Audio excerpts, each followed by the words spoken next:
pandemic in town, and it's taking creators down a rabbit hole of corruption in Massachusetts town. It strikes at the heart of bloggers, no matter podcaster or receiver. It can strike you like a Lexus, then you've got Karen Red River fever. While all the symptoms are quite acute, and you'll ask things differently but far. You will utter ask it differently, Mr. Jackson. Or you'll be what if anything? Outside back. Screaming outside back. While making butt dials as well.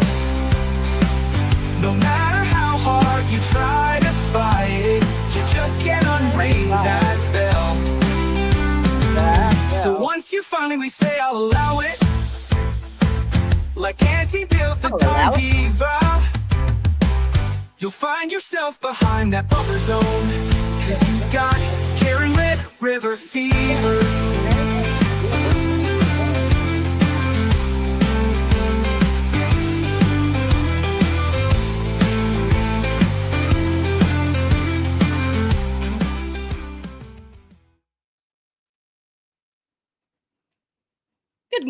Good morning. Apologies, sorry.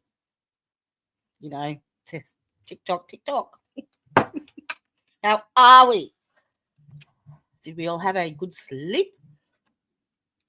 I've been fiddling, trying to get this camera angle right. Just can't do it. Welcome. I have actually been listening to this morning's proceedings as I was putting my face on. This doesn't just happen. Man, this is a sham. It's an absolute joke. It's a farce. It's ridiculous. They had it a good morning, sweetheart. Yes, they have just. It's so blatantly obvious, the bias that is so unfair. And I mean, I'm not saying that because I'm, a free Karen reader. Well, I do believe she's innocent, but if it was anyone on the stand, I would have the same reaction. And it's disgusting. Limiting the testimony of this expert witness when Hank pulls stunts like fucking yesterday? Really? Like really?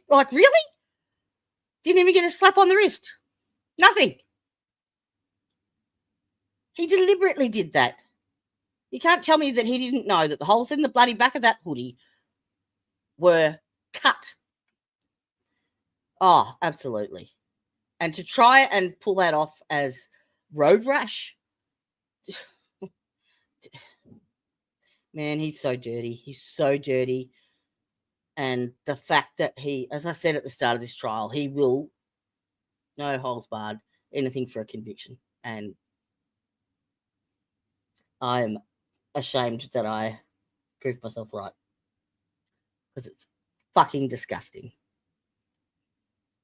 So basically, and I was actually listening to Melanie Little's, hello, sweetheart.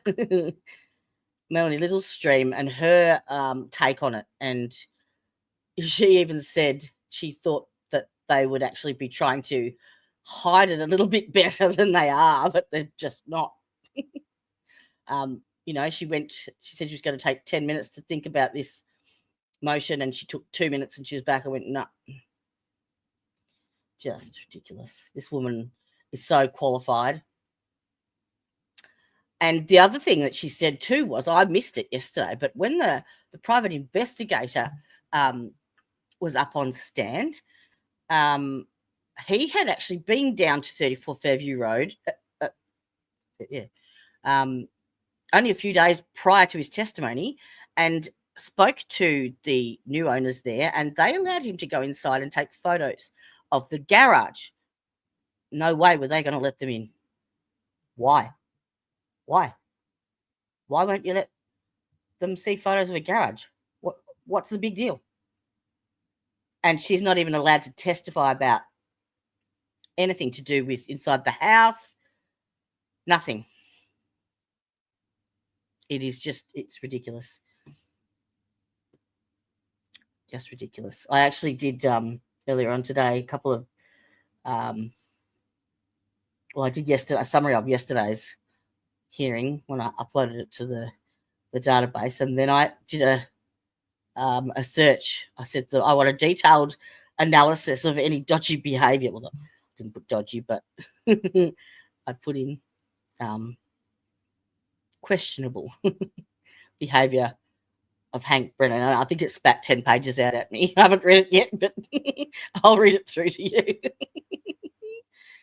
It's disgrace. It's an absolute disgrace. So, yes. Now, they are showing, well, they're going through these brain autopsy photos where they've taken slides of the brain, and Melanie Little reckons she just Googled the back of John O'Keefe's head and it popped up for her. I can't find them anywhere because they're not showing them on the screen, but I want to have a look. So if you can find them, can you link them or email them? And I'll put them up. You do know these jurors have to be getting... Oh, absolutely. Yeah. And don't tell me that Hank's not coming off as the big bad wolf in the jurors' eyes. Like, he has to be. Surely they're not that silly. Anywho, so we may as well get straight into it. Remind me at lunchtime to do the dipshit tally. And if you have any more votes, please put them in. What was the other thing? So hopefully we get through Dr. LAPOSATA, and then we will have Dr. Rentschler. And if we can get through him today, the defense will rest, I think. He's the last one. And then we have rebuttal, which will be tomorrow, and then closing statements. And they've both reduced their rebuttal witnesses down to 2, I think, 2 each. So this should be the end of it, hopefully.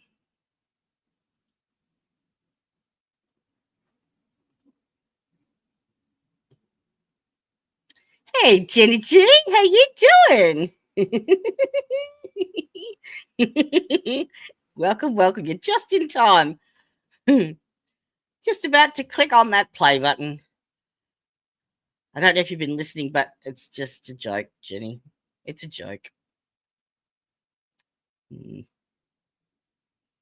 I don't understand that it's 2025, for fuck's sake. Not 1883. Like, there's no way this is a fair trial, and there's no way that this is justice. Yes, we are.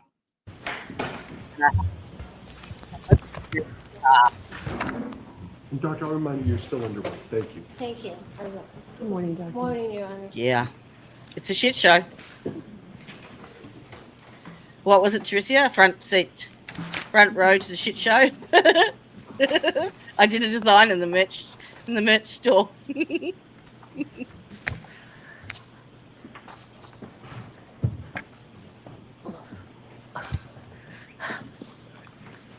Now, it wasn't me. You guys were saying I was asleep yesterday. All right, Mr. Jackson, go right ahead. You were listening to her breathing, Good morning, not Dr. mine. LAPOSATA. Nice to see you again. Good morning. Glad to be here.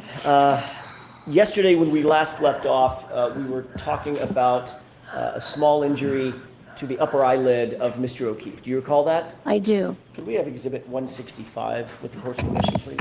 Okay. I'd like you to take a look at a specific area.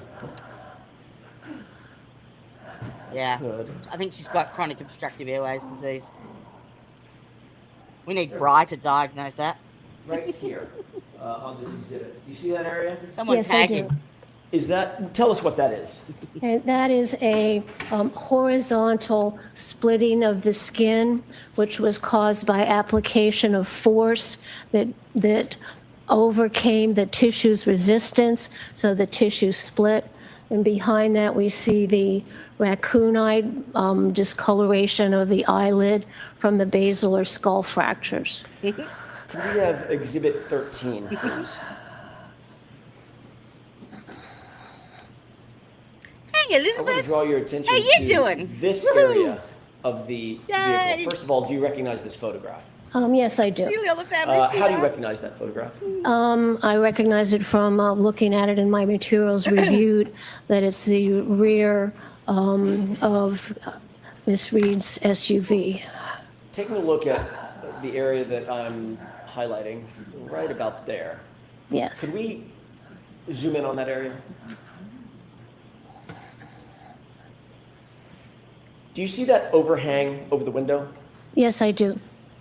If I use the word spoiler, would you understand what I'm talking about? If we call that a Yes, spoiler? yes, I do. Okay.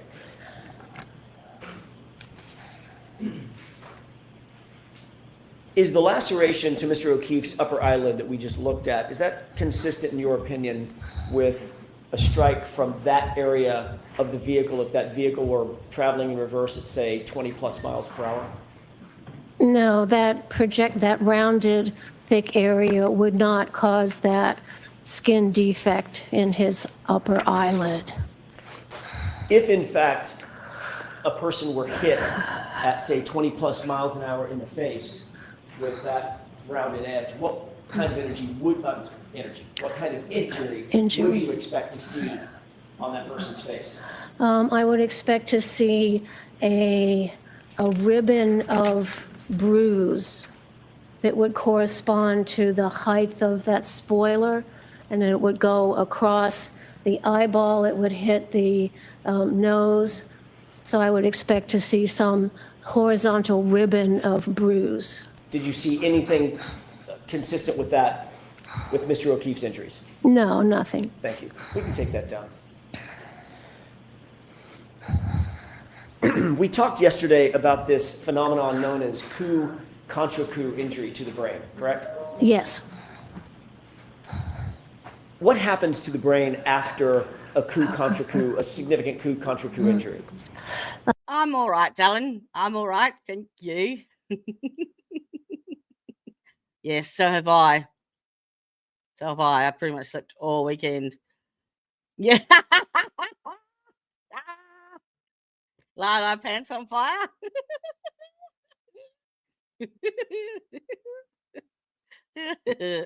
Oh, leave her be. So she can do what she wants with it. I know you would tell. Absolutely. Yep.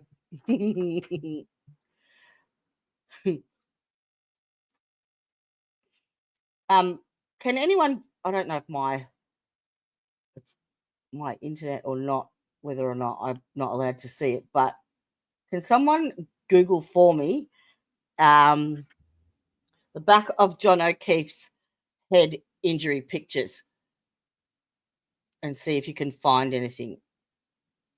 Because I can't. Yes, this was quite a severe brain injury. Was injured on the back of the brain and also the front of the brain. The falling back and impacting the back of the head made the skull fracture radiate along the base of the brain on the right and left sides. Why have I- It also radiated around.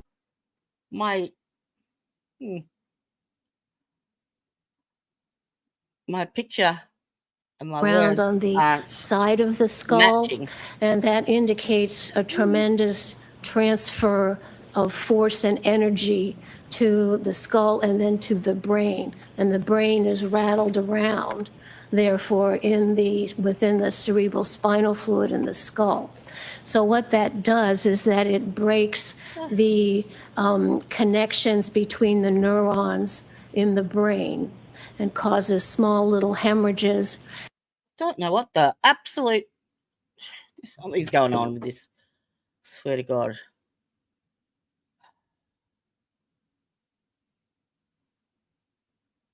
My CCs aren't coming up. And my video is not in sync. 20 minutes or so, then That's On that better. person's face. I would expect to see a ribbon of bruise that would correspond to the height That's of that better. spoiler. Ah, now And you it can would see my go CCs. across the eyeball, it would hit the nose. So I would expect to see some horizontal ribbon of bruise. Did you see anything consistent with that, with Mr. O'Keefe's injuries? No, nothing. Thank you. We can take that down. We talked yesterday about this phenomenon known as coup Phenomenon. contra coup injury to the brain, correct? Yes. What happens to the brain after a coup contra coup, a significant coup contra coup injury? Yes, this was quite a severe brain injury. Was injured on the back of the brain and also the front of the brain. The falling back and impacting the back of the head made the skull fracture radiate along the base of the brain on the right and left sides. It also radiated around on the side of the skull, and that indicates a tremendous transfer of force and energy to the skull and then to the brain, and the brain is rattled around, therefore, within the cerebral spinal fluid in the skull.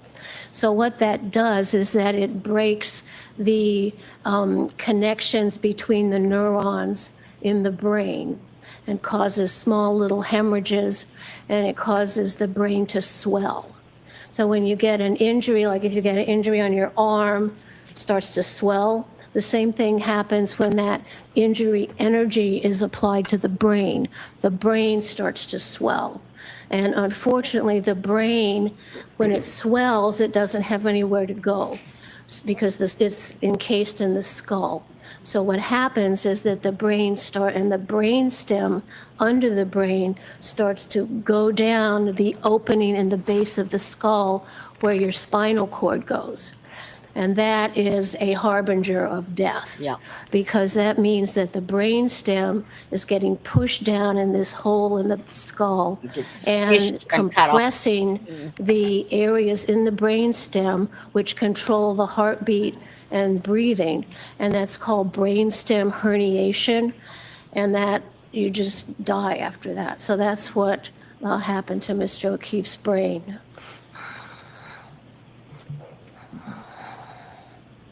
I have a document that I'd like to approach with. Okay.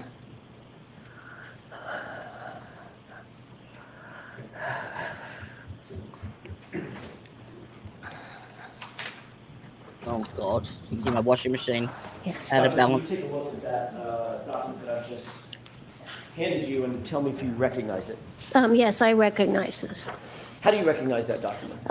From looking at the autopsy photos of Mr. O'Keefe's brain. And what portion of the brain are you looking at? This shows a photograph looking up under the brain, and it shows a cross section of the brainstem that went down in the hole in the base of the skull, and we see there's hemorrhage in it, and those have a special name. They're called Duret hemorrhages. How do you spell that? D-U-R-E-T with there's a little accent somewhere there. Caret over the E? Yes. And this shows that the brainstem is going down into the hole where the spinal cord goes. It's stretching the blood vessels and causes little hemorrhage and compresses the neurons in the brainstem which control your heart rate and your respiration. It's called brainstem herniation, and that's a harbinger of immediate death. Your Honor, with that, I would ask for the admission of the next, that document is next in order, subject to the appropriate actions. Okay, so we'll take that into evidence. May I have a moment, Your Honor? Yes.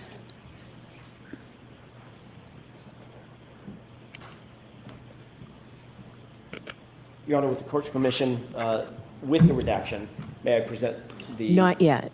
1 minute.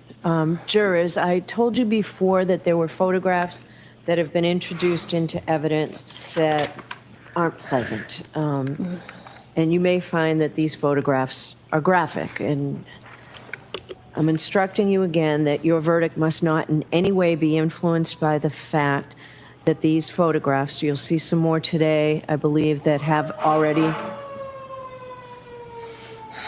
been introduced into evidence. So your verdict must not in any way be influenced by the fact that these photographs may be unpleasant or graphic. The defendant's entitled to a verdict based solely on the evidence and not one based on pity or sympathy for the deceased, which might be occasioned by the photographs.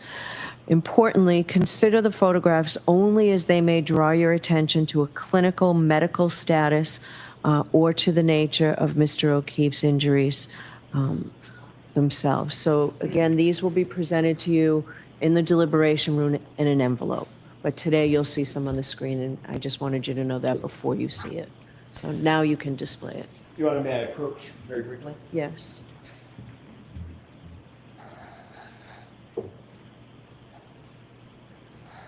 If you wouldn't mind taking a look at that document. Oh, Is that yes. a redacted version or a close-up version of just the brainstem? Yes, this photograph shows the cross-section going this way of the brainstem with the hemorrhages caused by the brainstem going down into the foramen magnum. With that, Your Honor, actually, I think with the court's permission, I would trade that as the next in order rather than the unredacted version. All right, is there any objection to switching the exhibits like that? No. Okay. Thank you. Oh, and the arrows Who cares point if there to was, that. Brennan? On there. Fuckhead. So this is going to be the next exhibit, That'll be it. exhibit 225, Mark. Thank you. This is- The other one will be for identification, the first one. Thank you, Your Honor. And that'll be FFF for ID. Either F.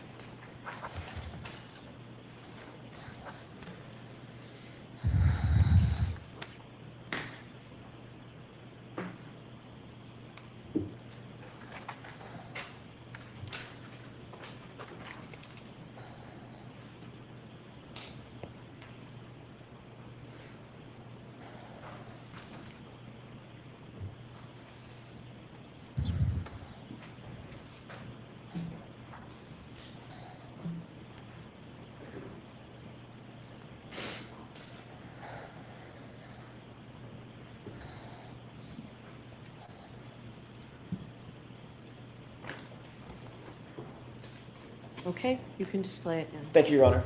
Mr. Walt? Do you see what's displayed on the screen above your head? Yes. What is that? Excuse me, that's a cross-section across the brainstem of Mr. O'Keefe, and it shows where the blue arrows I've put in there show the red areas, which are areas of bleeding, which is the sign of brainstem herniation.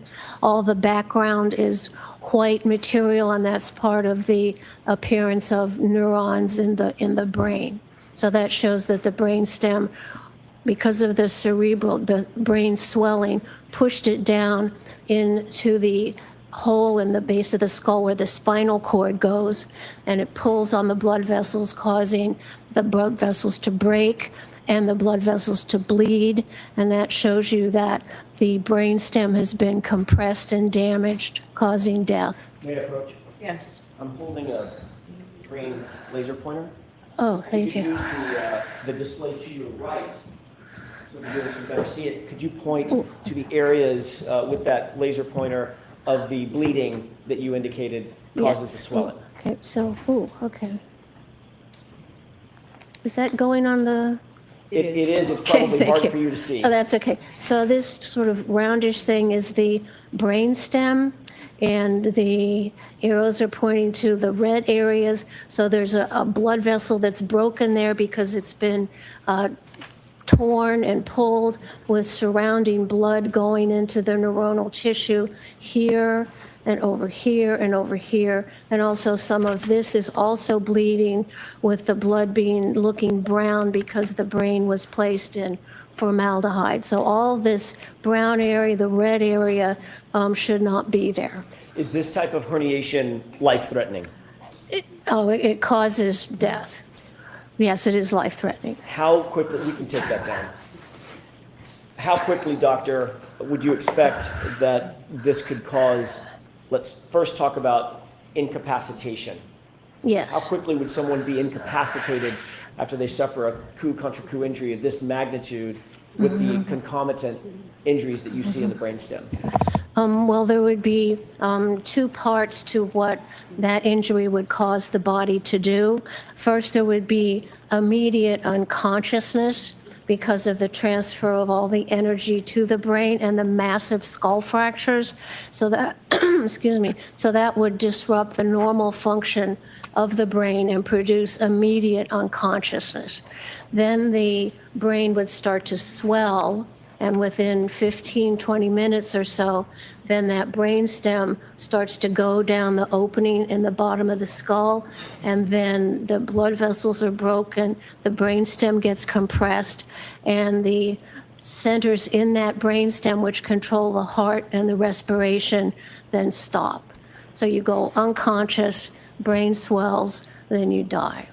Turning to the actual, your review of the actual brain, in this instance, Mr. O'Keefe's injuries specifically, did you reach any conclusion or opinion to a reasonable degree of medical certainty about his incapacitation, the length of time it would take for him to become first incapacitated and ultimately to be rendered dead? He would be immediately incapacitated with a decreased level of consciousness. Once he received that impact on the back of the head, he would not be able to make any purposeful movements. There might be some arm jerking or some seizure activity, but he would not be able to carry. He wouldn't be able to get up. He wouldn't be able to walk. He wouldn't be able to do any purposeful activity. He would be severely concussed, unconscious, not able to walk, not able to carry out purposeful activity. And then as the brain continues swelling and that brain stem gets compressed, then the heartbeat is disrupted, the breathing is disrupted, and then those heart and breathing stop. And within 15 or 20 minutes, then he could be dead. Is that opinion to a reasonable degree of medical certainty? Thank fuck. Yes, it is. You testified concerning wound pattern recognition pretty extensively during the course of your giving your qualifications. What is a patterned injury? A patterned injury is very basic to the training in forensic pathology and medicine because it helps us understand some change on the body, some pattern injury that corresponds to the object that made it. So we can look at an injury and say, we can figure out what made that. Sometimes you can, sometimes you can't. But a pattern injury is very important for a forensic pathologist to recognize because it's going to really help the police investigation, because I can say, oh, this looks like it's a wound from scissors. This looks like it's a wound from a screwdriver stab. So by identifying the pattern that object makes on the body, I can help the death investigation by helping the police say, look for some screwdriver, look for some hammer. So looking at that, identifying a pattern injury is really important it's basic to the forensic pathologist's knowledge base, and then also very important to the investigation of the crime or incident. I'd like you to look at another photograph, an exhibit that's already been put into evidence. 160, please. With the I court's think permission. you all thought that it was my Or is breathing this you were maybe listening one to of the yesterday. Photographs as well. Right. I was The just real leaning series. forward, concentrating. Obviously, I wasn't in camera view. Still playing around with it. Dr. LAPOSATA, I want to draw your attention to the center of this photograph. Yes. First of all, do you recognize what's depicted here? Yes, I do. How do you recognize? I recognize it from reviewing the autopsy photographs of Mr. O'Keefe. You reviewed it in forming your opinions and conclusions? Yes. Can you describe what's depicted in this photograph? What are we looking at? Yes. So we're looking at the back of Mr. O'Keefe's head and an injury caused by the angular acceleration going down and hitting his head in the back. And then this is also a patterned injury. So what we see is the horizontal tear of the scalp, and we can see it's undermined a little bit. So that means the direction is going from bottom to top. Also, we see these sort of vertical lines in here and down below.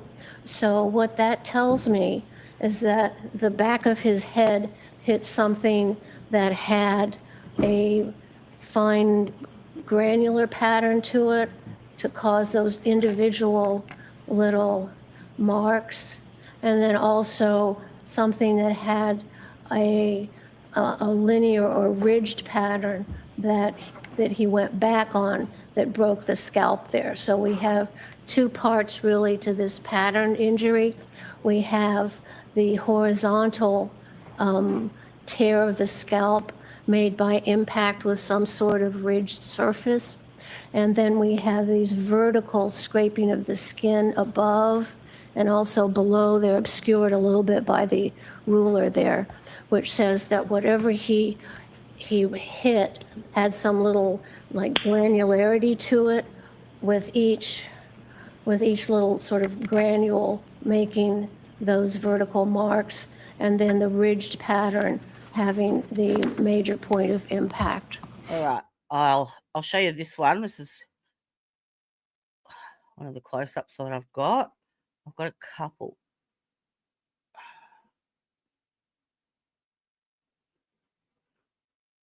That one might be clearer. Well, I don't know if you can see, it's probably more prevalent in that top one, that there is some different markings. Let me see what this one. Yeah, so you can see that there's a line to that left side there going upwards on the skin. And that red, like abrasion, is like a scraping.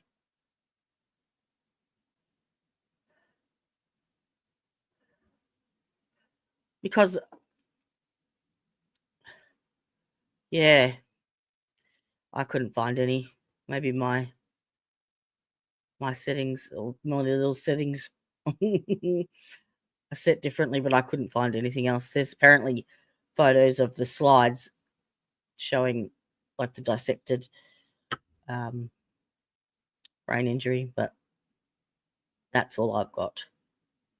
So she's saying that as he fell backwards, he's sort of hit something that's got like a ridged surface that grazed him first, as well as impacted him. But I remember Dr. Was it Isaac Wolf, the Miami guy? He said that there was no depression fracture there. Now, if she's saying that it's got a ridged pattern there, so there must be some kind of depression fracture there. I'm so confused. I think I've had up to the eyeballs of bullshit in this trial from fucking dodgy fucking prosecutors. Hello, Alan.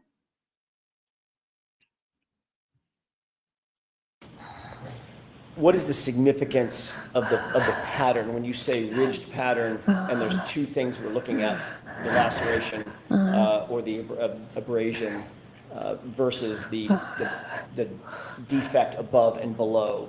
that laceration? Yeah, so what, what this injury tells me, and what I would tell the investigators, is that Mr. O'Keefe went back onto some object that had some sort of ridge to it to make that horizontal tear in the skin, but that ridge also had, it wasn't smooth. It had some little grainy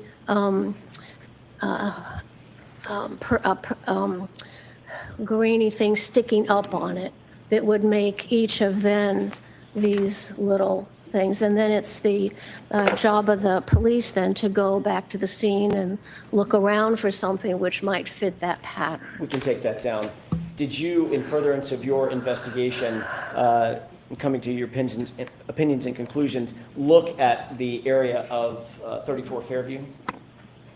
The outside, yes. Meaning photographs? Yes. Did you also see photographs of any significance to you related to the garage, the interior of the garage? Sustained. See, they don't want anything of the garage coming Jurors, in. disregard that. Why? That. Why? What What's part so of bad about the garage? area did you see? What part of the location did you see? Excuse me. I saw all the scene photographs taken by the police, which showed the front yard in the area where Mr. O'Keefe was found.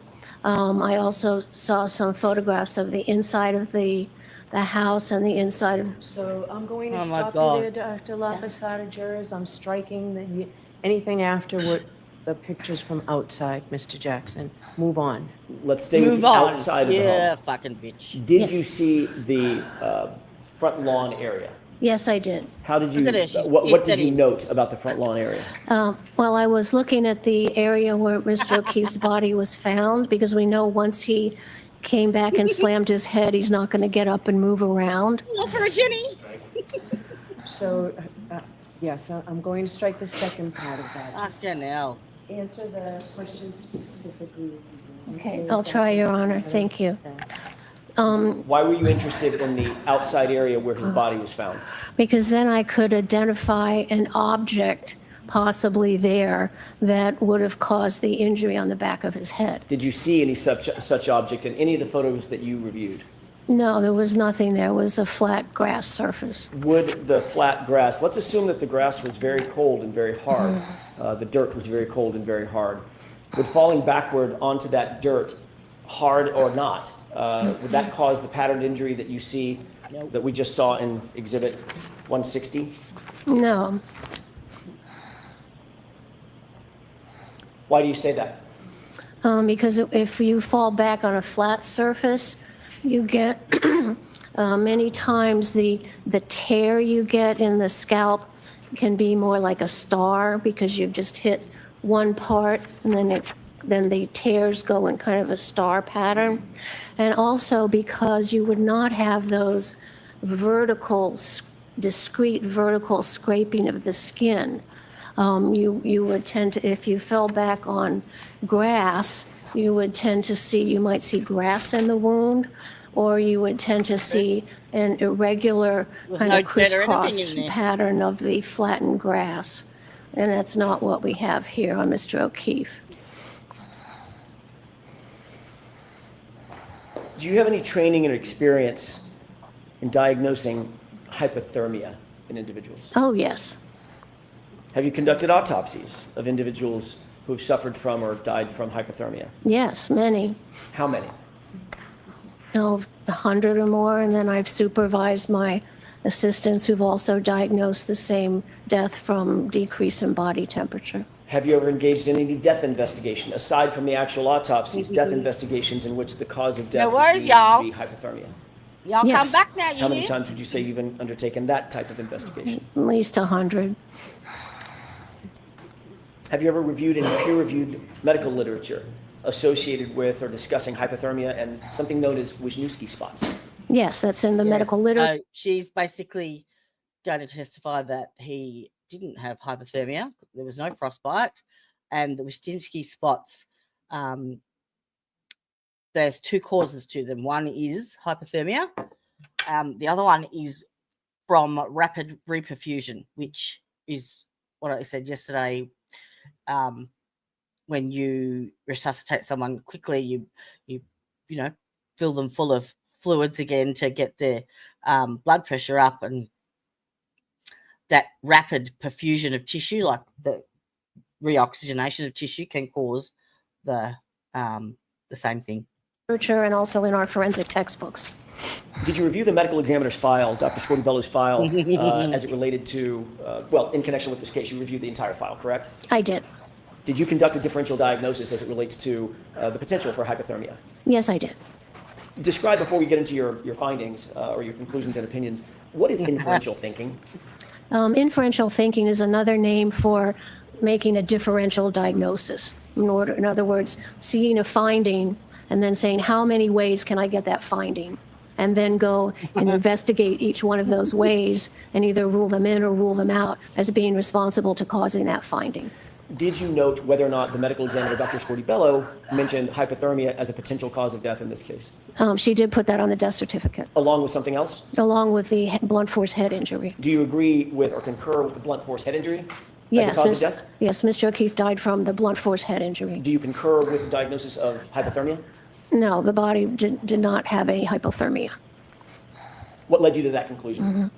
Well, when you have we know that normal body temperature is around 98, and we know that then at the hospital that Mr. O'Keefe's rectal temperature was around 80. So we know that his temperature went down. So there are two ways the body temperature can get down. It can get down while you're alive, or a dead body also cools when it's in a cold environment. So I actually put that into ChatGPT. I shit you not. I put in, just as a, for shits and giggles, his height, weight, his body temperature, the conditions that he was found in, the position he was found in, the injuries he had, that he'd been drinking, and asked them basically to tell me how he died. And I shit you not, they came up with exactly the same as what was on the medical certificate. It was blunt force trauma to the back of the head and undetermined cause of death. There you go. those are the two things you have to look at. But it calculated the, because I wanted to know what, no one's ever mentioned the time of death here. Like, they're saying that the incident occurred at 12:32 or something because of the trigger event on the GPS, whatever it is. But to have the body temperature at 80 degrees, it would have taken 5 hours in those conditions for him to have gotten to the 80 degrees just from losing body to heat after death, basically. So that fits with the time that he was last seen to the time that he was found. Oh, and I put in his blood alcohol as well, both the blood alcohol and the one from the behind the eye as well. So, because that would speed up your bleeding. I'd like you to take a look. I'm Show sorry, Mr. may I approach you? Remington. Yeah, show Mr. Remington. Thank you, I apologize. Yes. Do you recognize what's depicted in that photograph? Yes, I do. What is that? This is a photograph I took from our forensic medical literature, and it shows the lining of the stomach. So the stomach is opened up, and we look at the lining of the stomach, and it shows a characteristic pattern of small ulcerations throughout the stomach, which are called medically Wisniewski's ulcers. And that allows a forensic pathologist to diagnose death from being exposed to a cold environment or death due to hypothermia. And they're caused by, as the body gets colder and colder when it's alive, the small blood vessels in the lining of the stomach, they start to break, and then they're in the acidic environment of the stomach, and you get tiny little ulcers, which then look like small dots. And that is how at postmortem examination or autopsy is one of the findings I look for to see if a person died from hypothermia. Doctor, what is gastric mucosa as it relates to the stomach lining? The gastric mucosa, when you open up the stomach and you look at the inside, the first cells lining that inside is called the mucosa. Is that what we're looking at in this photograph or no? Yes, we're looking at the mucosa with ulcerations, which are little craters that form in it due to hypothermia. Is that exemplar of what Wisniewski spots looks like as it relates to hypothermia from a book that is, or literature that is peer reviewed? Oh, yes. Is it widely accepted in the medical field? Yes, it is. And is it referenced by forensic pathologists and used in teaching? Yes. Your Honor, I would move for the admission of that photograph. Okay.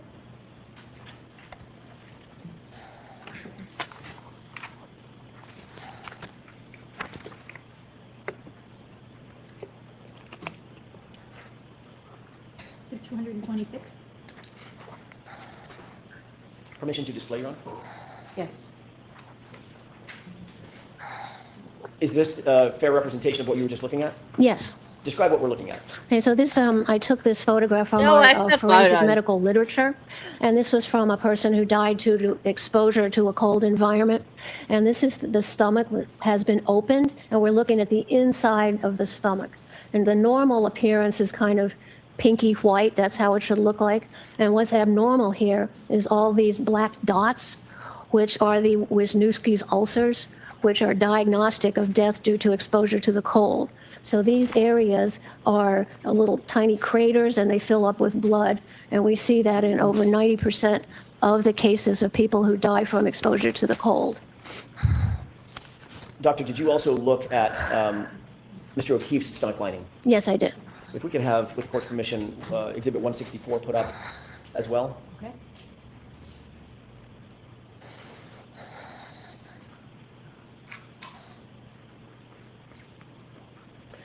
Do you see the photograph on the right? Yes. What is that of?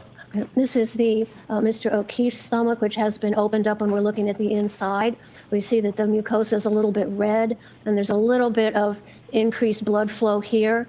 And this is the normal pattern of the inside of the stomach. It's kind of ridged. That's called rugae. That's the normal folds inside the stomach.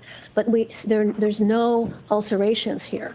So the diagnosis of death due to hypothermia is not appropriate in his case. Did you see, or do you see, any classic Wisniewski spots in Mr. O'Keefe's stomach lining or gastric mucosa? No, no. Do you observe any ulcers specific to Mr. O'Keefe's stomach lining? No, there are no ulcers. It's a normal appearance of what we would call a gross specimen. When you open the stomach at autopsy, you can see some redness of the normal lining of the stomach.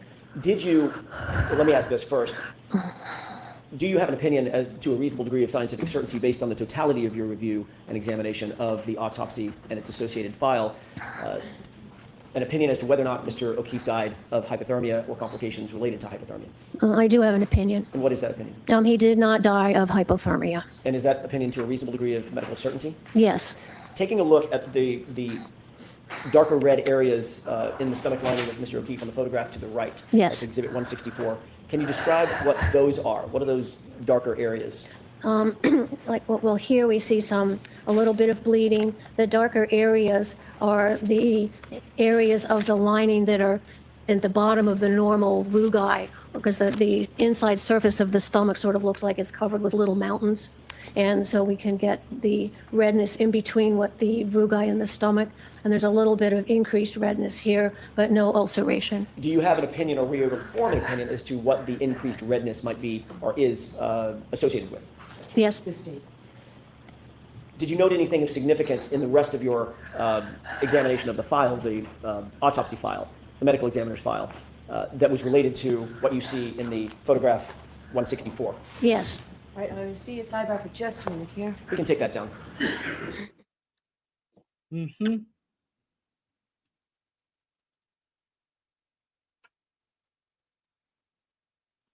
It's a little swoop, a sneaky little glide. The message is simple, like and subscribe.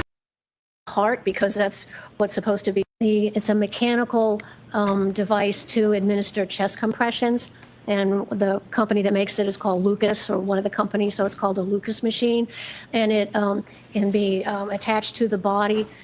Your arms go up over a ridge, and there's a plunger, and it goes around your back, and so it just plunges, and it does mechanical resuscitation and chest compression, compressing the chest right over the lower sternum, about 2 inches or so, and it's very helpful in a situation where the manual compressions where the attendants and the ERT people, they get tired continually compressing for a long period of time. So the mechanical device was invented to prevent the EMT fatigue when administering chest compressions. When you mention the sternum area of Yes. the body, are there, I go without saying, are there organs beneath the area that's being compressed by the mechanical Lucas machine? Oh, absolutely. What do those organs include? Well, ideally, they include the heart because that's what's supposed to be pumping the blood out. But it's also in a circular area that's right below the sternum, which includes the heart. But what is also under there is the esophagus and the interior of the stomach. So this area is right under where the machine is compressing as well, as long as, in addition to part of the head of the pancreas, which is also right there under the lower sternum. And what can happen with the Lucas machine pushing in for 100 times a minute for a depth of about 2 or 2.5 inches, that these organs right underneath of it get compressed between the Lucas pump and the bony vertebral bodies that's along your back. So you have the Lucas machine compressing these organs, and they're compressing them against the vertebral bodies of your bony vertebral column in the back. So you can get other injuries, organ injuries, that is a complication of the automated mechanical resuscitation. You can get cardiac ruptures, you can get ruptures of the liver, because all those organs are clustered right there, and that machine is pushing those organs in between the pump and the back of the bony spinal column. And he had that running for 37 minutes. Have a look at this. This is one in action. Can I make it bigger? It's about the best I can get.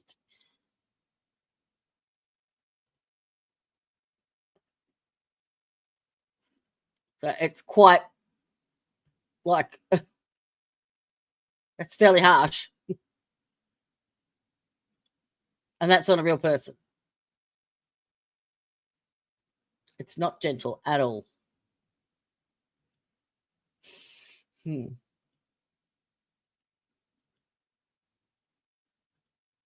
Doctor, in your review of the medical records, was there any indication that an automated chest compression machine, a Lucas machine, was used on Mr. O'Keefe? Yes. May we can take this down? Yes.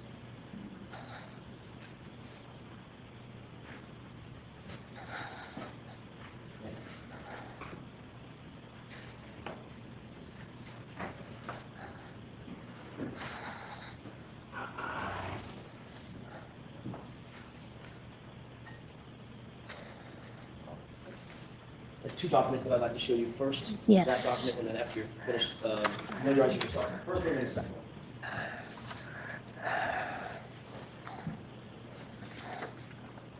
Yes. Taking the first document that addresses the Lucas machine. Yes. How do you recognize that photo, those series of photos and graphs? These are illustrations I put in my report, and one shows a generic patient with the Lucas machine in place around him to do the chest compressions. Then I have a photograph of the actual apparatus of the Lucas machine itself. Then I show what's recognized as medical complications and injury from that machine. It shows, I have an example of a CAT scan of a section through the body horizontally, right where the plunger goes into the chest. And it shows in another patient hemorrhage around the pancreas and around the top of the stomach. Then I have a diagram also taken from our medical literature that shows the direction of force that compresses those organs between the resuscitation paddle and the vertebral body and the backbone. Doctor, are those photographs and graphs taken from peer-reviewed literature in the medical field that's normally relied on by other medical professionals? Yes. Your Honor, I'd move for the admission of that first document. Right, subject to lead action? I don't think so. I think that that one is not objected to. Okay. All right, so would you hand Oh, that to? sure, thank you. Exhibit 227.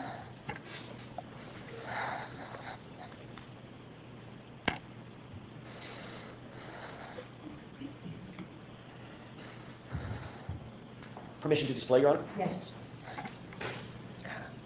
Doctor, I know that's a little bit small and far away. We'll Okay. enlarge it as you need. Okay. It's not an eye test. Can you tell me what we're looking at? Yeah, let's take the top half of the document. What is that to the left, and then what's the machine in the Okay, middle? so what you see on the left is a anonymous patient showing how the Lucas machine is placed onto the patient, where the arms are pulled up and clasped against these rigid mechanical bridges. And then here is the engine which puts the pump, and that's the pump which just goes up and down to do the chest compressions.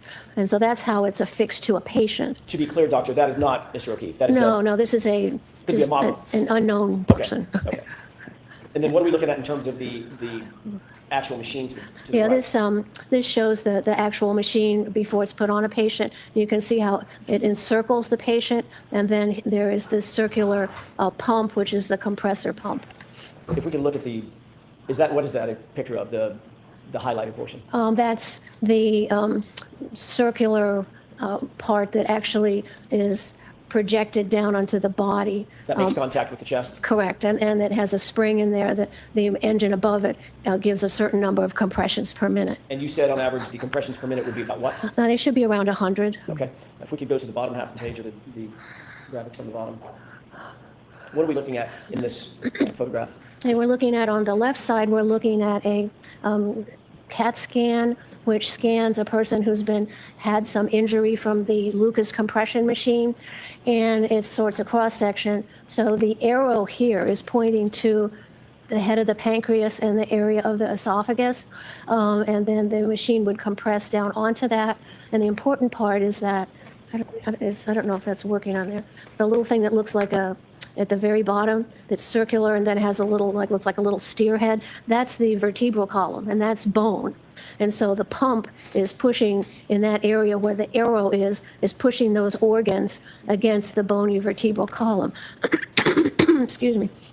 And that's an actual patient that had that. Then on the right, it shows the schematic of the blue arrows indicating the force coming down. Then we see the organs, and the red arrows show how the pancreas can get hemorrhage, and also some of the esophagus that goes into the top part of the stomach.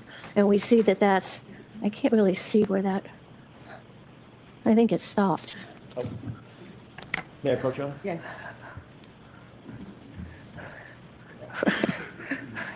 Oh, no, you've got it. Okay. Maybe a battery issue. Okay. And then we see at the bottom with those three little things projecting from it, that is the vertebral body, which is made up of bone. So you can see how the chest compressions, not only hoping to save the life by keeping the heart blood functioning, can also cause some injuries and damage, not life-threatening usually, to the other organs there. We can take that down. Doctor, taking a look at the second document that's in front of you, do you recognize what's depicted in that document? Yes. What is that? This is a picture of Mr. O'Keefe, his chest, while he's at the hospital, which shows a lot of the resuscitation equipment. Is that a true and accurate depiction of of Mr. O'Keefe at the hospital based on your review of the medical file? Yes. I'll move for the admission of that. Oh. Exhibit 228.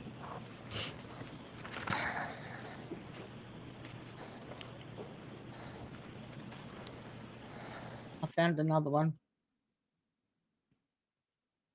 Oh, where'd it go? Oh.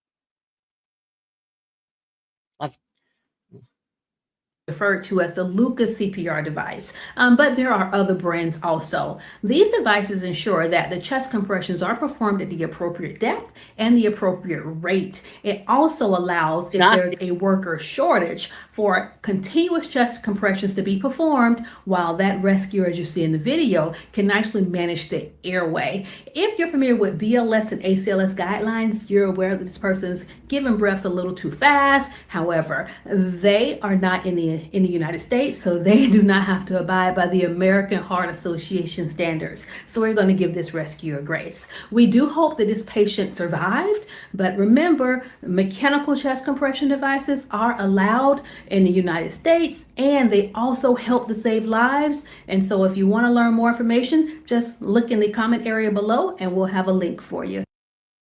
You don't realize how hard you actually have to push to do effective CPR.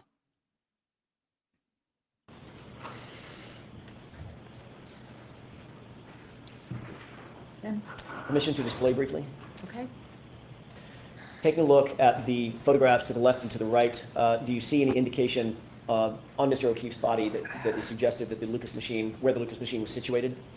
Yes, as I pointed out here with the blue arrows, that big circular mark there is a mark on the skin where the compression pump compressed the chest of Mr. O'Keefe, and it caused some rib fractures, and it also caused those reddening of the stomach and some hemorrhage in the pancreas. We can take that down. Doctor, based on your review of the medical records, did you calculate the approximate number of compressions that Mr. O'Keefe would have been subject to based on that Lucas machine? 3,700. Yes. What is that calculation? His body was found around 6 in the morning, and he got to the hospital around 6:37, I think. So if they put the Lucas machine on him when they got him into the ambulance, and it's compressing at 100 times a minute, and that is from the time of the body being discovered to the time at the hospital, that's around 37 minutes.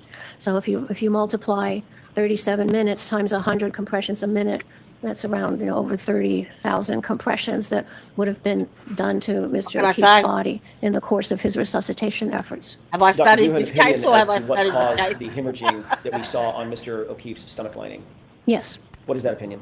it was from the blunt compression of the Lucas machine. Is that opinion to a reasonable degree of scientific certainty? Yes.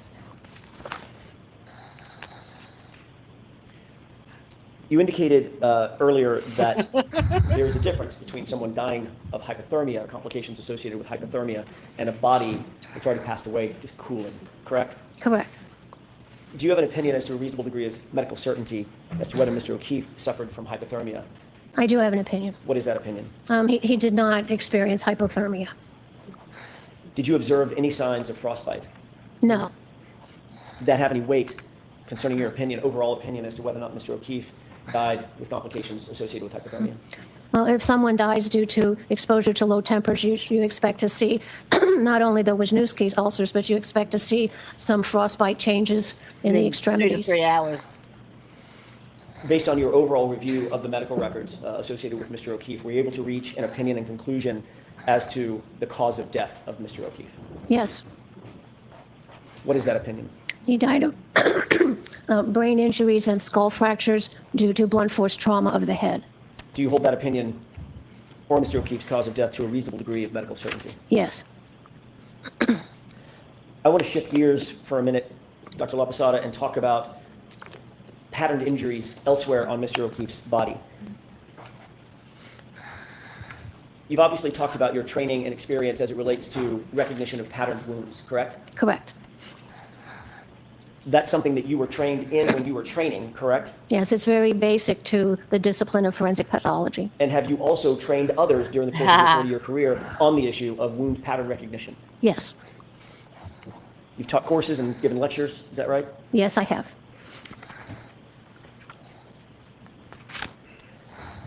I'd like to show you Exhibit 167 with the course permission. Okay.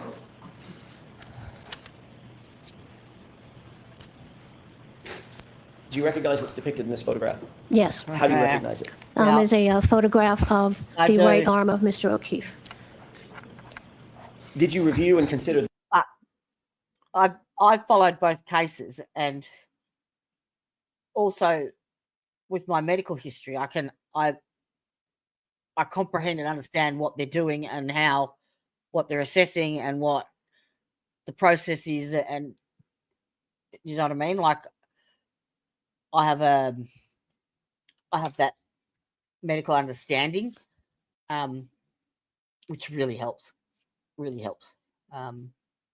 But I predicted this. Like, did I or did I not talk about Contrecoeur head injuries in the first trial?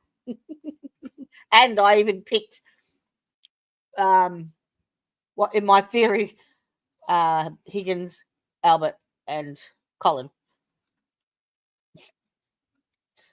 So, yeah. this photograph and others in coming or forming your opinions, coming to your conclusions and opinions in this case?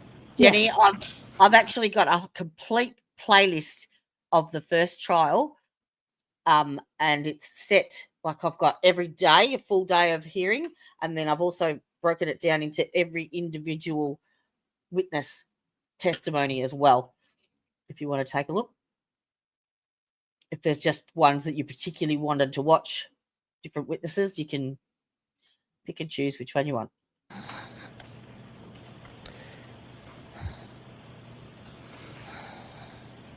In order to come to your ultimate opinion and conclusion, or opinions and conclusions in this case, is it important to take all of the injuries that a decedent may have suffered into account rather than one or two piecemeal? Now you have to look at the whole picture to understand what happened to the body. Why is that? What's the importance of that? It may be obvious, but explain that for the jurors, please. Well, there are, when you're looking at changes and injuries to the body and trying to understand what happened to the body, there are different patterns of injuries on different parts of the body.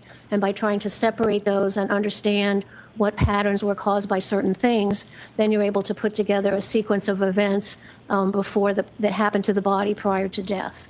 What role do photographs play in a forensic medical examiner reviewing the medical evidence and coming to opinions and conclusions? How important are photographs? Oh, those are huge. It's standard practice to always document at the postmortem examination important findings with photography.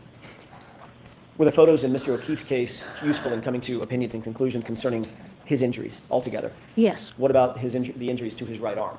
Yes, those photographs are very important to understand those injuries. Do you believe that there is a patterned injury on Mr. O'Keefe's right arm? Yes, there is a pattern injury there.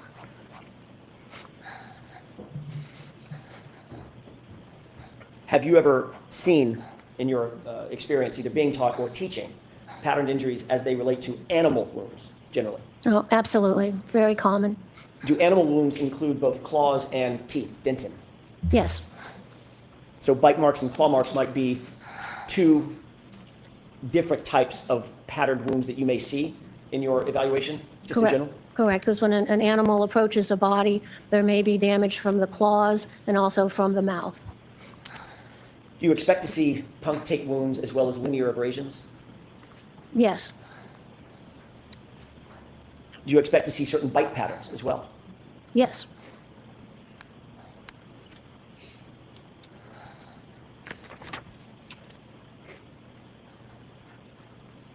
What types of injuries, let's talk about animals in general, what types of injuries do animals produce on the skin of human beings? Well, animals can produce, if you're talking about, mammals, they can produce injuries from their claws, where you get parallel scrapes of the skin from the claws applied to the skin, or you can see a pattern from the jaw configuration of the animal. And most animals that attack or get in contact with the body have canines, so there's two canines on either side that make paired marks, and that would be called a pattern injury. So it makes parallel sort of gouges, and as the canines move in a horizontal pattern or a vertical pattern, the space between them can change. The other thing you see in a animal bite is you see not only the canines that come out, but depending on how the jaw is applied to the body, you can have little dot-like imprints in sort of a U-shaped pattern, which are from the incisors, the little incisors of the animal. So you look for punctures, you look for paired gouges, which would be the canines, and then you look for arced patterns of little dots, which can be the application of the incisors of an animal bite. What is an incised wound? An incised wound is a wound due to cutting from a sharp object.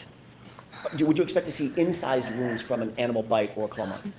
No, they don't cause, they're not like knife wounds. They cause more of a scraping injury. Do you see the injuries that you're looking at in Exhibit 167, are these more consistent with incised wounds or the scraping abrasions that you just talked about? Sustained. Were you able to determine from your review of the medical records whether the injuries that you see on Mr. O'Keefe's right arm were pre-mortem or post-mortem? They were, yes, I can determine that. They were inflicted prior to death. Do you have an opinion as to whether or not the wounds that you see, the patterned injury that you see on Mr. O'Keefe's right arm, is consistent with an animal bite or claw marks? Yes, it is, very much. Thank you. You can take that down.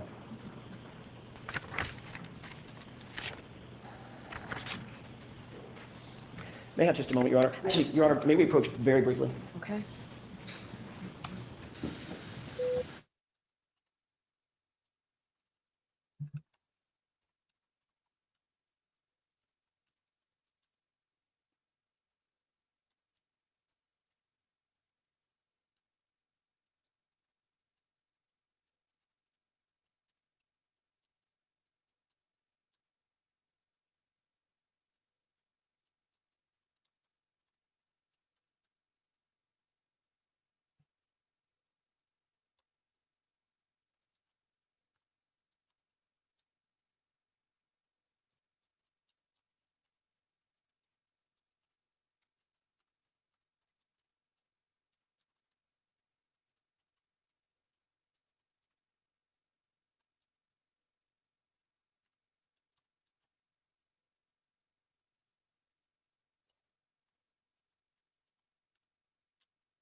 Oh dear. Sidebar. Being blood through predation.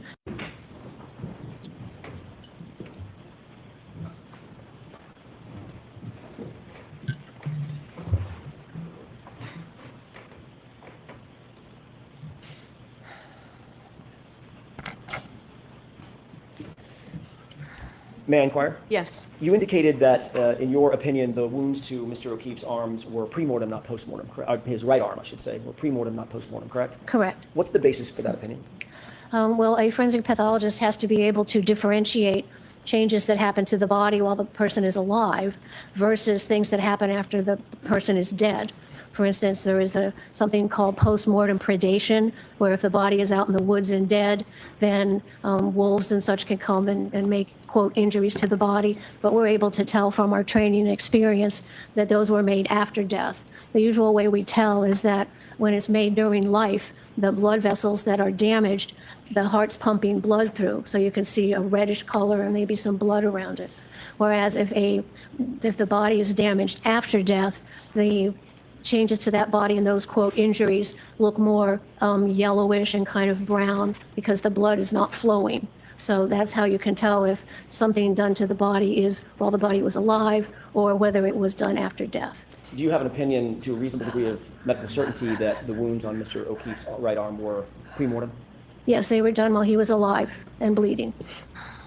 You talked about death investigations. As a matter of fact, you mentioned something about what a forensic pathologist's role is in a death investigation to potentially send investigators back out to answer certain questions, correct? Yes. Did you see any evidence in the medical records or the medical examiner's complete records that any effort was made to send investigators to the location to see if there were any animals at the location at or around the time of John O'Keefe's death? Okay. Sustained. Do you believe it's important? Well, let me ask it a different way. Would following up with investigators be an important part of any forensic pathology investigation? No, absolutely. You're working as a team to figure out what happened to the body. Thank you. We talked about the theme and theory of differential diagnosis, correct? Yes. How does engaging in the process of differential diagnoses avoid bias in an investigation?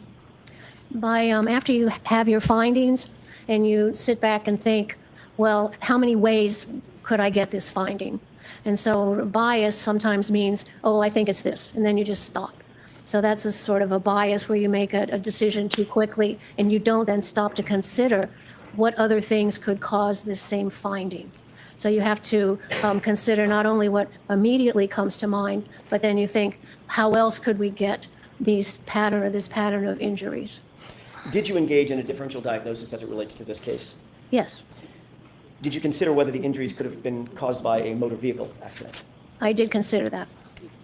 Did you consider whether Mr. O'Keefe's right arm injuries specifically could have been caused by being hit by a motor vehicle? Yes, I did think about that. Were you able to rule that out? Absolutely, not, So the objection sustained, jurors strike that answer. Tell me about, well, let me ask it this way. Did you come to an opinion or conclusion as to whether or not Mr. O'Keefe's injuries as a whole were produced by a motor vehicle pedestrian incident? Sustained. You indicated that you've done thousands of autopsies yourself, correct? yes, You've supervised many times more than that. correct. How many of those autopsies that you've performed or supervised have involved motor vehicle incidents? Hundreds.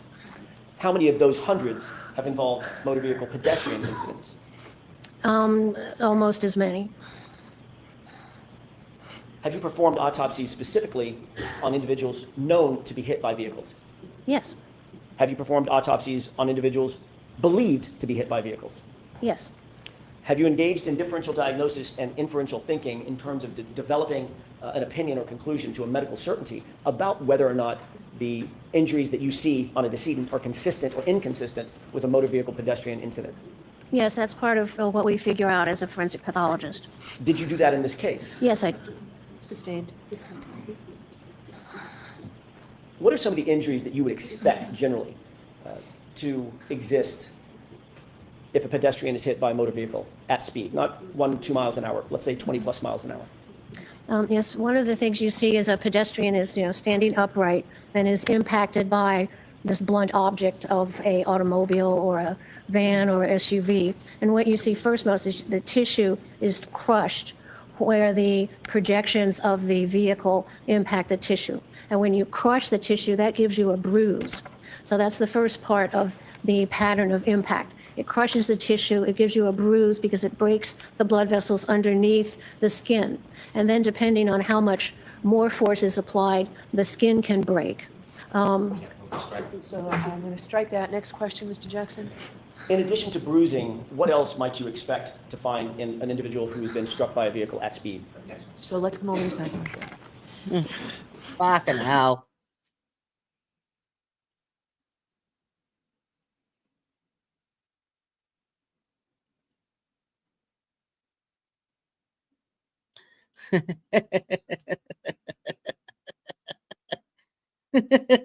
December to March.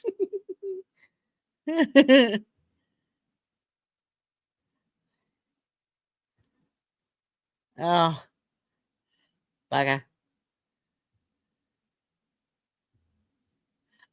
What Tanya does is she puts her earbuds in and just turns it on and listens and goes to sleep until I laugh really loud and wake her up.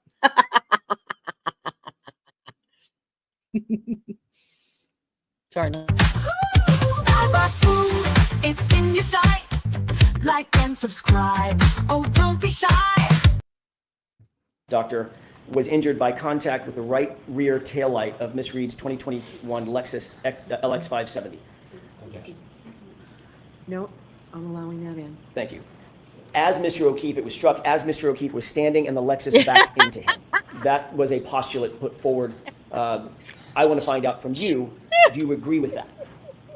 Well, that's something to think about. So, Oh, I'm sorry. yes, I'm going to strike that question and Oh answer. my God. Let me ask it a different way. Let me ask it a different question. Do Mr. O'Keefe's patterned injuries on his right arm, do they correspond to injuries that could have been produced by irregular fractured plastic pieces impacting his arm? No, not at all. Why do you say that? First of all, those injuries are patterned injuries from an animal bite. We have the canines, we have the incisors. All right, so I'm going to strike that, Oh. and let's see you at sidebar. Mm-hmm. I don't understand why they won't let her have an opinion on that when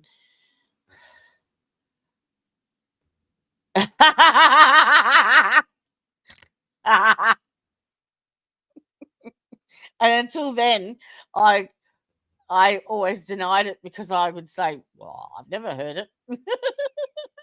Now I can't deny it. I can't believe you still waited for me to wake up.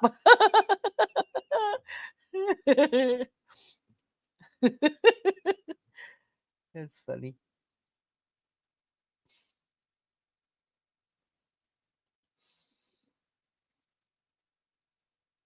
randomly scattered cuts and scrapes at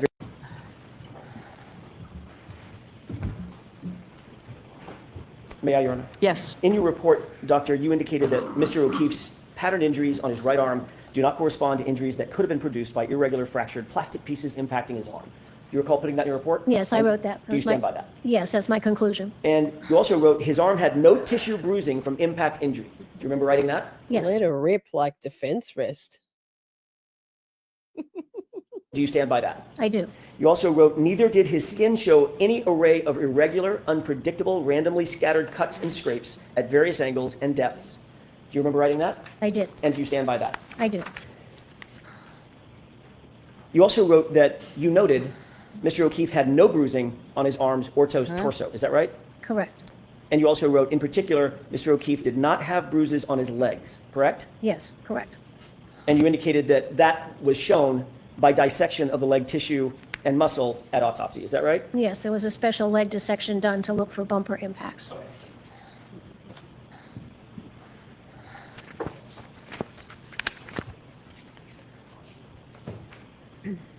You reviewed the entirety of the medical records associated with the autopsy, Yes, including photographs, taken to the hospital, yes, okay, and autopsy photographs, yes, and other data and documentation, correct? yes.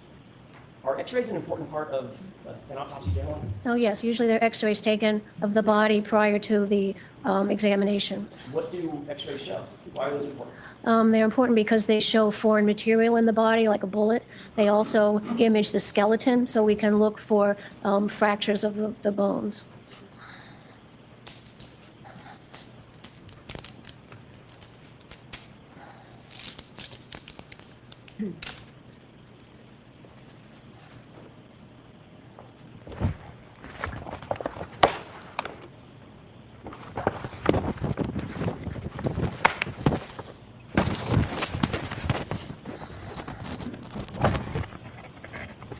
I may have just one, Your Honor. Jesus.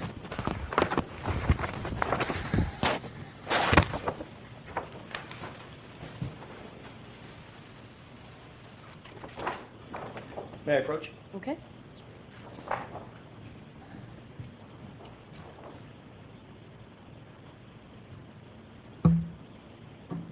Yes.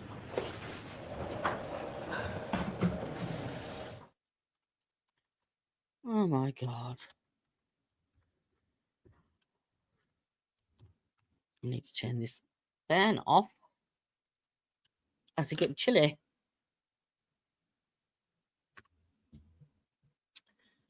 Yup. I'm glad I made these little shade brush swoops. It's a little swoop, a sneaky little glide. The message is simple, like and subscribe. Oh, they go on a big break. 20-minute break. See, this is why I start later, so I can skip all this shit. Cyber swoop, it's in your sight. Like and subscribe. Oh, don't be shy. Court's bench. There's an item I'd like to retrieve back. Miss, we need that marked for identification. I need all three of them marked for identification. Okay, and we'll do that afterwards. Just please go ahead. She's rushing them through now. She's a bitch. I did. What were the x-rays of? The x-rays were taken of Mr. O'Keefe at the medical examiner's office, and they were x-rays of his chest, his arms, and his legs. Did you specifically review x-rays of his right appendage? Hand, forearm, arm. Yes, they were included in the x-rays. Have you seen x-rays before? Oh, many times. How many times? Thousands, probably. Is part of your job to review x-rays? Oh, to make absolutely. a determination of whether or not they indicate broken bones, fractures, hairline fractures, things of that nature? Yes, as part of the medical legal autopsy to study the x-rays of the deceased. That's done in the ordinary course of being a forensic pathologist, is that right? Yes, Are you trained on how to read x-rays? yes, You have to be a radiologist to read an x-ray as a medical doctor?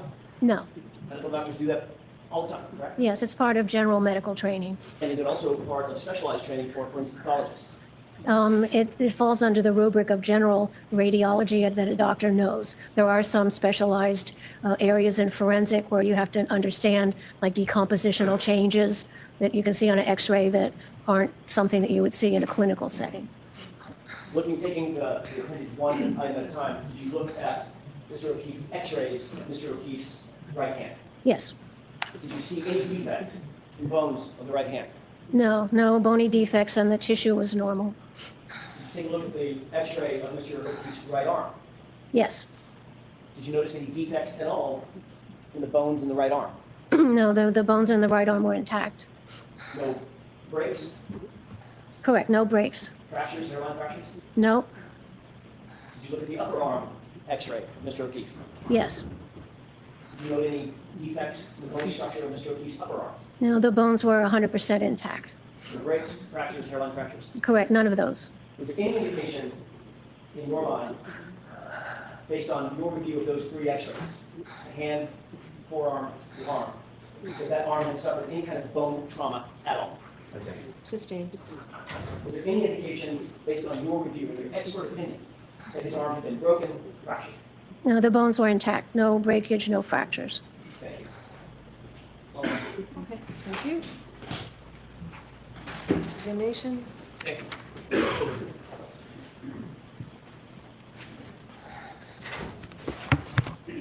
Good afternoon, Dr. LAPOSATA. 6 minutes till the afternoon. Good afternoon. That's okay. You wrote a report in this case, doctor? Yes, I did. Do you think that based on your analysis, was Mr. O'Keefe thrust backwards? Is that what you determined looking at his head injury? That he was, I didn't understand you had your hand in front of your mouth. Sure, I'm sorry. Yeah. You talked about a head injury that Mr. O'Keefe had, that Yes. he suffered from, Yes, that caused his death. yes. Was that caused by being thrust backwards? Yeah, the motion was upwards, down. Okay. And the way you just showed it could be a fall. Correct. Did you have an opinion looking at his wound that he was thrust backwards? What do you mean thrust? Well- His body went backwards. There may have been some applied force to it. I don't know about thrust. I'm asking if you have an opinion. Your words. Do you have an opinion about thrust? What do you mean thrust? Did the forensic pathology diagnosis mean Mr. O'Keefe's body was thrust backward? If you want to say thrust as indicating movement, that it went backwards, then you could say it was thrust. Okay, may I approach? Yes.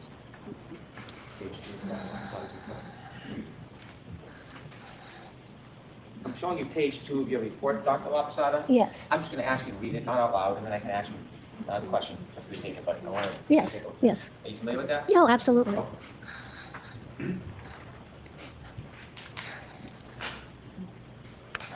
So, Dr. LAPOSATA, what did you mean when you described that Mr. O'Keefe's body was thrust backward from a standing position?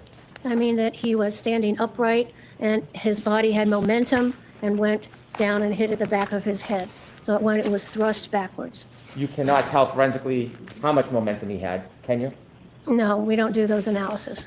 And you can't tell if anything caused that momentum based on the head injury, can you? What do you mean causative? It was caused by his body went backwards. Yes. And so the amount of force causing him to go backwards, that's not something you can determine from the head wound, is it? No, I can't tell you the amount of force. It was significant because he had the massive skull fractures. Did you say it would be significant? Yes, significant force.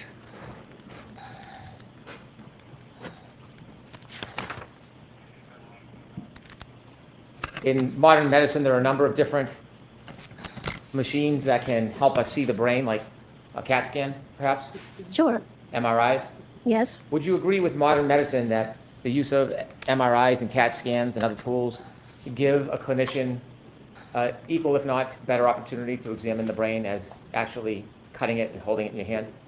No, the actual gold standard is the pathology, to be able to have the brain in your hand, look at it with your naked eye. And we have conferences in the hospital where we meet with radiologists and say what we find at autopsy and see if their radiology was correct. Can CAT scans and MRIs show contusions on the brain? Well, they might. Subdermal hemorrhages? Subdural hemorrhages. Yes, they can. Herniations? They can. Do you have any doubt about the modern medicine and the use of MRIs and CAT scans? Do you think they're inadequate in any way?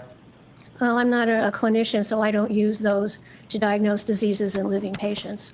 Dr. LAPOSATA, have you ever had any experience studying the brain in real time, clinically, going and opening somebody's skull and treating the injury before the person dies? No, I'm not a neurosurgeon. You don't have any neurological expertise, do you? I'm not a neurologist. I'm not a neurosurgeon. I'm a forensic pathologist. Do you have any clinical experience at all where there's an acute head injury and you're making an effort to observe it and analyze the injury as it progresses in an attempt to save the person's life? I don't treat or diagnose living patients. I understand, but as far as your background, have you ever had any experience, clinical experience, showing the progress of an actual brain injury and trying to treat it? I understand the physiology of what happens to the brain when it is impacted by something, whether it be a bullet, a boulder, a fall. So I know what happens to the body to cause the changes from that trauma. I don't treat people for those injuries. In observing a brain that's in trauma and making determinations of how long it's viable or whether the person will expire, do you know the process that a neurosurgeon would go through in order to fight to preserve the person or save the person? Do you know the step-by-step process that they would undertake? To do what? To try to operate or save somebody from a head injury, from a brain injury. I'm going to allow it because of our testimony. Well, it depends on what the brain injury is. If you have head injury and you have bleeding on the brain that's pushing the brain one way or the other, it would be a subdural, then a neurosurgeon would come in and try to take that blood away so it doesn't compress the brain. So that's something that neurosurgeons do to treat head trauma. They can also put in drains into the ventricle of the brain, and that can relieve pressure in the brain because that brain swelling is a bad thing. So those are some of the things neurosurgeons do to treat brain injuries. Can they remove part of the skull to relieve pressure? Oh, yes, they can do that. It's called a craniotomy. They can take out part of the skull if they need to. So there are a number of different steps that a neurosurgeon can take when someone suffers acute brain trauma to try to save the person, isn't there?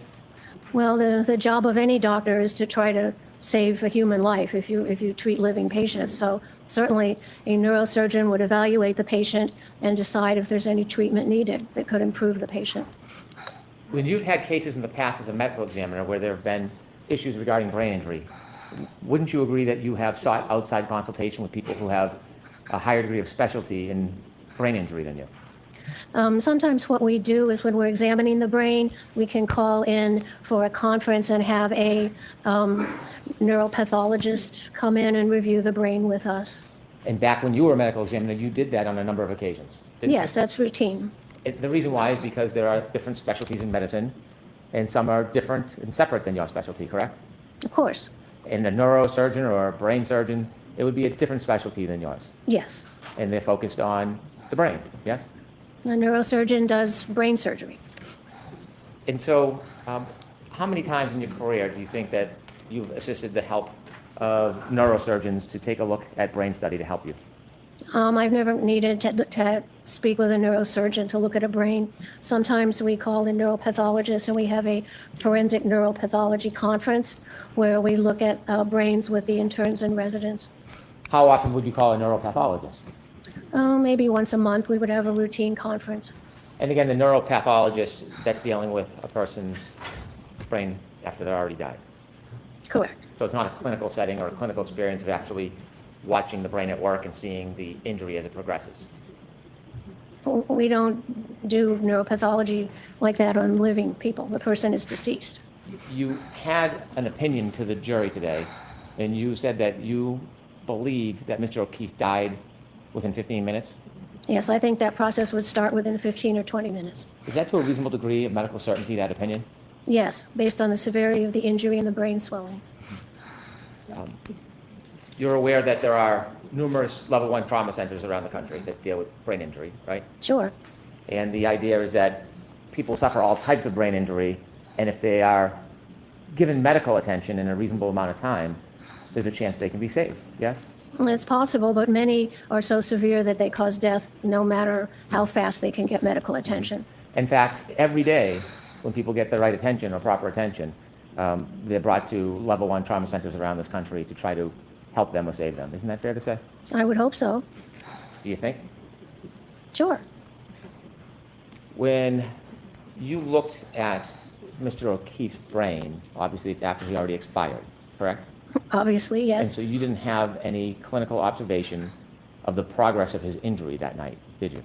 I was not observing him. I did not observe how he got his injury. When you gave an estimate or you give an opinion about how long he was alive for, are you aware that there's certain tests that are done by neurosurgeons when people are suffering brain injuries but there's an attempt to save them? Sure. Have you ever heard of a Guzman coma score? Glasgow, you mean? No, Yeah. Glasgow, but you've heard of Guzman? It's called Glasgow coma score. Yeah. Have you ever seen the assessment that a level 1 trauma center goes through when they're trying to save somebody with a brain injury? I'm generally familiar with the emergency Glasgow coma procedures to scale save is somebody's like- life. Have you ever read any Oh my statistical God. studies attempting to correlate the brain injury with the time somebody would live for?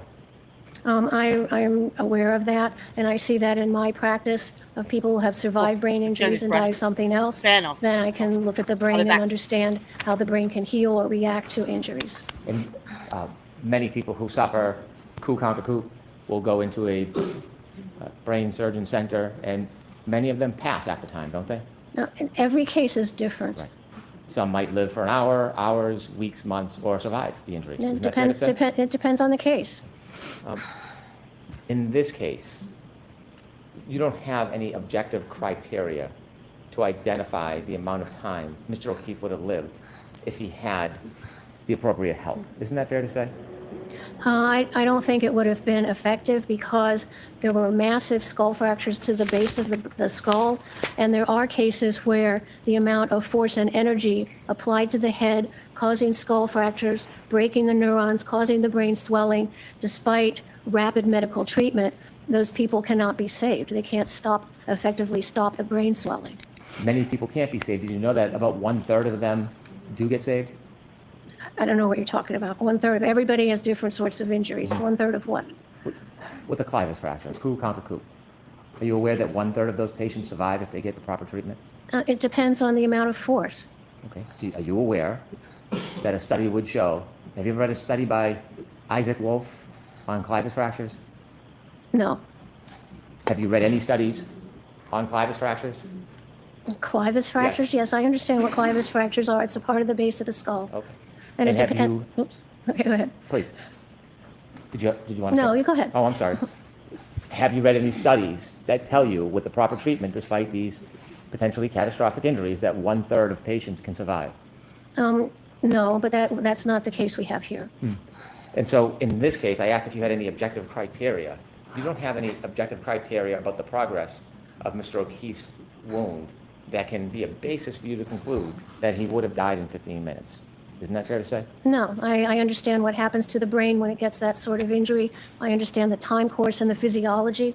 I've seen hundreds of individuals who've had brain injuries. Some survive for a longer period, some die earlier, and it depends on the amount of force and the amount of brain swelling. And in Mr. O'Keefe's case, we had the massive skull fractures of the base of the brain and immediate swelling and subarachnoid and subdural. So he had a large force applied to his head, which caused the brain swelling and the herniate and the progression of the brainstem down through the foramen magnum that stopped the brain. It was a very forceful impact. You examined his brain after you looked at photographs. You can't tell us objectively when his brain swell started. It started immediately after impact. And you can tell us what the progress of that brain swell was by looking at his postmortem photos.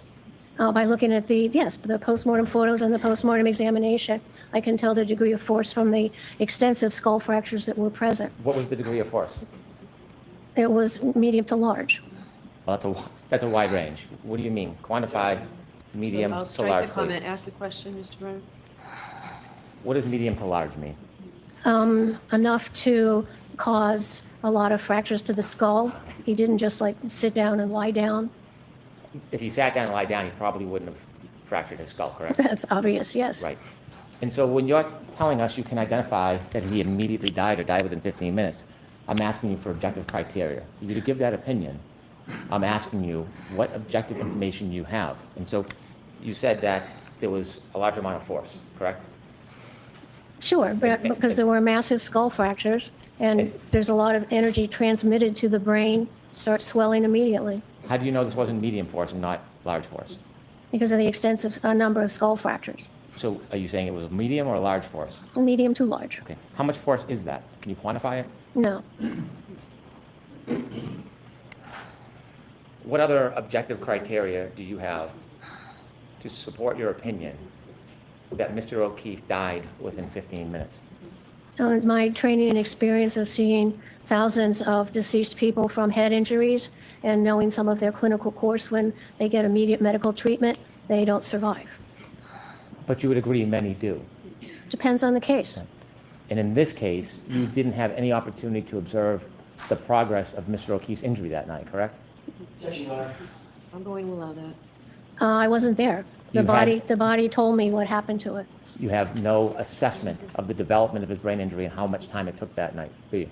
I do, from understanding the significant skull fractures and the swelling of the brain and the compression of the brainstem that all happened very rapidly because of the amount of force that caused all those skull fractures on the base of the skull that actually then hemorrhaged into his upper eyelids. That's a large amount of force. Was gross edema found on his brain? I think it was swollen, yes. But was that a finding? Yes. Where did you see that finding? Well, in order to have the herniation of the brainstem, the brain swells. Where did you see that finding? I can't answer that. I just know it from understanding, looking at the pathology. So at the end result, at some point, Mr. O'Keefe had gross edema. In order to get the brain stem hemorrhages, the only way you get that is because the brain has swelled. And there's no, after injury, tissue swells, and there's no place for the brain to go when it swells except down into the natural hole in the bottom of the skull where the spinal cord goes down. So that's where the pressure goes. So that seeing the brainstem herniation tells you that the brain has swollen a lot. Undoubtedly, but it doesn't tell you when it began to swell or the progress of that swell, does it? I don't know what you mean. You see inevitably because of the swelling, there's the suffocation, but when you see that, you don't know when the swelling began or how quickly it progressed. You can't tell that from an autopsy. Yes, you can, because Yeah. of the severity of the skull fractures. I know there was a lot of force, and that force applied causes you to go unconscious, then your brain swells. If there was just like one skull fracture, then that's a I know little what bit you're talking different. about, But this right? was massive skull fractures on the base of the skull. So there's a lot of force applied. So I know because there's a lot of force applied to cause the skull fractures, that the brain would swell rapidly. You would be unable to identify the rapidity of the swelling if you don't know the amount of force. Isn't that fair to say? No. Well, I do know the can amount of tell. force because of these amount of skull fractures. Yeah. In what you know is, in your words, medium to large force. Yes, You've heard of periorbital ecchymosis, Oh, no. yes. and that's sometimes called raccoon eyes. Well, periorbital ecchymosis just means bleeding and bruising around the eyes. And you saw the bruising around Mr. O'Keefe's eyes, didn't you, in the photographs? Well, it wasn't bruising caused by blunt force trauma to the eye. It was bleeding in the upper eyelid because the plates above the eye and the base of the skull Had been were fractured. fractured by the skull, by the brain hitting it. So, and that's a result of basilar skull fractures and not the application of force directly to the Would eye. you agree it takes a few hours for the bleeding to accumulate in the person's eyes? No, as soon as you break the skull bones and the heart's pumping, the blood comes out of those injuries. It starts to accumulate right away. It starts within minutes, you can see it. So you would disagree with the suggestion that it takes at least 1-2 hours for that bleeding to occur in the eyes. You disagree with that? I do disagree with that. It starts immediately. Do you have any studies that you've relied on or literature or support I know for where that? I got that I understand from. the physiology of It what actually happened. said that when I chat GPT'd it, it said that that ecchymosis can take 2 to 3 hours. Happens when you get those skull fractures and the density of the blood vessels. And if your heart is pumping, you pump the blood out those broken blood vessels Must into have this been small drinking. area above the eye. And Do you it have any- can happen within minutes. Do Do you have any studies or literature to support that? It's my training experience. I can't cite you a particular article at this time. I could certainly go look it up and bring it to you. Okay. Let me ask you questions about the wounds to the back of Mr. O'Keefe's head. Yeah, Yes. give up. You see a linear abrasion? Yes, vertical lines, yes. Now, would you characterize this as a classic wound caused by falling backwards and landing on your head? What do you mean, every wound is different. Every wound is different? Sure, every person's different. Every way you get injured is different. And so if somebody falls backward on their head and suffers the basal fracture, the wound from your perspective can look different. It depends on the impacting surface. Wounds on the same surface, say two people fell on the same surface, could they have different wounds on the back of the head if they suffered the same injury? In theory, if they fell, if they rotated their body, if you could reproduce something exactly, then you would see the same wound patterns. This wound pattern is typical of falling backwards on a hard surface, isn't it? We know it's from falling backwards and striking something hard. Can the frozen ground be hard? A frozen ground can be hard, but it doesn't fit the pattern in this injury. We'll get to that, but is it Oh, okay. hard enough to cause a basal fracture? It can cause a skull fracture.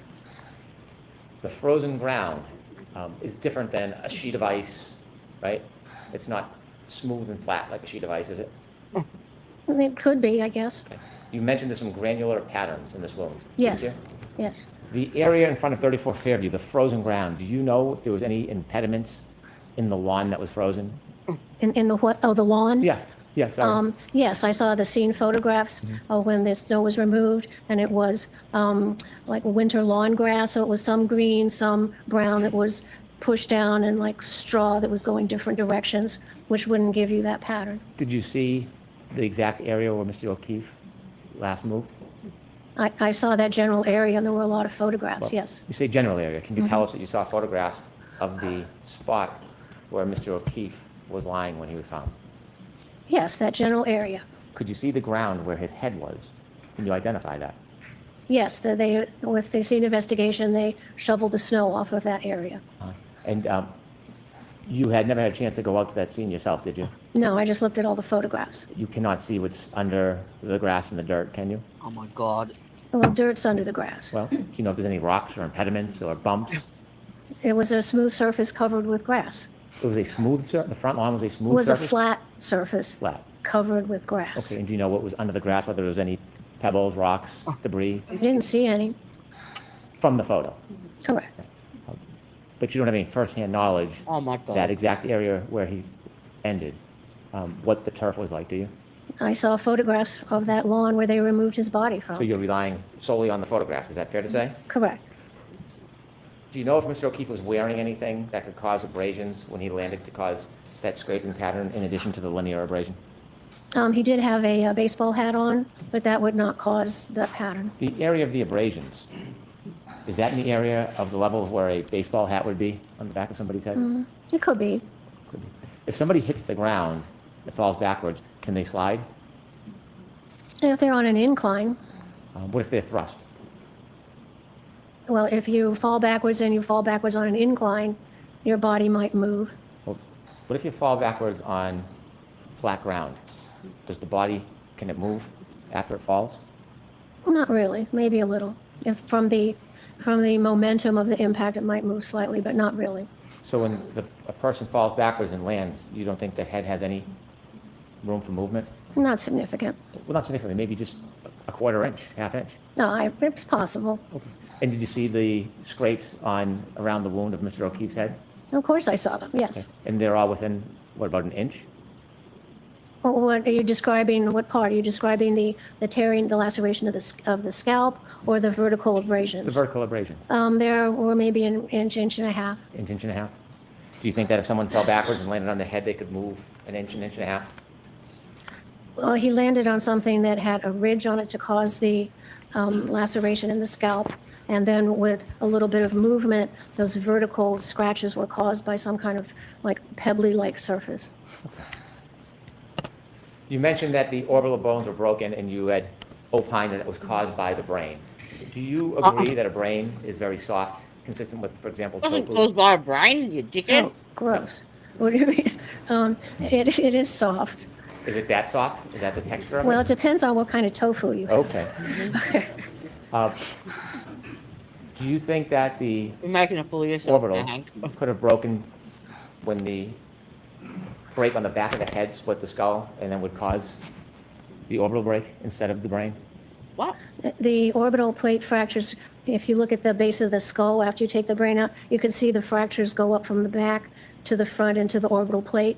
Sometimes when you fall backwards, the brain can also slap those orbital plates and cause some damage, but I could trace the fractures from the point of impact along the base of the skull to the part of the skull over the eyes. Do you think the base of the skull break, when it separates, could have caused those orbital fractures? I don't understand your question. When Mr. O'Keefe incurred that head injury, Yes. the basal fracture, do you think that the pressure, the damage from that basal fracture, the separation, could have caused the orbital break in his eyes? Separation. Well, the fracture of the plates above the eye, when the blood is still pumping, there's a space there where the blood can come down into the upper eyelid. So you described the brain as causing that break. I'm asking you, could it have been from the basal fracture, from the skull fracture? Yes, the fracture that was caused by the impact to the back of the head, radiating to the front of the base of the skull. So when you told us on direct it was from the brain that Lucky caused that. those fractures, was that just a summary, or was that to a reasonable degree of medical certainty? What? Well, sometimes the brain can also, in a fall, flap and hit those, but in this case, I could also see that the skull fracture started at the back and came to the front, but it could also be contributed to by the brain hitting those delicate bones. I guess my question is, when you've provided the opinions generally of what you believe and what you've seen, are these general opinions, or are they actually specific opinions based on the facts of this case?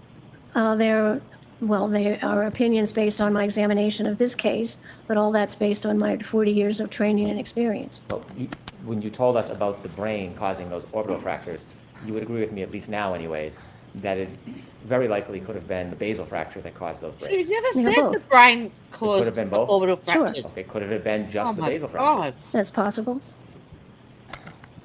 When you offered the opinion to a reasonable degree of medical certainty, had you considered the basal fracture as the source of those breaks? Of course. Yes, Is there a reason you didn't share that with us and you just said it was the brain?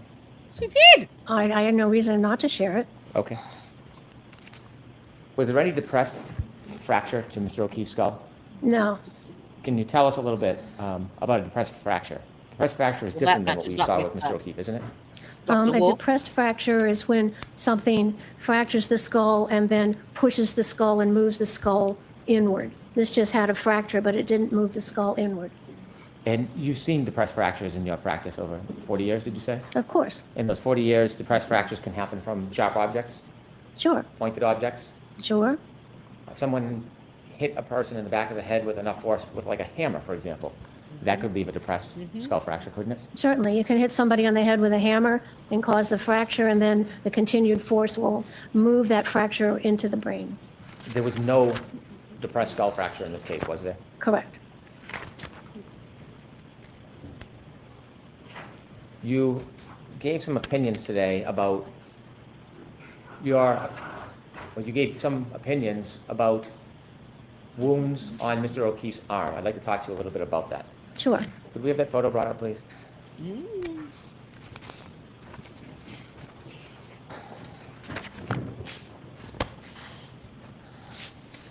Do you see all of those superficial abrasions? Yes, I see patterned injuries. Right. Would you agree that they're superficial abrasions? Yes, they go along the skin surface. How many punctures would you identify in that photograph? 7, Let's 8. see, there may be 9. some punctures like around the elbow, consistent with the teeth puncturing. Most of them are the teeth scraping along the skin. I'm not going to ask you what you believe the cause was. I'm going to ask you just about the wound. How many punctures do you see? Well, this doesn't show, there are other photographs which show more of them, but there's the little dot-like areas, you could call an area of skin puncture. Can you tell us from this photograph how many punctures you would say are in that photo? I didn't count them. Did you suggest that there was more than one puncture on that wound? I think I see more than one, yes. Pardon me? I see more than one on there. Okay, could you give us a count of how many punctures you see? Well, without looking at all the photos, I couldn't give you a correct number. Okay. You've written a report, haven't you? What? You wrote a report? I did. And in your report, you describe many of those abrasions as punctures, don't you? Yes. And a puncture isn't just a scratch. A puncture is a penetration of the skin, isn't it? Yeah, a point-like penetration. A puncture has a very specific medical meaning, doesn't it? Yes, it's a point-like penetration of the skin. And according to you, there are many punctures in that wound. Yes, I can see 1, 2, 3, 4, 6 or 7. Can medical professionals disagree on opinions about wounds and causes? I suppose they can. You also gave some opinions that you did not believe that Mr. O'Keefe's scratches were caused by having some impact with broken pieces of plastic or glass, correct? Correct. They weren't caused by that. Broken plastic or glass can cause a number of different angled wounds, can it? It causes an array of irregular, random injuries. It can have infinite different patterns, couldn't it? Could. There's nothing to hold a wound from a broken shard to be north or south or east and west. It all depends on how the force is impacted on the body, true? I'm not quite clear on your Okay, question. I'll try to do better. When you're talking about shards of broken glass or broken plastic, there is no set direction that they may cut somebody, is there? Well, it would depend on the case and how those occurred. They can happen in many different forms as far as depth, yes? Well, anything's possible. Right. How about length? What about length? Wouldn't that change? Couldn't that change depending on how the injury occurred, the length of the wound? Sure. And in this case, you talked about your opinions of injury relative to a motor vehicle, didn't you? That was something I considered. That's something you considered. Did you know much about the details of the motor vehicle in this case? Yes. Okay. When you considered your differential diagnosis, did you consider whether there was any DNA on the vehicle? I didn't look at any of that. I'm sorry? I did not look at any DNA. Did you know if there was any hair on the vehicle? I don't know. Did you consider the scene itself where there may have been a debris field? Oh my God. The debris field in this case? He's doing the I same know there thing. were photographs of various pieces of plastic around the area where the body was found. And do you remember where those pieces were found? Somewhat, yes. Did you have an opportunity to consider other evidence like a shoe? in She's the not a area near where reconstructionist, Mr. dickhead. O'Keefe was found? I know one shoe was on his foot at the hospital, the other was at the scene. Do you know if his hat stayed with him after he landed on the ground? The hat was in the area where his body was found. Did you take a look at his pants, the back of his pants? I looked at that, yes. Okay, what did you see when you saw the back of his pants? Well, because he had bled from the back of his injury and he was on a hospital gurney, some of that blood came down, so some of the blood was on the back of his pants. Did you see anything else other than blood on the back of his pants? I don't remember. I'm sorry? I don't remember if I saw anything else. Did you look, when you were doing your differential diagnosis, did you look at any evidence other than physical evidence? Did you look at any data evidence? I don't know what you mean, data. Like data you would find on a cell phone? No. No. Did you look at any of the data evidence from No. the defendant's Lexus? No. No, nothing other to than do with looking at the contours of the back to see if it had impacted Mr. O'Keefe. When you were doing differential diagnosis, did you look Yeah. at any information that would tell you what the speed of that impact may But have been? that's or what he allegedly does, was? see? Well, it didn't hit him. That's what he does. He asks stupid questions that he knows darn well is totally outside of the scope of that witness. And so they end up looking like a dickhead because they can't seem to answer him, or they get confused, or they look like their credibility. Like, that's what he does. When you haven't got a case, you must create one. Yeah. Yep. Or you try and cut you cut holes in the back of a fucking hoodie and tell the jury that it's fucking road rash. Like, Yeah, he's getting desperate now. He's getting desperate. So it doesn't matter. He knows the writing's on the wall. So you didn't care to know Just wait till anything Wednesday about the comes car, in. the data in the car, because you had already formed your opinion? It did not hit him, so it was not relevant to my opinion. Is that a different way? By looking at the body, I could tell that there was no evidence of impact with a vehicle. Is that So a- whether the vehicle was going slow or fast is What not a relevant. dickhead. And so you didn't try to get any information about And the speed of the vehicle? how much trouble did he get into? How much? Did he even get told off? No, not even a bad word. Totally irrelevant to you? Correct. And did you also disregard, well, let me ask you, do you ever look at statements? I look at witness statements if they're available to me. Were any of the defendants' statements made available to you? I did hear some of them, Did you consider the ones that you heard? of course. Which ones did you hear? I really can't answer that. I don't know what you'd have to give me an example. You said that when Mr. O'Keefe was first incurred his injury, you think that he was unconscious?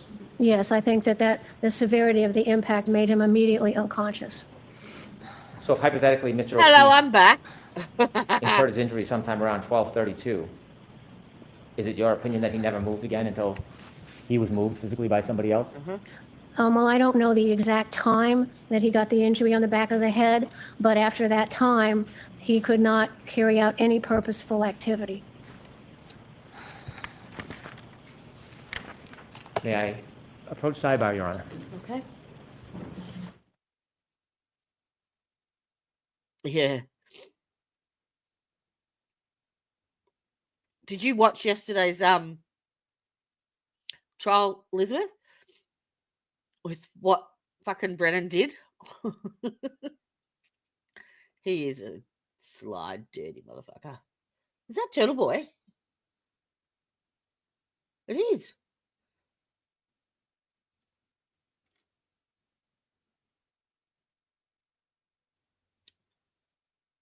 His trial must be over.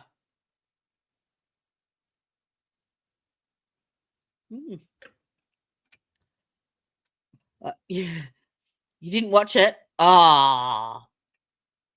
Well, they had Dr. Wolf up on the stand, and it was cross-examination. And they'd gone through the accident reconstruction photos and showed that the shirt on the crash test dummy was pretty much torn up, both arms and the back, and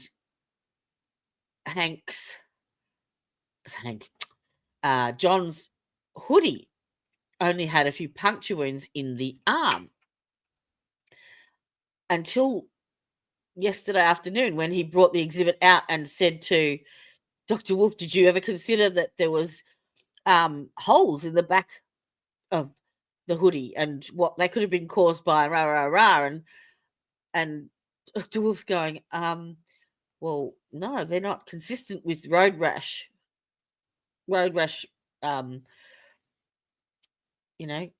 damage. Hank just kept changing the subject. I've been saying, did you consider that there was holes in it? And he ended up having to say, well, no. So he looked like an idiot. What had happened, Hank, there was no holes in the back of the hoodie until the Commonwealth's criminalist, Maureen Hartnett, cut out samples from the fucking thing to test them. And that's what he showed to that's what he showed to Dr. Wolf, the ARCA guy. And then Alessi jumped up and down and asked for a mistrial.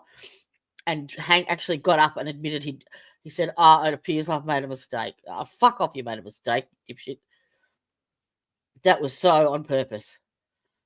Tried to get it, make it look like the back of John's hoodie was damaged by the car from road rash. when it was actually just cuttings taken from his fucking criminalist. And he got nothing. He got not even you're a very naughty boy. Nothing like that. Just an instruction to the jury to disregard his question. That was it. She's so fucking bad. Really bad. Oh. It's a little swoop, a sneaky little glide. The message is simple, like and subscribe. Yeah, jury has just left. All right, so Mr. Brennan, if you can briefly tell me what it is you want to introduce through this witness. To remind the court, on direct examination, the defense promoted Dr. LAPOSATA's credentials, including specifying her successes with the station nightclub fire and her running of her office. We have an audit from 2005, State Department of Rhode Island, Department of Health. In that audit, it paints a very different picture than was presented on direct examination. In that audit, they investigated the chief medical examiner, and they compiled a history of statistics for the medical examiner, which was Dr. LAPOSATA.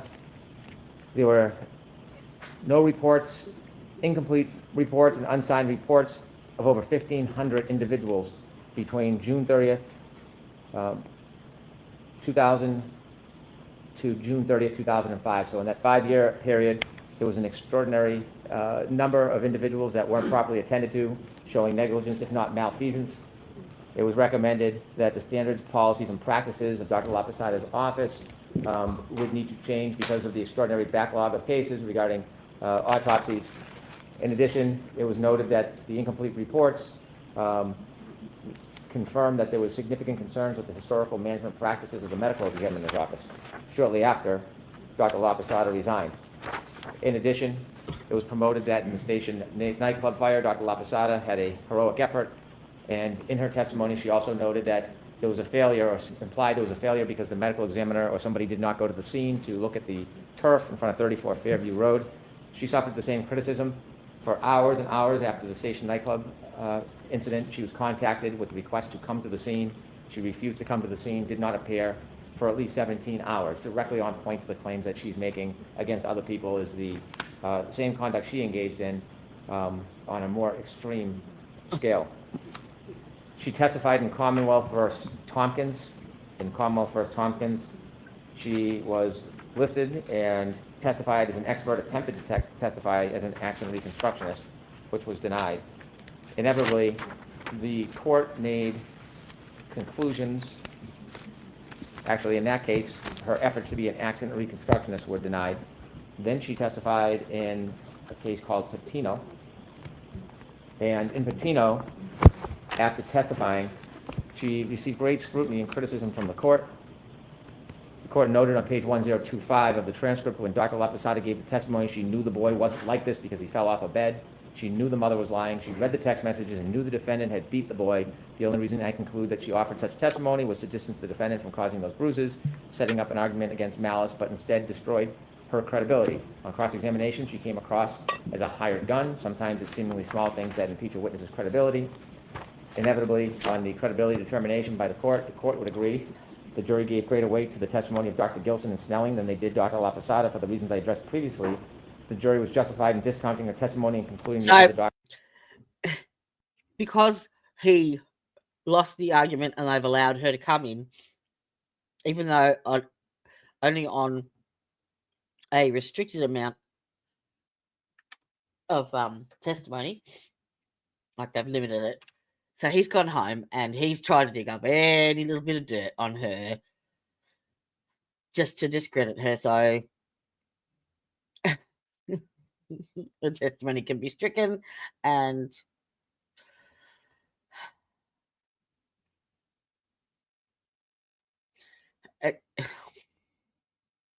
yeah. Doctors testified apparently impartial. While she appeared as a paid advocate, at least on this occasion, without impugning the witness's integrity, because that witness is known to the court, but in this case, when she testified, she was not credible. That's a direct credibility determination by another tribunal about her testimony. So I would like to, and that's why I came sidebar rather than ambush, to give the court notice that I'd like to get into the criticisms regarding her run as medical director that led to resignment after she was audited and left 1,500 bodies unattended or incomplete. Also get into the criticism she received for her handling or lack of handling of the station nightclub fire, and finally get into the credibility, adverse credibility determination in the Patino case. So I'm not familiar with the Patino case, so I'll need a copy of that. Yes. All right, Mr. Jackson, I'll hear you. Thank you, Your Honor. First of all, Mr. Brennan said that the audit established that, as the chief medical examiner, the audit revealed that she left 1,500 bodies unattended, was his quote. Bodies unattended. That's absolutely not what happened in that situation. It was a political situation. The medical director for Rhode Island came in and took over.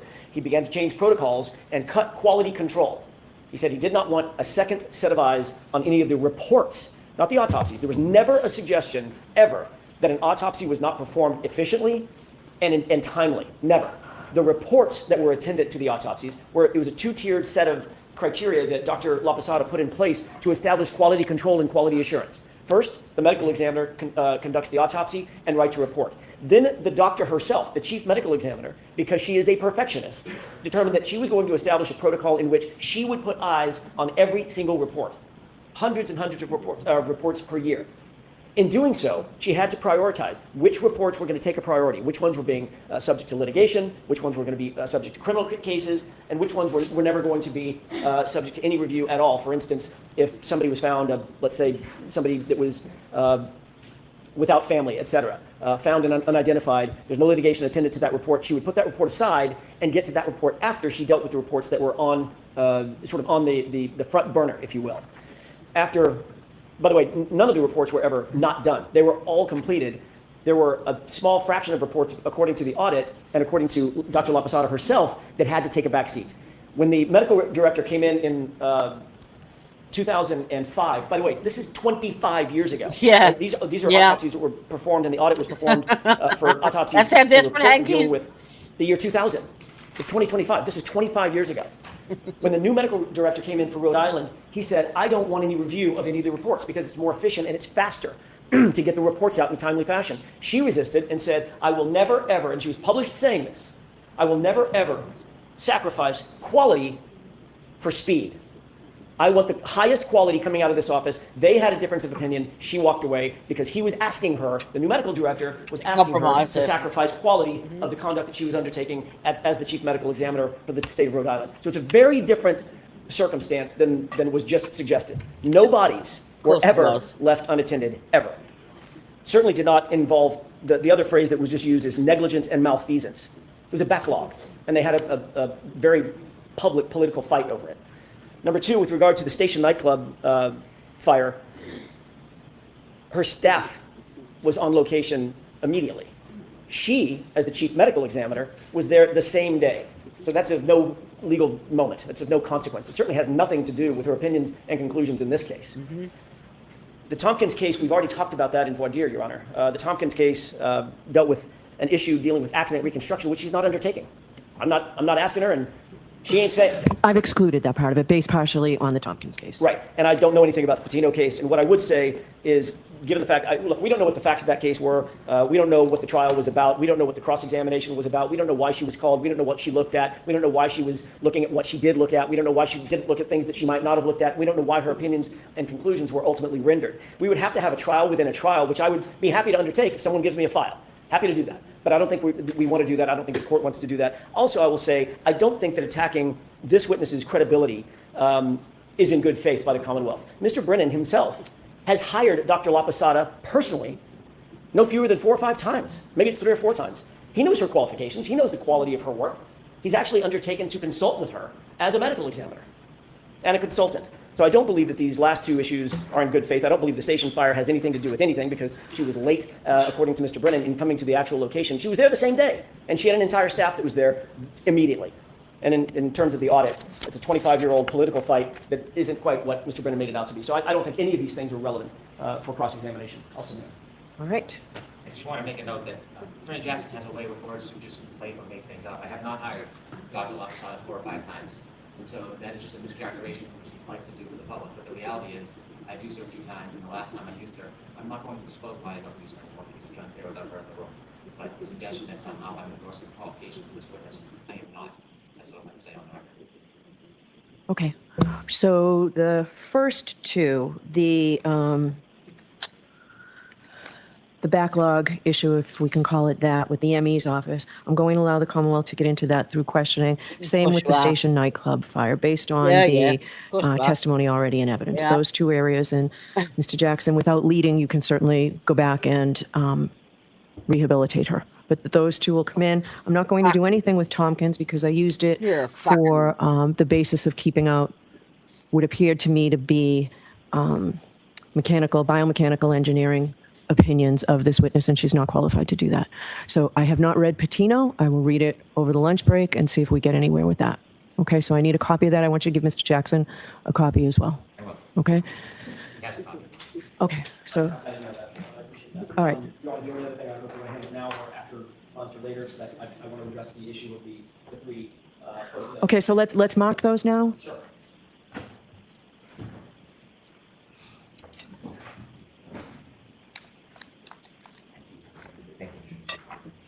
Can we mark them all as one ABC? I have no preference one way or the other. It's just three. They're all Mr. Jackson, if you can I just? Yep.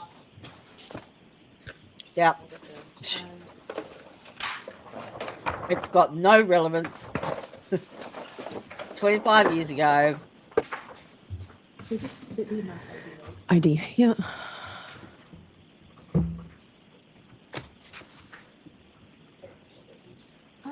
I hope she fucking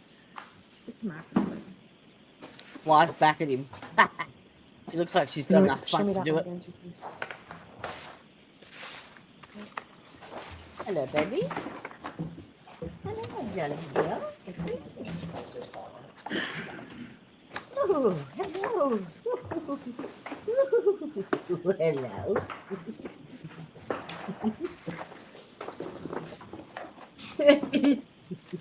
You're a monster.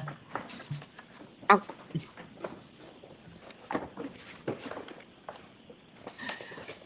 Oh.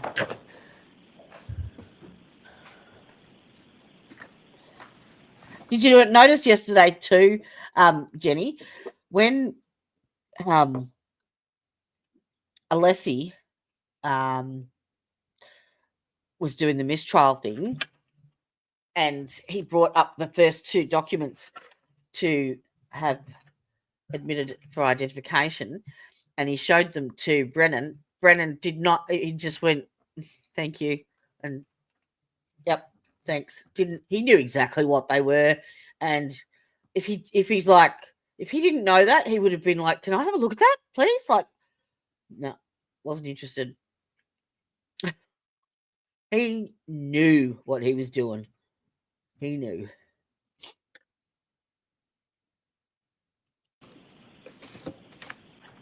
To these coming in through another witness, so you agree that they'll be coming into evidence? I'll stipulate. All right, and what's the objection to them coming in through Dr. LAPOSATA? It's not part of the report or opinion. She's gone beyond her report, talking about the fact that she's studying x-rays and giving an opinion. I think that suffices. It really, I think, is beyond the scope of her testimony to begin with. I'd be gracious with it. Stipulate to these and show Dr. Rentschler utilizing the stipulation.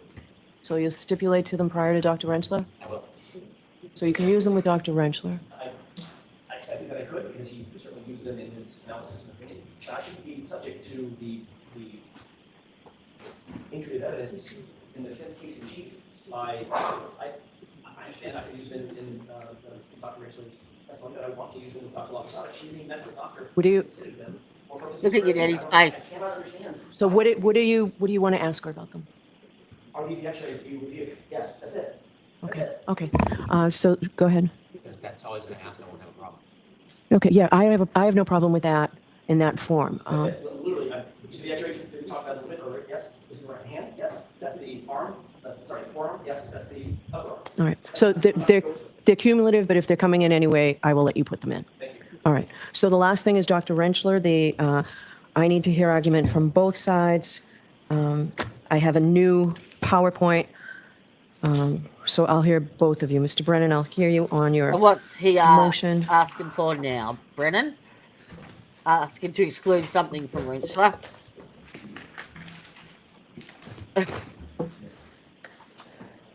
Heaven forbid they allow the truth to come in and the real facts of the case be presented.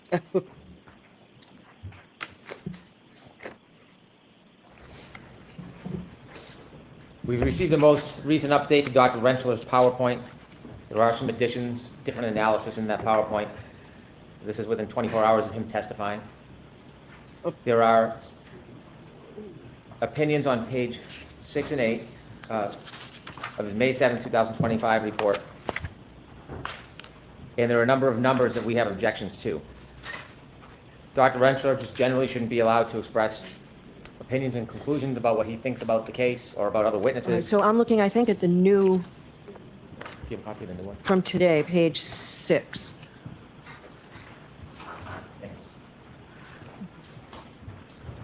So what I have are just photos with measurements, so I don't know what the testimony that corresponds with those. I've read, obviously, the report of Dr. Rentschler from May 7th. That does not seem to detail everything, and that's no criticism. I'm just saying it's a scant report, so I don't know what the opinions are regarding these. I'm sorry. Yep. I Please. didn't want to speak over Mr. Brennan, I apologize. I just wanted to let the board know you cut that out now. We went through, based on Mr. Brennan's discussions last night, and significantly edited the entire thing.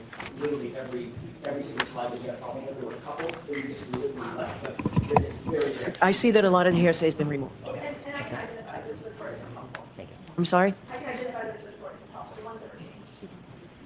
All right. But, It made streamline this. so what are you both I'm going to hear from Mr. Brennan first. What are you objecting to as the report now stands? I have a most recent copy of the report now.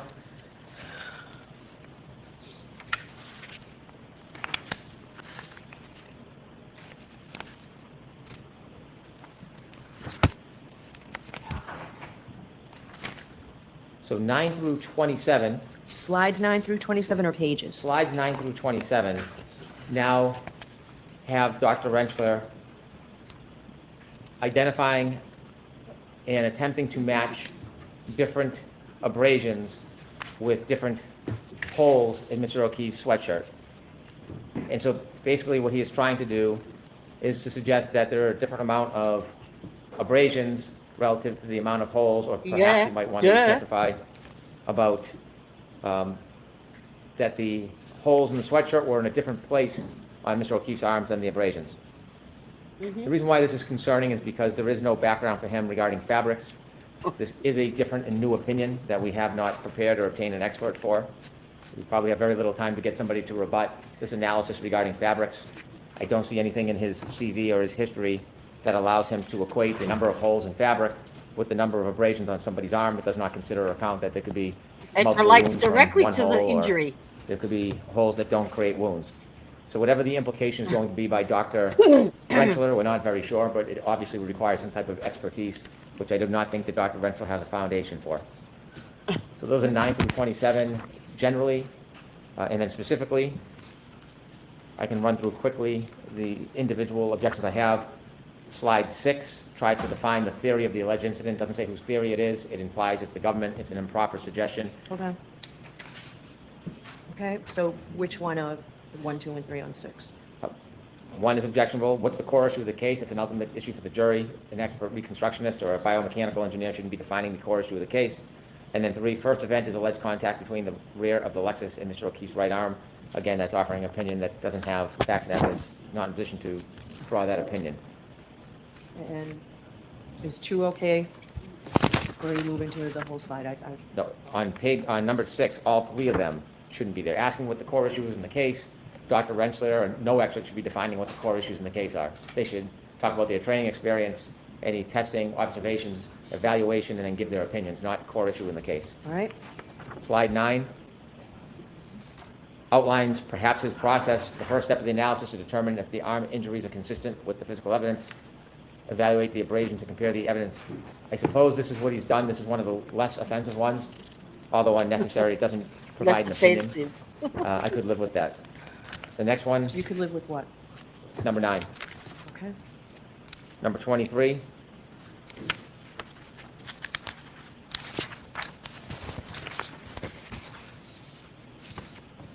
Again, this gets into that new core opinion about trying to identify or, I think, compare the abrasions to the different wounds. I think the part that's objectionable is the words measurements, question mark. I'm not sure if it's implying failure of somebody else. It seems to be an opinion, and I'm not sure of the context of it. 24.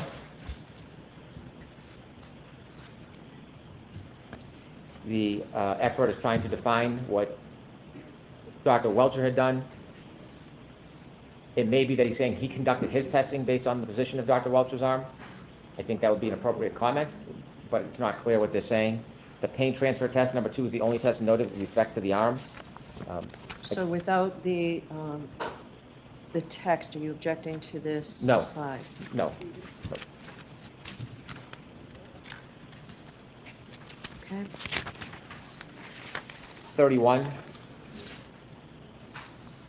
posits questions regarding ultimate opinions. I think it's inappropriate.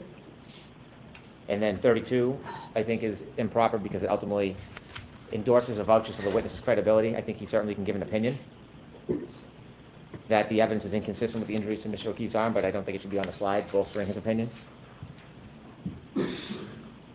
33, again, it's posturing the weight of the evidence. And it's resigning the government to a particular study, one study. It's really a commentary on the government's case. It goes like this. Number 1, Dr. Welcher only did A, and second part, A is insufficient. So that's really what this is saying. It's It is. commentary, it's hearsay, it's inappropriate. It's not. It's the 34. truth. You dickhead. It didn't come anywhere near a forensic analysis. Nowhere near. I think if one said that that's what he did, I, Dr. Rentschler, took a step to determine the kinematics of Mr. O'Keefe's arm during the alleged incident and asked how would this arm move, I think that would be appropriate. But he shouldn't be giving a opinion on what steps should have been taken by Dr. Welcher.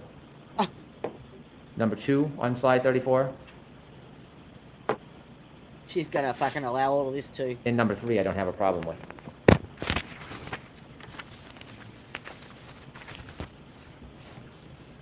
The next one is 46.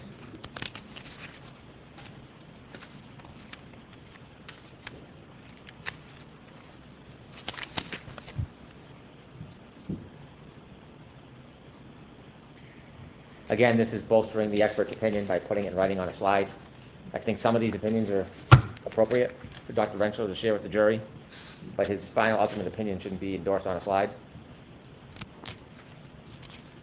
47. Again, this is self-endorsement of the success of his tests and giving his opinion about his success. Number 1 and 2, I think, are inappropriate. Number 3 has really no context standing alone. And number 4, if he knows that's his next step, I wouldn't have a problem with number 4. Page, slide 54.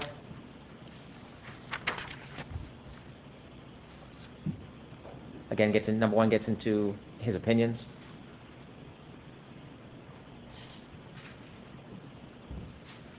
Number 2, he gives an opinion about a different expert, a medical opinion.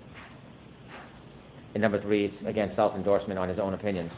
So all these are opinions, either bolstering himself or somebody else's work. I don't think it should be in a slide. 55.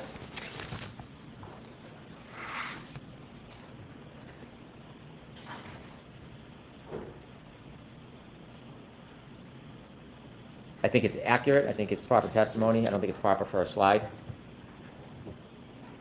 Same with 56.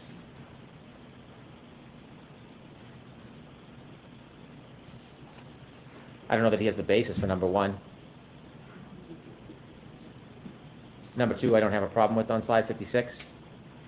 And number 3, again, it's bolstering his opinion. So I think 1 and 3 are improper too. Not. Slide 58. I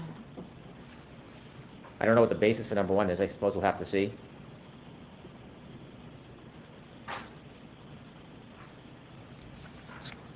If these are Dr. Rentschler's views, I don't know how they're relevant to the Commonwealth's case, but certainly I think he has the experience to make these conclusions, but it shouldn't be in a PowerPoint. You shouldn't be commenting on the reports of another expert in a PowerPoint, number 3. And number 4 is ultimately an opinion that he's self-endorsing. 66. He is hired to give his opinion. Again, it is an opinion. I don't think it's an admissible opinion, and it shouldn't be in a slide. He's trying to draw a conclusion on what the jury should conclude based on the Commonwealth's evidence. He's not in a position to do that. 67.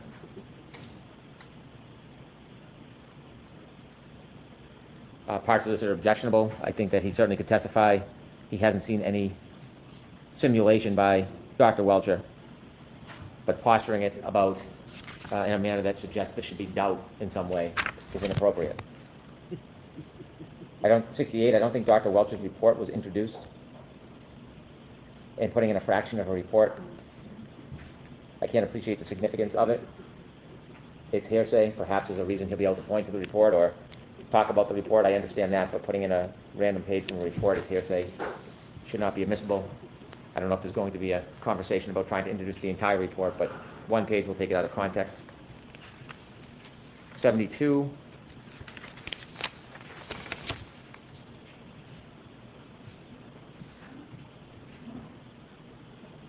I think the expert has a basis for the opinion. I don't think ultimate opinion should be in PowerPoint because it's self-endorsing. 74. Again, it's a conclusory opinion. It's bolstering.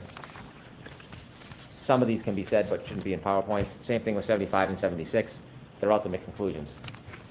I'm not in agreement with all of the conclusions that the expert may try to introduce, but testifying about an ultimate opinion and putting it on a board to self-endorse shouldn't be permitted. And those are my objections. Okay. So he's allowed to say it, but he's not allowed to have it written. First of all, if I stand here only because I'd like to be able to reference the PowerPoint. Yeah, that's fine. Thank you, I appreciate that. First of all, there were no additions, just to be clear, to the PowerPoint. The only changes that we made were directly in response to the objections that were filed by the Commonwealth. We did delete a large section, trying to accommodate some of their concerns, as well as shorten some of the opinions. So those were the only changes. I just wanted to make clear before. There are no additional opinions that have been set forth in the PowerPoint. With regards to slides 9 through 27, that was not one of the issues that was identified in the Commonwealth's motion. They objected to slide 9. There's half of those slides are not referenced. I do agree. It's a new objection. I just don't know when there's an objection raised how a biomechanical engineer is qualified to testify to tears and clothing. So this is a direct his testimony is going to be based on his knowledge of forces and forces applied to certain objects and how that results in abuse. And I understand that, but some of the specifics that he says, I'm just saying I had a concern, so I understand it's new. I think that we'll be able to satisfy the court's concerns by laying proper foundation. All right, so we can come back to the fabric argument or whether it's beyond his scope of expertise. But actually, Ms. Little, if I can just ask you, and I can hear you later, as I assume everybody wants lunch and we're coming back in at about 20 of, quarter of at the latest. Can you just explain to me why these slides, if Dr. Rentschler is permitted to express these opinions, why we also need them on slides? That's the problem I have. I think that's a great question, Your Honor. And the reason we didn't do these on slides is because we objected to Dr. Welch coming on his PowerPoint. So I looked at that yesterday. Copy of the specific opinion that was placed up on the screen with regard to his opinions and conclusions. That was done over the defense's objection. So which one? Because I did look last night at that and did not see it. It's slide 136, Your Honor. The totality of the evidence. Hold on one second. Is it a conclusion page? I don't know. I just. Hold on. But it's page 136. It's entitled Evidence Brief Lexis Dicton of Heat. And it states the totality of the evidence is consistent with the right rear pointer of the Rig 2021 Lexus in front of the gun and Mr. O'Keefe, striking the rear posterior aspect of his head on the frozen ground. Okay. So if he's allowed to do that. So that is different than what I said he could be asked on his ultimate question, right? But it still came in? Was there, I'm sorry? Yes, that came in over the defense.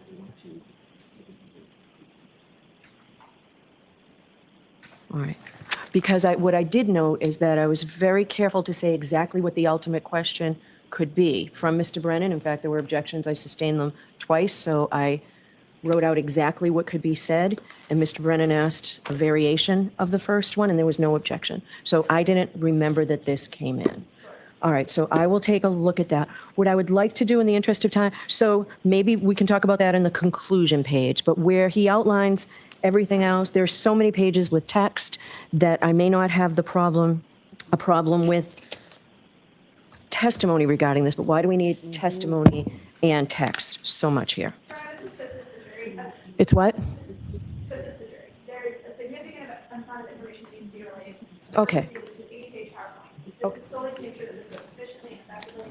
I think it's helpful for you've narrowed down the text on the slide significantly. It's important to see those PowerPoints. Okay. Just to the major issues. I think we've streamlined this a lot, but I think having the PowerPoint will allow us to make this go smoothly and quickly. All right, so I will look at these. What I'll try and do is if there are any changes in the first 15, I'll try and get those done during lunch, and then we can have this argument afterwards. Thank you, I appreciate that. All right. All right, we'll see everybody no later than 1:15. Quarter of. So does that mean 1:45? Oh, I need an ice cream. Oh, Teresa, why do you do that? It's 3:20. Where the fuck am I going to get an ice cream from? Yeah. You're nasty. You nasty. Oh dear. Oh, and caramel drizzle. Oh. Actually, I couldn't even tell you the last time I had a pancake. And for some reason, I woke up today feeling like a fucking pancake.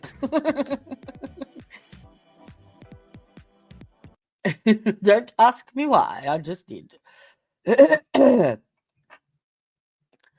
All right, so they've got half an hour. All right. Well, I might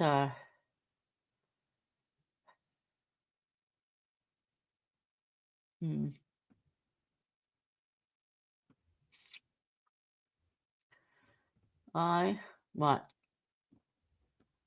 go and set up the boudoir, I think. My feet are throbbing.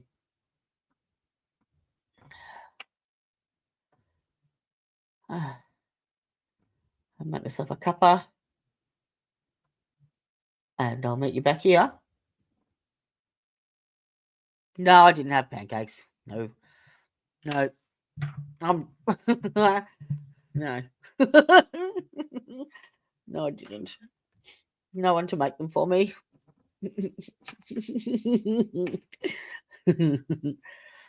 No. Oh, I've got to get some meat out of the freezer too. That just reminded me. I've got a lady that comes now 3 days a week, Monday, Wednesday, and Friday, and she's great. She's Thai, and she pre-cooks meals and stuff for me, and we put them in the freezer so that I don't have to, because I can't stand long enough to cook or prepare. You're eating KFC. But I used to eat KFC when I had a hangover. That was the only time. I don't drink anymore. And I only used to eat the skin. Yeah, no. No, my idea of takeaway is like a nice Thai meal or a, you know, I don't do fast food, but I know I look like I do, but I don't. You'd be surprised. Oh, that's what I was going to tell you. This new diagnosis explains a lot because of the high doses of prednisolone that I take and have done for so many years. Obviously, yeah, it makes you put on weight in certain areas, but in the last 6 months, I've noticed that my circulation to my legs, as I've told you before, has been really bad, and like I've never ever had swollen legs or swollen feet or anything, and it's even discolored the skin. Like it's and I'm now on fluid tablets and what have you. But yeah, my toes and my feet, if I could put them up to the camera, you would just go. Sometimes they're purple. Well, hello, Clumsy. Oh, is it raining outside? Is it? That's pussy number 2. Come to say hello. So what they have now, and basically the disproportionate amount of where the fat is deposited is not natural. It's bizarre. I look like I'm 9 months pregnant, and it's hard, like it's solid. But since I've been taking the fluid tablets, it's removed some of the fluid from around the tissues, and I found all these lumps. Like some of them feel like a pea under the skin, but some of them are quite large. Like, and if you feel my stomach, it's like someone put 20 water balloons in there. It's weird. So what has happened is the steroids have put on the fat, like the fat deposits, but that fat has actually mutated, and become fibrous and vascular. And the body in its wisdom then thinks, oh, this is a foreign body, and encapsulates it. So it then creates what's called a lipoma. And yeah, well, hello. Face, stomach. Yeah. Yep. My arms and legs are, yeah, exactly. Perfect. And the back of your neck is where they deposited as well. But yes, so it's called Dercum's disease, DERCUMS. And because there are so many lipomas in my stomach, there's no treatment for it. Diet and exercise, no, it's surgery. They are compressing on the blood flow to my lower extremities because there's so many of them in there. And they range from, as I said, a pea size to almost a tennis ball. And some of them painful. Especially like if, you lay on your side or your pants are laying on one of them, it's really sore. So, yes, I've got this new rare fucking... but it explains the lack of circulation to my legs and why that's happened. And the ridiculous shape. And I said to Tanya the other day, I'm just going to pretend I'm pregnant every time I go out. But in saying that, because there's so many there, it's putting additional pressure on my spine because the weight is so far forward, if that makes sense. Like, yeah, it's just fucked. It's fucked. Yeah. So, yeah. Just, yeah. Fuck my life. The only thing, that's why I started YouTube. The only thing that still works is this. And that's questionable. All right. I'm going to set this up and put my feet up. Have some painkillers, and I will meet you in the bedroom. Au revoir.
You are unmuted.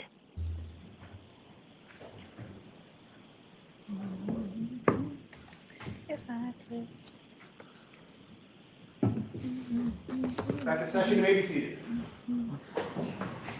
All right, the jury is coming over. I just wanted to tell you what I was able to do during the lunch break. So, Mr. Brennan, you argued for 4 points of admission regarding this witness. I'll allow in 1 and 2. I've had a chance to look at 4. I think I already told you I would not allow in 3 because I've already considered it. I've now looked at the 4th one, the case. I'm not going to let you get into that during cross-examination. If the door is open and you think you can get into it after redirect, please come to sidebar. Thank you. All right, and also I had a chance to look at the actual exhibit regarding what came into evidence from Dr. Welcher and Ms. Little. Contrary to what you said and what Mr. Alessi was nodding to, page 136 did not come into evidence. It's a blank page. So that PowerPoint did not come in. I had a chance to look at Dr. Rentschler's PowerPoint, and at least for now, maybe you can persuade me otherwise, any text that has hearsay on it that you say will help assist the jury, what I want to say is I think we have to give the jury some credit here, okay? They have been listening to this case intently for weeks. I don't find that anything that you've recommended here comes in to assist the jury is necessary to assist the jury. So before Dr. Rentschler testifies, those slides that were objected to that have text are out. Can I have a moment just to examine the Dr. Welcher PowerPoint?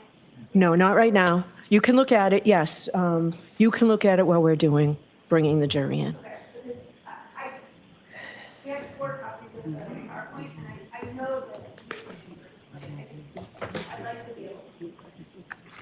137 is the report. So Mr. Alessi, please.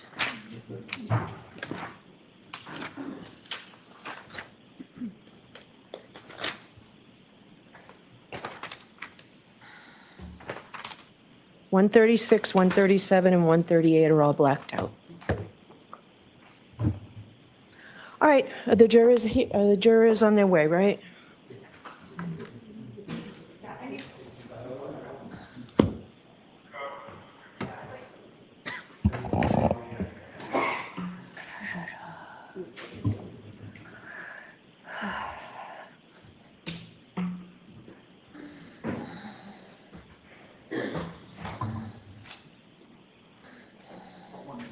Okay.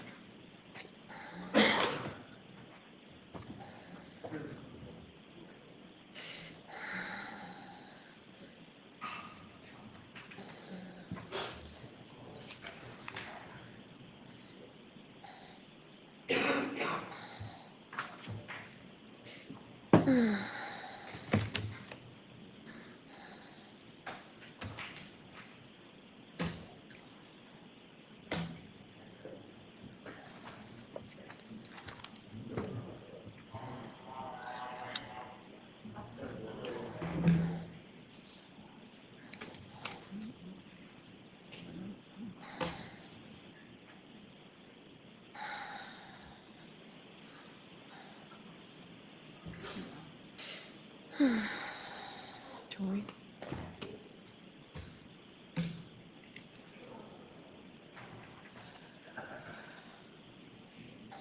Please rise for the jury.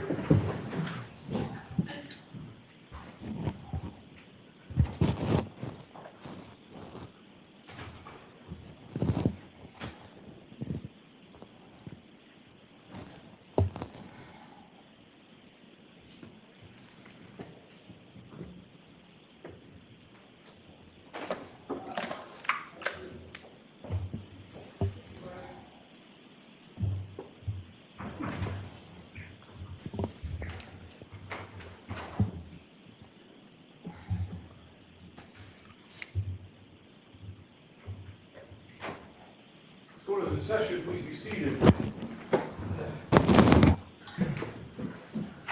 All right, Mr. Brennan, whenever, I'm sorry. Thank you.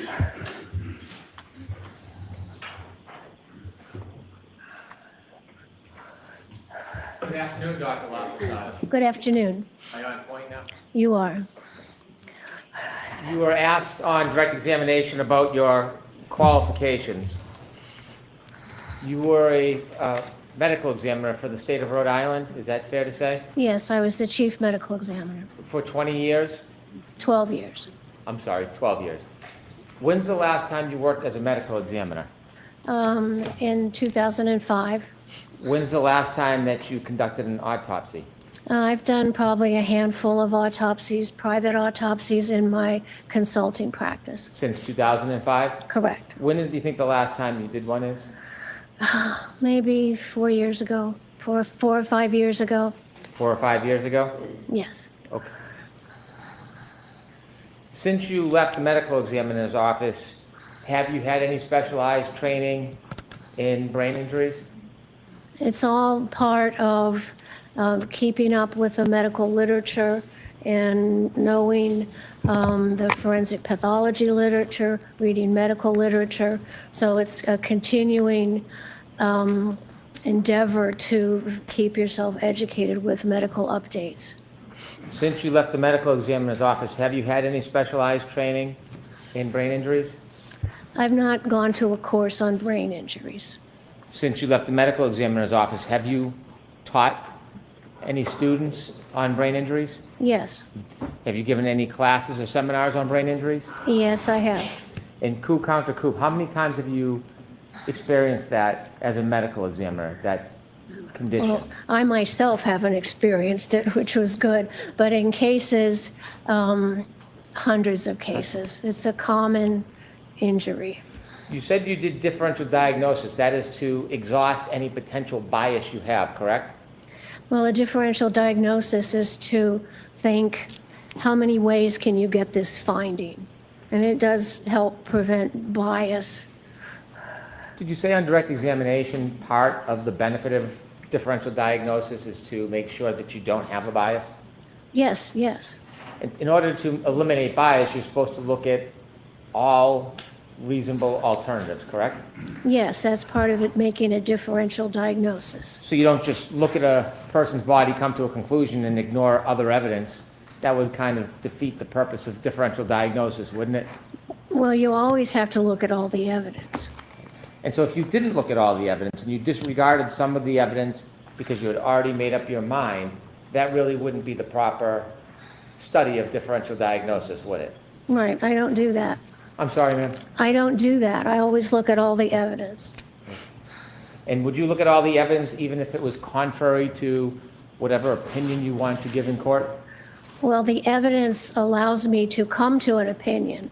So it's not like I decide on some opinion I want to give and then look for the evidence.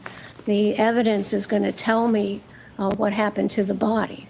So you would never say, like, I don't need to look at that evidence. If it's presented to you, you would look at it and study it and consider it in differential diagnosis? Sure, it may or may not apply, but I'd look at it. Because if you did that and said, well, I don't need to look at this, and it was relevant evidence, that would defeat the whole idea of differential diagnosis, correct? Well, you always want to look at all the evidence that's going to help you decide what happened to the body. If you were to ignore relevant evidence because you already made your mind up, that could create some type of bias, even if you're not recognizing it, correct? Well, I don't make my mind up. I make it up on all the evidence I have. Then if something else other evidence comes up later, I have to reevaluate everything and consider that new evidence. When you were talking about car collisions, I don't want to belabor the point, but you didn't major in physics, did you? In what? You didn't major in physics, did you? No, I took physics, but no, didn't major in it. Okay. And the last time you took physics was probably, what, undergrad? Correct. Thank goodness. You have no study in biomechanical engineering? No, I'm not a biomechanical engineer. Understood. You never taught courses in accident reconstruction, have you? only in terms of looking at the injuries on the body and showing how that they could or could not have occurred from impact with a motor vehicle. Have you taught classes in accident reconstruction? Only as far as it would affect the findings on the body.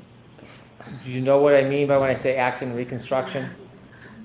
Well, accident reconstruction meaning, and I'm telling you that my expertise in accident reconstruction is restricted to looking at the body and then understanding how impacts may or may not have occurred to the body. I don't take a car and look at mileage and such like that. You don't do any studies of the actual vehicles, you're focused on the body? I'm focused on the body, but I also look at the vehicles to look at the points of impact that might be possible. You do not have any advanced study in biomechanics, do you? No. Now, you had mentioned that when you were in the medical examiner's office, you had a number of higher profile cases. Well, every case is important because somebody's dead. You pointed out some pretty specific ones on direct examination. Were those more important, the ones that were highlighted, or is that the same as every other case? I don't know what you're talking about. Well, you had mentioned the Egypt airline crash, station nightclub fire. Those were highlighted or pronounced on direct examination. Are they equally important as every other case? Oh, absolutely. Every person is my patient. You talked about some of your commendations. The station nightclub fire, you received quite a bit of criticism on that, didn't you? Well, there was a flurry of negative press without any basis. You had mentioned that a doctor, a medical examiner, should have gone out to the scene to look at the area where John O'Keefe was found to make observations. Did you suggest that in any way on direct examination? You have to know what the scene looks like, and usually that is documented in police reports and in police photographs who document the scene. The station nightclub fire, that had numerous victims, didn't it? Yes, 100. And you received criticism because you were repeatedly requested by emergency responders and police officials to come to the scene, and you refused? That's incorrect. First of all, nobody called me to come to the scene, and medical examiners are not first responders. As soon as I got a call that there was that fire in the nightclub, my investigator went right to the scene, and I was in constant communication with him throughout the early morning hours of that horrible accident. And I went into the medical examiner's office because I had to start getting ready to run our office 24 hours a day to not only take care of the poor individuals who expired in the nightclub fire, but also the regular work of the medical examiners. So there was no need for me to go to the scene because I had my investigator there, and my job would be at the office to get things all set up to handle the influx of deceased. Did you receive criticism that over 17 hours there was an effort to have you come to the scene, but you refused? There were, I'm going to allow it in a different form. yeah, that's incorrect. Hold on, Dr. Oh, I'm sorry. Oh, no, I didn't mean to scare you. Just Oh. Okay. Hold on for a second. Okay. Asking differently, Mr. Brennan, please. Did you receive criticism that officials? I'm going to allow it based on the ending, pursuant to the ending. Let's hear it. Did you receive criticism that for over 17 hours officials were asking you to come to the scene and you refused? It was untrue. It was printed in the newspaper. We looked up all the phone records and provided it to the newspapers and showed that nobody called me to go. I would have gone if I needed to. I had my investigator there. It was just bullshit. No, it was erroneous stuff. Was there other criticisms in 2005 before you left the office? No, there was a flurry of stuff in the papers. There were union issues, new director of health, new governor. So yeah, there was a little flurry of stuff, which was not substantive. So you inevitably did resign in 2005.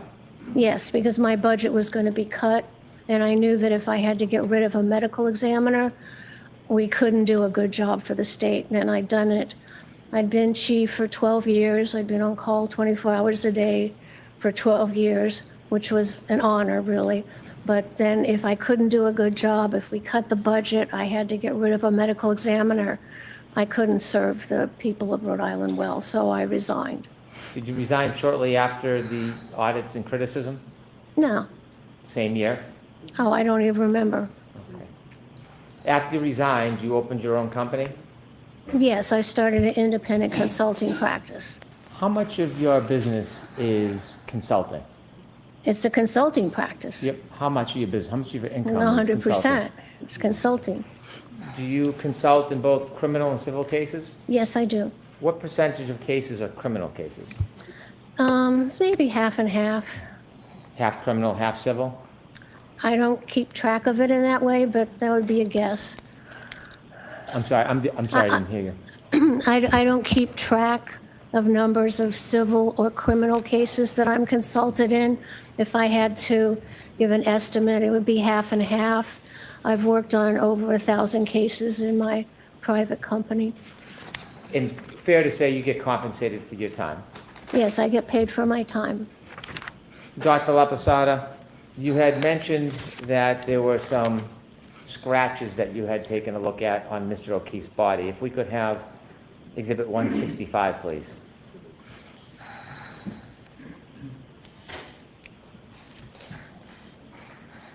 Now, would it be fair to say, Dr. LAPOSATA, you do not know the genesis of that cut on Mr. O'Keefe's right eye? I do not know what caused it. I can tell you what didn't cause it, but I don't know what did cause it. You said that was from blunt force? It's from application of blunt force to that little area that broke the skin. When you were asked a question about whether that was consistent with a punch, you opined that it was consistent with a punch, yes?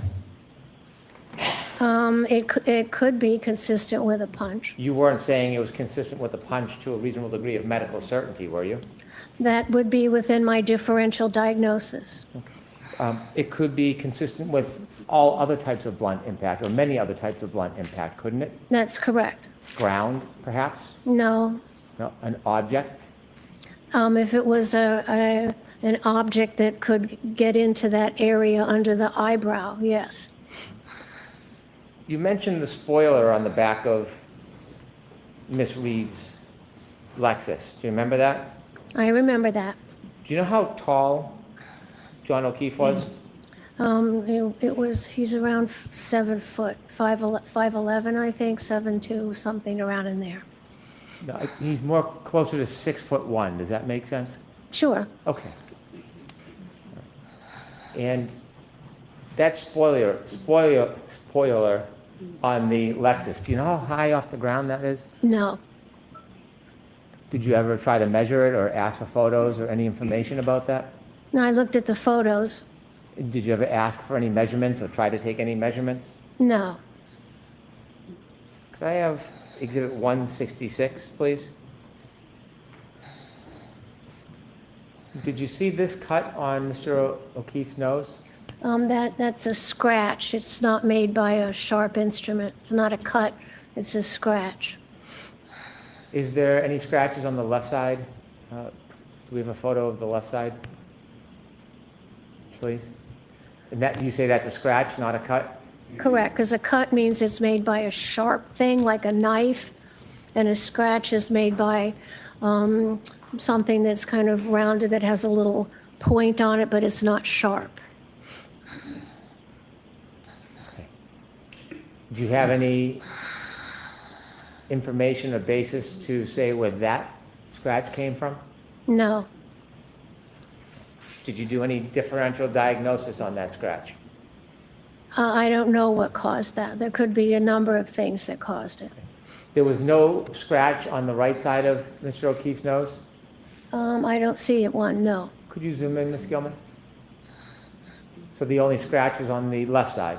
Looks to be, that's not a good photograph because there's some blood obscuring the skin. Yes. If my memory serves me, there is a scratch on the left side of the nose and maybe a small scrape on the tip of the nose. And we can go back to the left side?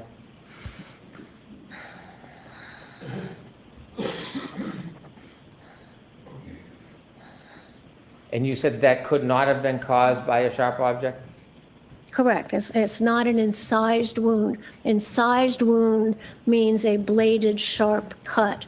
This is a scratch, not made by a blade. Were you aware the defendant made a statement that she pulled a piece of glass from the defendant's nose? No. And you would say that that wound is inconsistent with being caused by glass or a sharp object? It would not be caused by a blade. It could be caused by a piece of glass that was thick.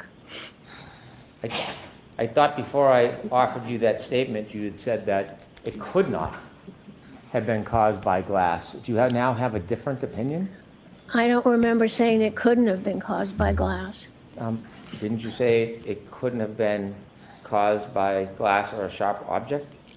A sharp object. Would Like a sharp object, like it's not You an can take that down, please. incised wound made by a blade.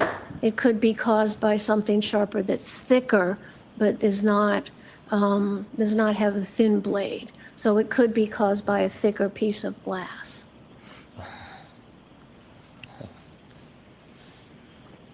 If somebody is deceased, does any blood pressure from their heart still move in their body? No, they're dead. If somebody removed a sharp object like glass from somebody's face, would they spurt blood if they've died? If you're dead, there's no blood pressure. So if you're dead and you remove something, there may be some superficial blood, but it's not going to have blood flow because your heart's not pumping blood out of the cut ends of the blood vessels. So it's not going to spurt if you pull something out of a person's skin if they've passed? You wouldn't get a spurt of blood from arterial pressure. I just want to ask you a very few questions about hypothermia. Sure. You mentioned that Mr. O'Keefe's body temperature at the hospital was 80 degrees, Yes. and there's different ways to take somebody's or a body's temperature, isn't there? Yeah, that was a rectal temperature, so that's a good representation of the body temperature. Is the variance between a common practice of taking temperature and by somebody's mouth and rectal, is it about a 3 or 4 degrees difference, or do you have a different experience? It can be different. A rectal temperature gives you a better internal body temperature. The oral temperature, if you're breathing in or if you just had something cold in your mouth, may not register a proper temperature. So the rectal temperature is the preferred temperature for a medical diagnosis. 98.6 is an important temperature, isn't it? Yeah, it's our usual normal body temperature. And so, is there a standard? Is 95 degrees considered hypothermic? If you have, then clinically you would start to worry that the person might be experiencing bad effects of hypothermia. At 95 degrees? At 95, you start to worry about it. And could some of the things that happen is labored breathing? Is what? Labored breathing? What about labored breathing? Well, if someone is hypothermic, if they're 95 degrees, does it affect their breathing patterns? Not especially. Okay. Does it affect the way their respiratory system works? No. Does it have any effects on the human body if you're hypothermic at 95 degrees? No. You're still okay. If that temperature continues to decline, it starts to become dangerous, doesn't it? It can. Mr. O'Keefe was evaluated, and at the hospital, his body temperature from a rectal reading was 80 degrees at about, what, 6:37? Correct. Did you know that before he got to the hospital, first responders had him in an ambulance? Of course. Did you know they turned the heat up and put blankets on him and tried to provide warmth to him before he got to the hospital? Yes, that would be standard practice. And that standard practice would usually add temperature to the person, wouldn't it? Well, it might. Okay. So it's possible it could, but it might not. It usually doesn't add that much. I see. And so inevitably, at 6:37, Mr. O'Keefe's body was 80 degrees. Yes, when he got to the hospital, his rectal temperature was 80 degrees. And so that is a drop from the standard, or what's expected, of 98.6 degrees. That's a drop of at least 18.6 degrees. Yes. You mentioned that Mr. O'Keefe, after suffering his head injury, would not have moved other than twitching. Correct. No purposeful movement. Were you aware that he had an iPhone with healthcare data on it? No. If there's no movement, assume for a second there's no movement of Mr. O'Keefe after 12:32:16, and he's found a little after 6 a.m. in the morning. That's about 5 hours, or 5.5 hours, correct? About. And if somebody is in the cold for 5.5 hours, that's consistent with dropping from 98.6 degrees to 80 degrees in body temperature, isn't it? If the person is dead, yes. If a person is outside in the cold and still alive, will their body temperature decrease? If they can, people can die of hypothermia, but that's not the case here. Well, not the ultimate death, but if somebody's outside and they're alive and they're lying in the snow and it's below freezing, will they lose body temperature? They will, especially if they're not bundled up well. And body temperature can drop from 2.5 to 4 degrees an hour? In a dead body. Okay. In a living person, it can drop 1.5 degrees. No. A dead body at room temperature will usually lose body temperature at like 1.5 degrees an hour. If a dead body is in a cold environment covered with snow and avalanche environments, the dead body can cool at 4 degrees per hour. And so a person who is in cold conditions, starting to be covered by snow, less than freezing, they can lose body temperature when they're living, can't they? If you're sure, you can. People die of hypothermia, but that's not the case here. Well, someone could be alive, lose body temperature, and not die. That can happen, can't it? Yeah. Right. So if someone is in the cold, let's assume they're not dead for a second. They're in the snow, below freezing, not moving. Can that person lose body temperature if they're still alive? Sure. They just lie there. They can become hypothermic and die. Even before they become hypothermic, can they lose body temperature? Well, losing body temperature makes you hypothermic. Thermic is temperature and hypo means below. So your temperature goes down and you're hypothermic because it's going down. And people can survive from being hypothermic if they get the right care. Sure. And so in that 5.5 hours, it is consistent with a person being outside in the cold and starting at 98.6 and ending at 80. That's consistent with being in the cold for 5.5 hours, isn't it? For a dead body, yes. That's how a dead body would cool in a snow-covered cold environment. And it could also be consistent with somebody who is alive for some time and then dies, correct? I don't understand your question. Somebody could be out in the cold, under the snow, sub-freezing. They could be alive for some time. Their body temperature could drop. And then when they pass and die, their body temperature could continue to drop, probably at a more rapid pace. That still fits within 5.5 hours, doesn't it, Dr. LAPOSATA? No. Oh. Okay. Because if someone can drop 4 degrees of body temperature in an hour, A dead body. yes, it would only take about a little over 4 hours if it was at 4 degrees to go from 98.6 to 80. Yes? Correct, yes. So he was exposed to that cold environment for 4 to 5 hours. If somebody was alive for a couple of hours, it's a lower rate. Say they lose 3 degrees. And then, after that couple hours, they lose body temperature at 4 degrees, that would still fit and be consistent with a drop from 98.6 to 30 degrees, No. to 80 degrees, wouldn't it? No, you were saying a dead body cools in a cold environment at maybe 3 to 4 degrees an hour. And that has nothing to do with a living body and how long they can stay at a body temperature.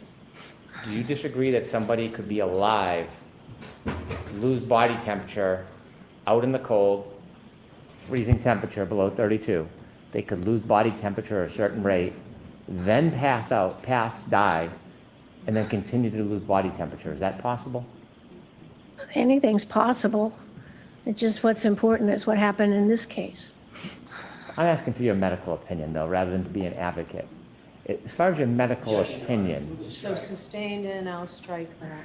as far as Dr. your, LAPOSATA, Yes. could you listen to the question, please? Of course, thank you, Your Honor. as far as your medical experience, could somebody be alive, outside, in the cold, below 32 degrees, not moving, covered by snow, still alive, and lose body temperature? Sure, And then could they, after an hour, 2 hours, could they then die and continue to lose more body temperature? sure.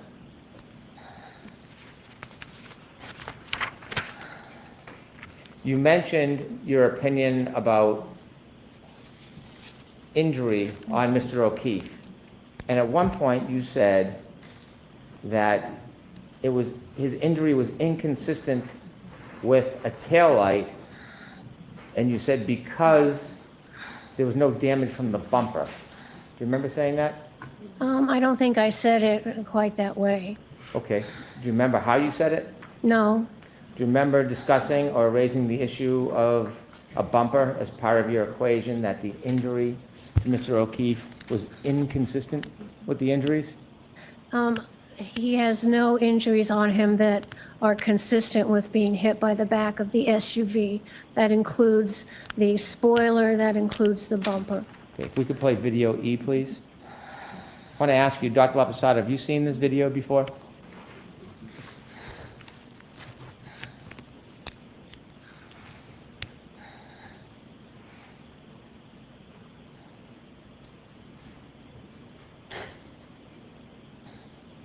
No,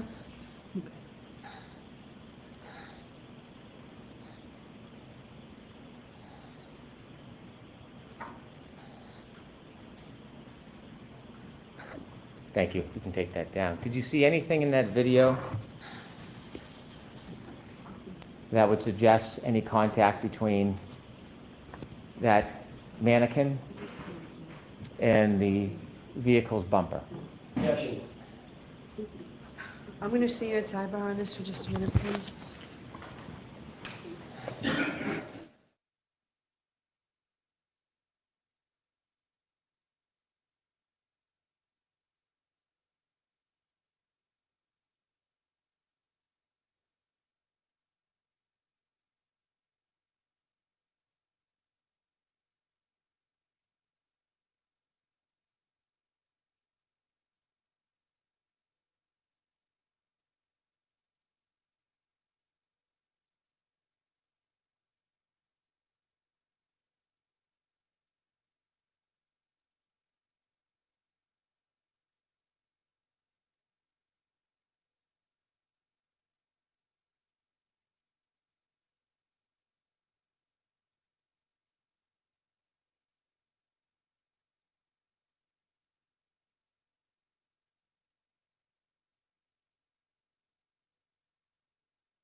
Sidebar Swoop, it's in your sight.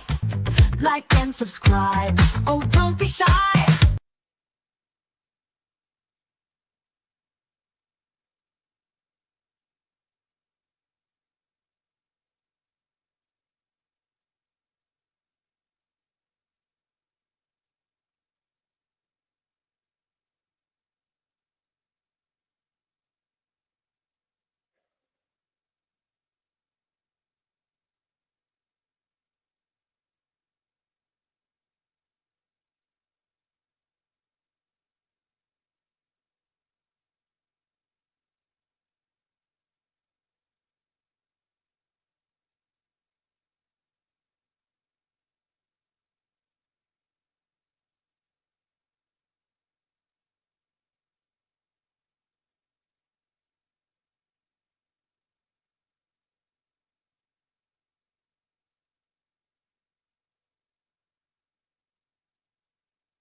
All right, so jurors, I am going to strike the last bit of questioning of this witness and the video as it goes to this witness.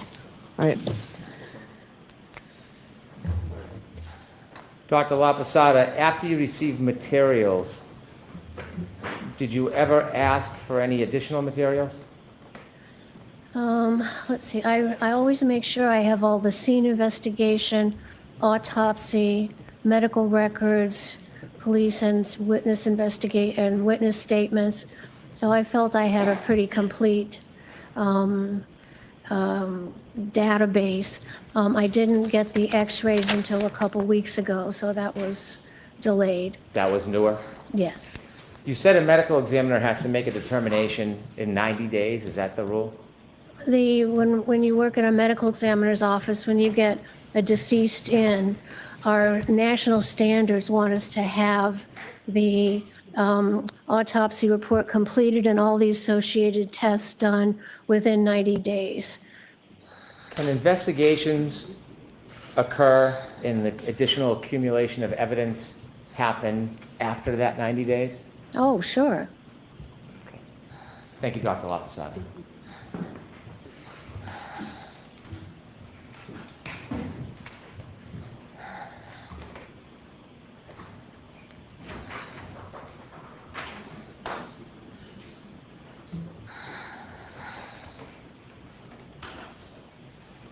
May I, Your Honor?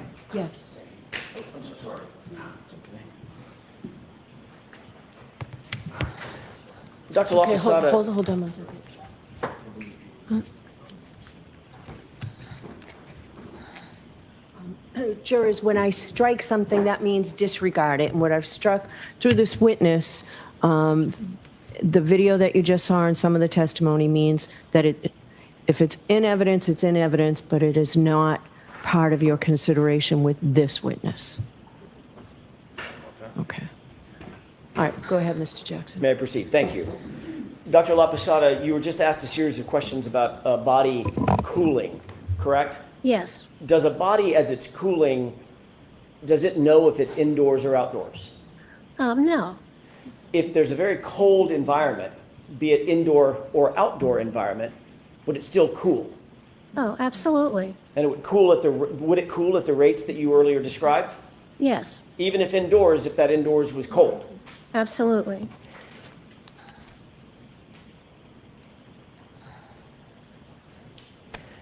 Your Honor, may we approach along with the Commonwealth very briefly?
I'm just sitting here realizing that why the fuck am I typing? I can fucking talk.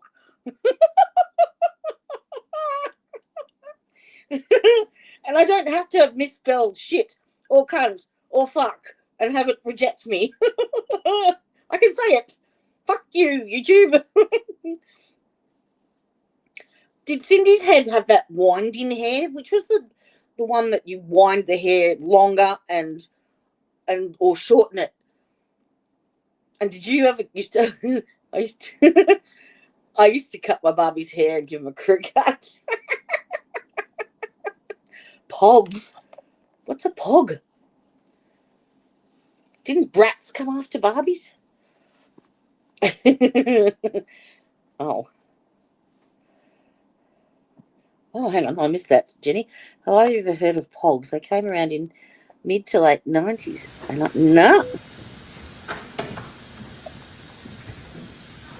I remember the Cabbage Patch doll. I used to knit my Cabbage Patch doll jumpers. Yes. Thank you. Dr. LaPOSATA, stand back here for a quick second. Before I sat down the last time, I asked you a little bit about x-rays. Yes. And the effect of x-rays on an evaluation by a forensic pathologist. Do you remember that? Yes. Are x-rays important for a forensic pathologist to consider? Yes, they are. Did you find any, you reviewed the x-rays, correct? Absolutely. I'm going to relegate my question to just the right arm of John O'Keefe. Yes. Did you find any deformities, defects, breaks, fractures, or hairline fractures of that kind on any of the x-rays that you reviewed? None. May I approach you? Yes, I have a question for you. When you printed these, did you print them from a flash drive? May I have one look? Sure. I have some assistance with this. Do you have them up on the, We do have electronic versions of this. why don't we do that instead of the big, the large? As long as I can mark the large ones, I want those marked and moved into evidence for reasons that we discussed in sidebar. So those will be, you're objecting to this, Mr. Mayor? Okay, well, even if the Commonwealth objected, I'll allow those in, but I'd prefer to give the jury a flash drive with these on them instead of these big. So we will mark your flash drive, and you can just go ahead, do it in evidence. We'll mark the flash drive. Flash drive will go in with the jury rather than these very cumbersome additional pieces of paper, and you can go ahead and show them. If I did, or I don't want to have a full discussion in open court, if it. All right, jurors, we're going to make this one really quick.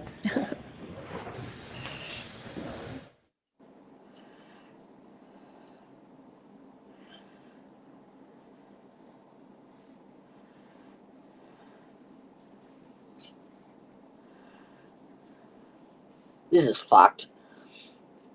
How much fucking time do they waste doing this shit?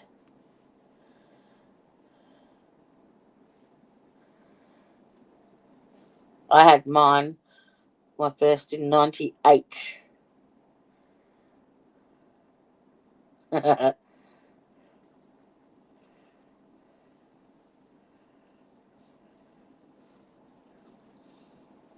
Great. Now I need to get up and go to the toilet. Damn you, bladder.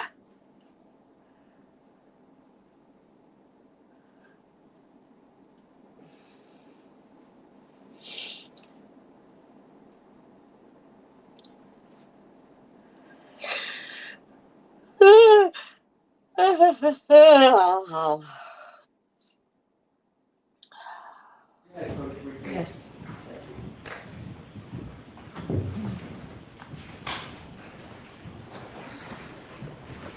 Thank you so much. Yeah, absolutely. I'm going to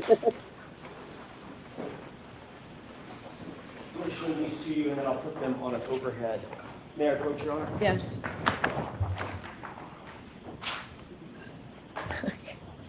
Do you recognize this document? Oh, these are the x-rays.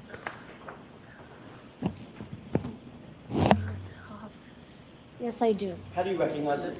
Oh, I recognize it by the medical examiner identification of Mr. O'Keefe and I recognize the x-ray of the right hand, the right wrist, the right femur, and I can also tell by the R designation here that that's the right side of the body. Is this what you reviewed in coming to your opinions and conclusions concerning injuries to his right hand? Yes. Thank you.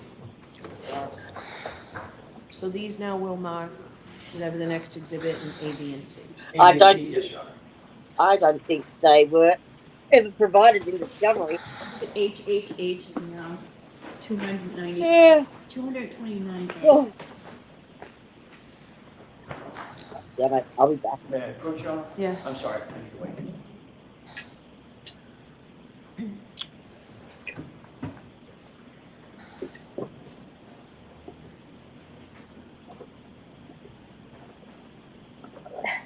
May I approach? Yes.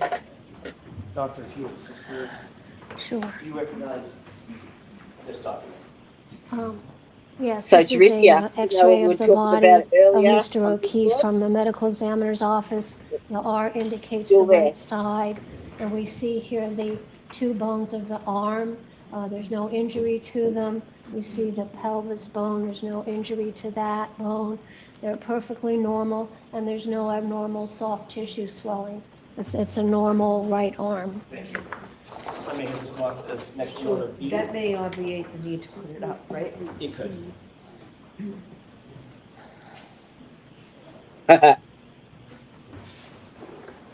Yeah, I don't think she only got them 2 weeks ago, so I think it was a late discovery. Like the Commonwealth didn't turn them over. The 229B.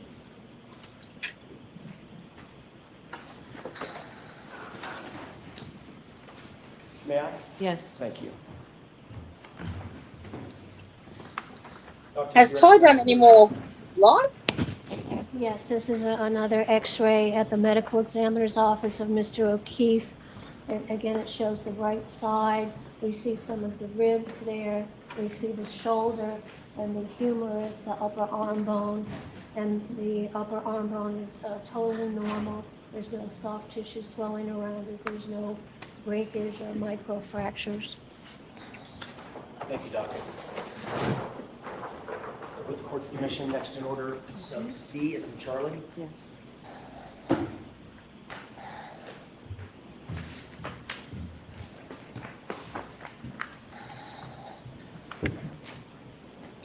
Well, he has had the opportunity. He has another option. Dr. And LaPosata, that's all I have for you. Thank you for coming. that's Anything, Mr. Brennan?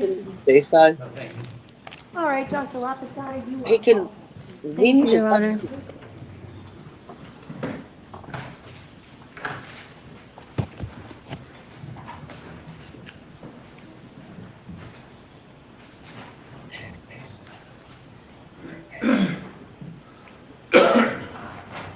Yeah. Sorry, is there I don't anything have else? anything to do with the platform. Like, I've got the 4 different studios, so he can come and go. I told him he can come and go as he pleased. He just needed to log in and out, and the studio would be sitting there for his exclusive use. No charge, just use it. No. Your Honor, may we approach? Okay, jurors, feel free to stand up and stretch.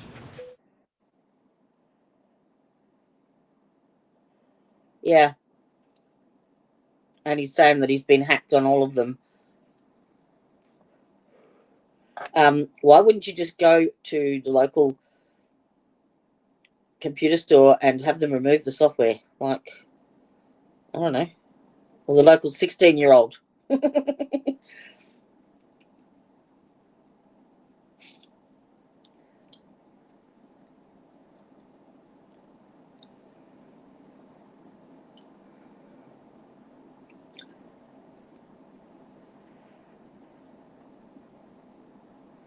Yeah. Yeah. The only thing that he's done since he's been out is complain about her.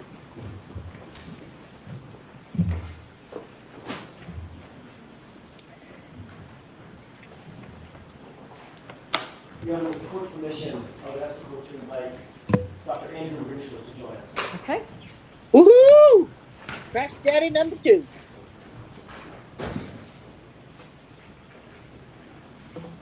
Can you tell I'm procrastinating going to the toilet? Yeah.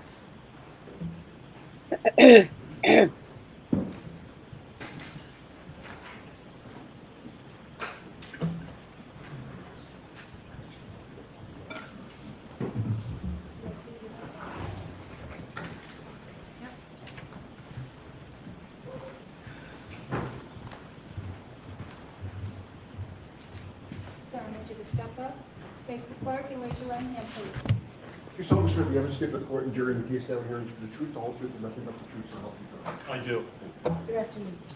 Do you guys not have, like, Feels good. places where people that come out of jail Right, can Mr. go? Jackson, whenever you're ready. Thank you, Your Honor. Sir, could you please Yeah, them pull that to integrate you? them. You're a little on the tall Gotcha. side. Pull that to you right up under your chin if you can. And in a nice, clear voice, tell the jurors your name and spell your last name for us. Yeah, please. me either. Dr. Andrew John Rentschler, Rentschler. Sir, what do you do for a living? I'm a biomechanist, a biomechanical engineer, and an accident reconstructionist. Where do you work? I And work for I've a got a company big called butt. ARCA LLC. Tell us a little bit about ARCA. What is ARCA? ARCA is an engineering consulting firm.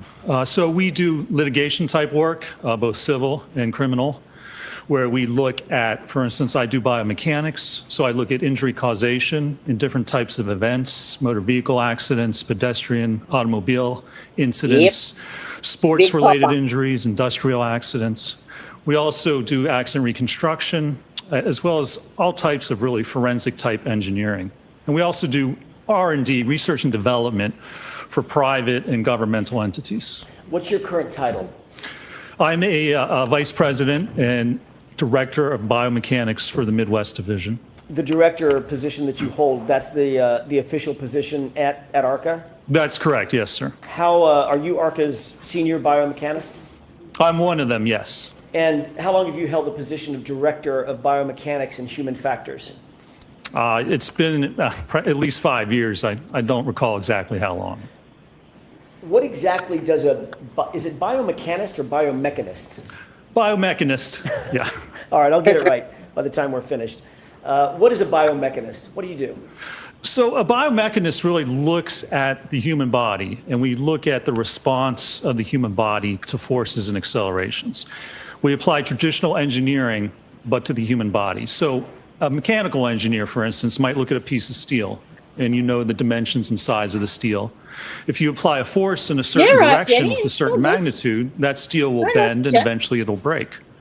Was a biomechanist or biomechanical engineer, I do the same I thing, still but I haven't look gone at to the the human toilet yet. body. How much force has to be applied and what direction to get a specific type of injury, whether it's You a need fracture of voice your to text. humerus, a concussion, intervertebral disc injury. Any type of injury has what we call an injury mechanism. So we look at the response of how the body reacts to forces in different environments. Ultimately, our hope is to actually help prevent and mitigate accidents. You know, motor vehicle incidents, we look at the design of airbags and seatbelts, sporting equipment, how can we reduce concussions and injuries associated with that? So ultimately, we try to figure out how to make the environment and the world safer for people in whatever type of interaction you might have. Is that sometimes called injury causation analysis? It is. That's one aspect of it. Injury causation analysis is looking at how an injury occurs. So if someone sustains an injury, as a biomechanist, I can look at the events surrounding that incident and determine how the injury occurred. I Now, did how someone was leave positioned, him how a much message force had to have been in applied to Discord. certain parts of their body to actually produce a given injury. at the start. Why is injury causation analysis important in the broader field of biomechanics? Why do you want to know the causation of certain injuries? Well, like I just said, our main goal and interest is to really mitigate and prevent injuries from occurring. So in order to do that, you have to know how they occur. You have to know, for instance, hockey, we do a lot of work with the NHL, how certain injuries occur, cervical injuries, concussions, shoulder injuries. So if your intent is to prevent injuries in certain settings and situations, You have to study how the body reacts, how those injuries are created, and then you can determine or attempt to determine how to prevent them from occurring in different events and situations. What sort of contracts or commissions does ARCA routinely engage in? We have a number of different contracts. We've worked in the past with the United States military. I helped design what we call the energy absorbing seat for the MRAP vehicles. Hold on one second, Dr. Sure. Okay. For the MRAP, which are the mine-resistant, ambush-protected, armor-plated vehicles that they had over in Iraq and Afghanistan. And the issue there is that when they go over an IED, an improvised explosive device, it would blow the vehicle up off the ground. So we were seeing very severe accelerations and forces going through the vehicle, through the seat, into the soldiers' spines. And we're seeing severe spinal and head injuries as a result of that. So we worked with the military to design what we call an energy absorbing seat design. As the vehicle gets blasted up off the ground, the seat's designed to absorb that energy and that force from the blast and the movement of the vehicle and help protect the soldier's spine. We also, as I said, do a lot of work with the NHL. We work with the Department of Player Safety there, the National Hockey League. We look at the equipment, we look at helmets, trying to help prevent concussions, skate guards, how to prevent cuts and injuries due to the skates. One of the big things we did was actually redesign part of the rink. It used to be at the player area. At the end of the player area was a 90-degree stanchion of plexiglass. And what was happening was players were getting checked into the boards at the player area and then slamming up against the glass. And they were sustaining head and cervical injuries. I've mentioned before, it was actually the Boston and Montreal that caused the NHL to take a look at it, the hit of Chara and Pacioretty. He sustained a concussion and a cervical fracture. So they gave us part of the rink to the Winter Classic, the outdoor contest, and we used crash test dummies, hybrid 3, 50th percentile male dummies, and threw them into different configurations of glass. And ultimately, the new design that we developed is a curved piece of spring-loaded Lexan or plexiglass. So now when the players get checked into the boards, it absorbs that impact and they glance off of it. And it's helped prevent and pretty much mitigate any type of head or neck injuries as a result of player interaction at that part of the rink. Hockey players tend to be pretty big guys, right? They do, yes. You said you used the 50 percentile hybrid 3 as a crash test dummy, an ATD, to do your work in furtherance of the NHL contract or commission, correct? That's correct. Did you need to use a hybrid 3 that was the same size as these big, tall, 6'4", 230-pound hockey players? No, not at all. Why not? There's a 95th percentile male dummy, which not many people have or use. The 50th percentile male is basically the gold standard for crash test dummies. And you're probably most familiar with it if you see automotive manufacturers and the ads on TV where they put the crash test dummy in the car and run them into walls and flip them over. Well, they use the 50th percentile for all of those tests. And then they scale the actual injury assessment reference values to different size people. So they record the force off of that, and they might say, well, for the 50th percentile average person, you can sustain 180 Gs of acceleration to the head before you see a severe injury. And then they'll scale that and say, well, the hybrid 3 has to record, say, 300 Gs before someone twice that size gets hurt. So you just use one size dummy and then you scale that to whatever size person you're looking at or you want to actually investigate. Is that undertaking of mathematical scaling, is that an industry standard in biomechanics? Absolutely. And I mean, it's set forth in NHTSA, the National Highway Traffic and Safety Administration. They set, well, the government sets the Federal Motor Vehicle Safety Standards, and that's all the crash tests that vehicles have to go through. And during those tests, they have to ensure that the values on the dummy, on the head, on the neck, on the spine, on the arms, are below certain values to ensure that they're safe at specific speeds. And they scale, they have a certain papers, a lot of papers actually, which talk about scaling the values for different size people. Is that an accepted methodology in the scientific community? Oh, it certainly is, yes, sir. Dr. Rentschler, do you specialize in any particular research and analysis at ARCA to evaluate the relationships between crash injuries and crash forces? I do, yes. What about kinematics? Kinematics is one of the specialties, yes, sir. Fancy word. probably nobody knows, I didn't know it before I met some of the folks involved in this case. What does kinematics mean? Kinematics is just motion of the human body. So it's looking at how the body moves in different situations. Whether you're in a vehicle and it hits a wall, how does your body move? It moves forward. Will it load into the seatbelt? Does the airbag deploy? Or if you're a pedestrian and you're struck by a car, how does the body move as a result of that interaction? That allows us to look at the loading to the body. Forces are exerted on someone's body because their body's loaded by different objects or different forces. So kinematics is one of the first steps. If you're going to look at injury causation, you have to determine the kinematics of an event. What are human tolerances? Human tolerance is really just looking at how much force it takes to cause an injury. So there's been generations of testing to look at different forces. For instance, the humerus, the upper bone in your upper arm. How much force does it take to cause that fracture? They've tested the cadaver bones. There's a lot of research for decades out there looking at different parts of the body, the ulna, the radius, the two bones in your forearm, skull fractures. Almost any type of injury, again, has an injury mechanism, and in order to determine how it occurs, we have to look at tolerance. How much force can the body withstand before you start to see a specific injury occur? Doctor, how long have you worked at ARCA? I've been with ARCA now for about 17 and a half years. How many cases have you been a part And I'm of still in terms typing. of investigating or conducting And I'm crash just injury analysis? I'm an idiot. Over my whole career, probably thousands of cases. I've been doing this since 2004, so for about 21 years total. Dr. Rinchler, are you able to estimate how many of those cases that you just talked about, those potentially thousands of cases, have involved motor vehicle pedestrian circumstances? Oh, I'm sure over the year there's been hundreds of cases. A lot of them are motor vehicle accidents, but certainly a large percent's automobile pedestrian type impacts. What education, training, and background qualifies you to perform the duties that you just told us about as the Director of Biomechanics and Human Factors at ARCA? Well, I got my BS in mechanical engineering with a minor in biomedical engineering from Carnegie Mellon University in 1995. I then went on to get my master's in bioengineering and biomechanics from the University of Pittsburgh in 2002. And then I got my PhD in bioengineering and biomechanics from the University of Pittsburgh in 2004. 2004. Thank you. Are you a member of any professional associations associated with your field?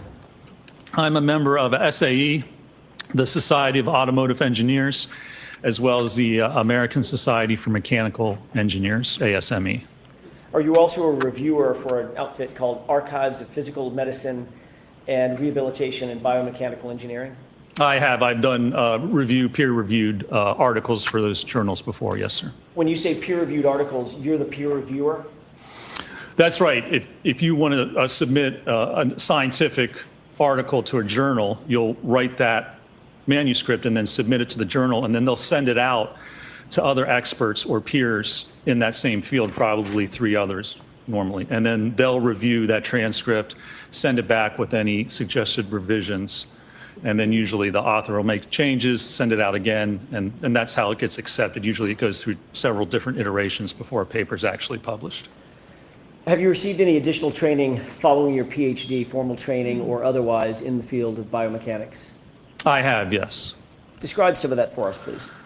Throughout the years, I've taken classes through the NTSB, National Transportation Safety Board, as well as SAE, as I said, Society of Automotive Engineers, and at different universities, Virginia Tech, different seminars and classes with respect to biomechanics. Is that normal to, even for someone at your education level, a PhD, to take continuing education to stay up on issues in your field?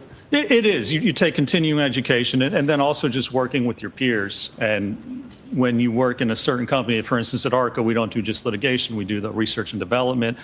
We have an epic sports branch at ARCA where we look at sports performance of athletes, how to help them perform better, whether you're a baseball player or volleyball player.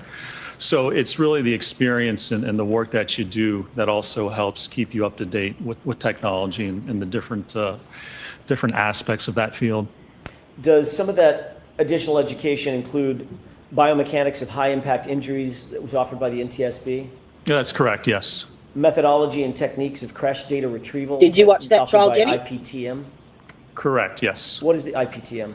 That's the Institute for Police Technology and Management. It's actually a school down in Jacksonville, Florida, that offers basically vehicle crash reconstruction and biomechanical classes. What about Human Factors in Traffic Crash Reconstruction, also offered by the same outfit? Yes.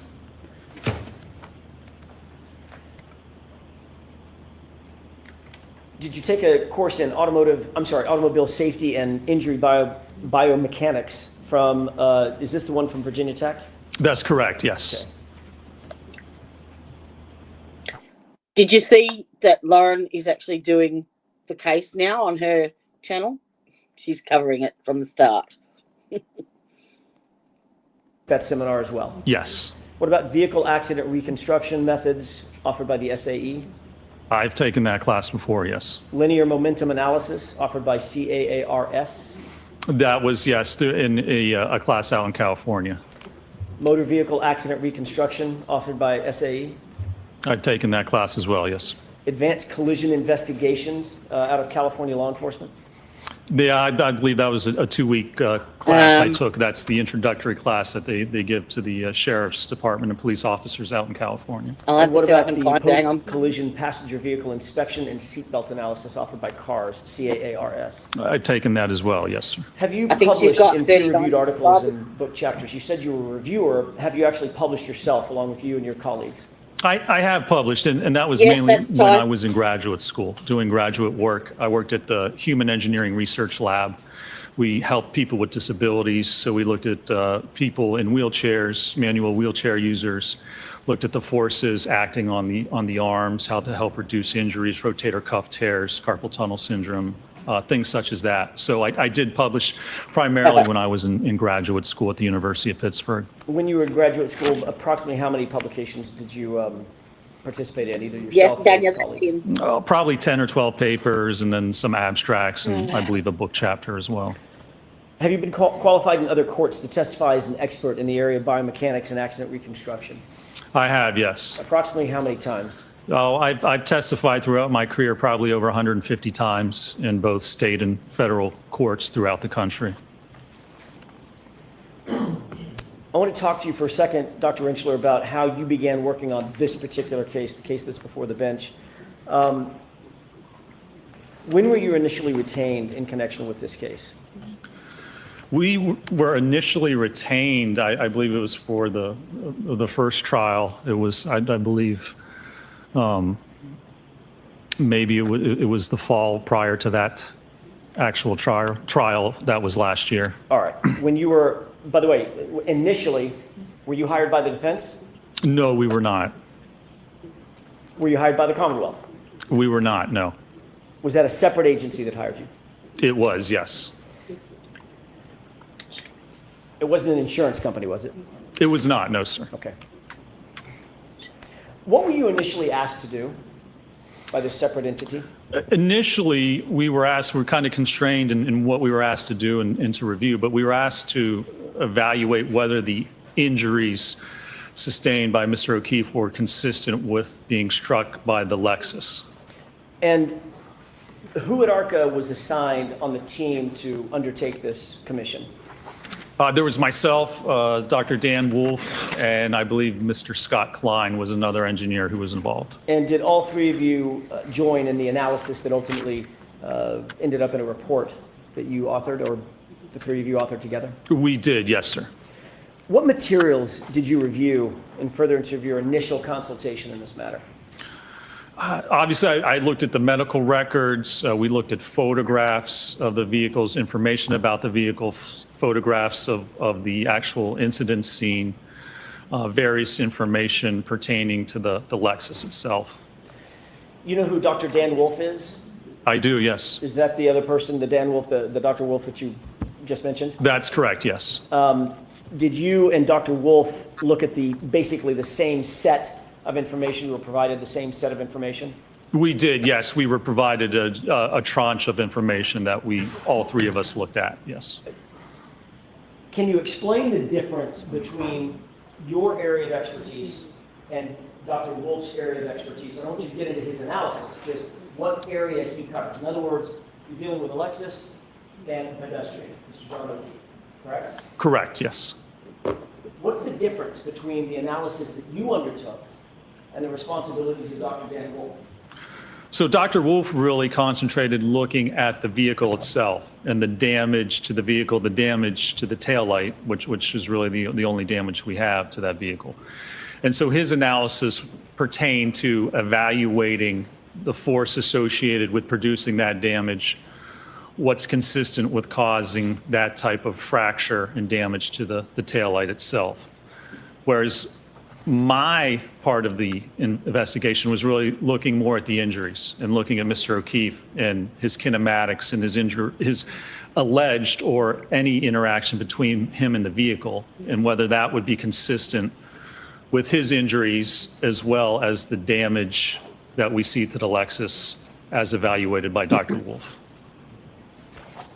Did you ultimately issue a report, an initial report summarizing your opinions and your conclusions following your analysis? We did, yes, sir. About when was that report issued? I believe it was sometime in February. February of what year? It would have been February of last year, Okay, 2024. 2024, okay, Correct. thank you.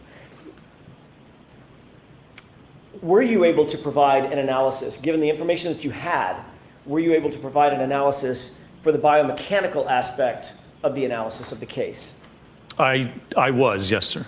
All right, did you review medical records and other materials? I did, yes. Did you make note of anything with regard to Mr. O'Keefe's injury or injuries based on what you reviewed initially when you began your analysis? I did, yes. Can you describe what you noted in terms of Mr. O'Keefe's injuries? There were really just two basically different areas of injury. There was injury to the head. There was a laceration on the rear kind of right occipital region of the head, which resulted in fractures, an occipital skull fracture, which is the rear part of your skull, as well as basilar skull fractures that propagated up through the skull. And then there were injuries which were noted or diagnosed to be superficial abrasions along his right arm. What is a subscapular hemorrhage? Subscapular is? Yes. Yeah, with respect to the head, is that what? Yes, as it relates to the head. Yes, well, so when we talk about there's subarachnoid, there's pia hemorrhages, but basically they're hemorrhages, and scapular is hemorrhage under the scalp, but above the skull. So subdural is within on the surface of the brain, but scapular means that it's a hematoma or bleeding that occurs under the scalp but above the actual skull. Did you note subscapular hemorrhage in your analysis of Mr. O'Keefe's injuries? Yes, I believe there was extensive subscapular hemorrhaging. What about skull fractures? There were, as I described, occipital skull fracture in the back of the skull that then propagated forward, the calvarium as well as the basilar or the base of the skull. You mentioned subdural hemorrhage as one of the issues that you would look at normally. Did you note whether Mr. O'Keefe suffered from subdural hemorrhage? He did, yes. He had sustained subdural hemorrhage as a result. And also subarachnoid hemorrhage? Correct, yes. What about bilateral orbital ecchymosis? He did, yes, bruising along the eyes, basically. What does bilateral mean? Both? Bilateral means left and right, correct. Did you note a 1 centimeter or approximately 1 centimeter laceration to the upper right eyelid? There was, yes, 1 centimeter, yeah, and so, that's a little less than half an inch laceration right above the right eye.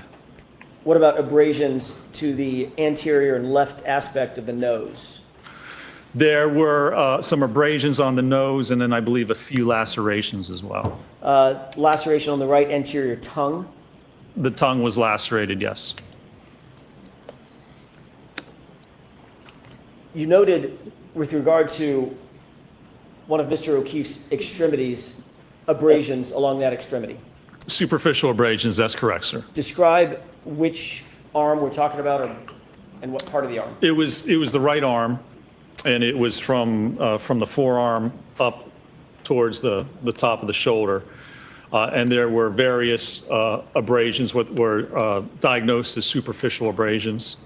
along that kind of posterior aspect of the arm, the elbow, forearm, and the upper arm. When you undertake an analysis, do you use biomechanics and kinematics both to try to evaluate whether or not a specific set of injuries are consistent or inconsistent with a proposed set of facts? Or I guess I'll just leave it there, a proposed set of facts. Yeah, I mean, those are basic steps to look at how an injury occurs. I mean, first you have to identify the injury, and that's by looking at the medical records and determining what the diagnosed injuries are. And then you have to determine the kinematics and the kinetics associated with a certain event. So how did the person move? How was their body moved? Did they interact with anything? And how did that result in loading or force being applied to the body? Those are basic steps of a biomechanical injury causation analysis. How did you go about undertaking those steps in this particular case? So in this particular case, we looked at how those injuries are actually produced or created. So occipital skull fracture, you need a sufficient force. You need a force of around maybe 1,400 or 1,600 pounds applied at the back of the skull to actually cause a fracture like that. The abrasions, superficial abrasions, and an abrasion is basically rubbing or scraping or friction that kind of scrapes away the top part of your skin, the epidermis. You have the epidermis, the dermis, and then the hypodermis. An abrasion is just gets into the top epidermis and doesn't get any farther. Laceration is an actual tearing or ripping of the skin, usually down past the epidermis into the dermis. And so that takes either a blunt object or a sharp edge, depending on whether it's an incision or laceration, to actually produce that type of an injury. Did you look at patterns of injuries on Mr. O'Keefe? Yes. Did you also, the other side of that handshake, did you also look at damage to the vehicle, physical damage to the Lexus? We did, yes. Our goal or what we were tasked with was to determine whether the injuries are consistent with the damage to the car. So clearly, you look at how these injuries are created, what injury mechanism you need to produce them, and then you look at the damage to the car. Can you line up contact between where those injuries occurred and how they occurred with damage to the vehicle? What kind of materials did you review, in addition to, I'm guessing, photographs? Photographs, yes, autopsy photographs, as well as photographs of the vehicle and the damage to the Lexus. What about medical records, hospital records, things of that nature? Absolutely. That's the first step, looking at the injuries to find what the injuries are, what are the diagnosed injuries, as well as it's important to determine what injuries don't exist, because that's also helpful in determining whether certain impacts may or may not have actually occurred. Did you receive a full file from the medical examiner's office in this case? I did, yes, sir. Did you also receive police reports, follow-up reports, witness statements, things of that nature in this case? We did, yes. Did you receive any data concerning the vehicle itself, contained either in police reports or follow-up reports or expert reports? We did, yes. Mr. Jackson, I'm just going to ask you to slow down the cadence of your voice a little bit. It's late in the day and I'm doing it again, aren't I? I'll slow down. I forgot where I left off, but let me ask you sort of openly, was there anything else that you considered and analyzed in at least building a database from which you would build an analysis?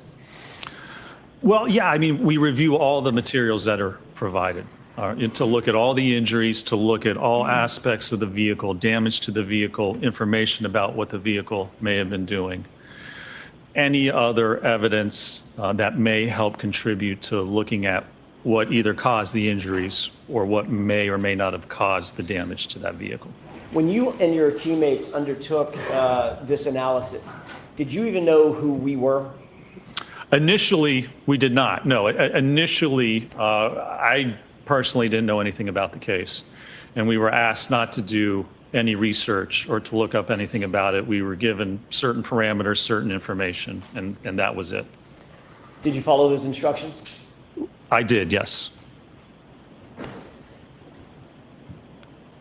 The undertaking, the analysis that you did, was it in keeping with the accepted methodology or methodologies in your field of engineering? It was, yes.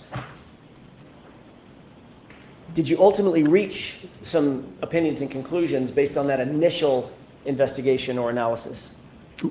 I did, and we did it at ARCA, yes. Myself, Dr. Wolf, and Mr. Klein did.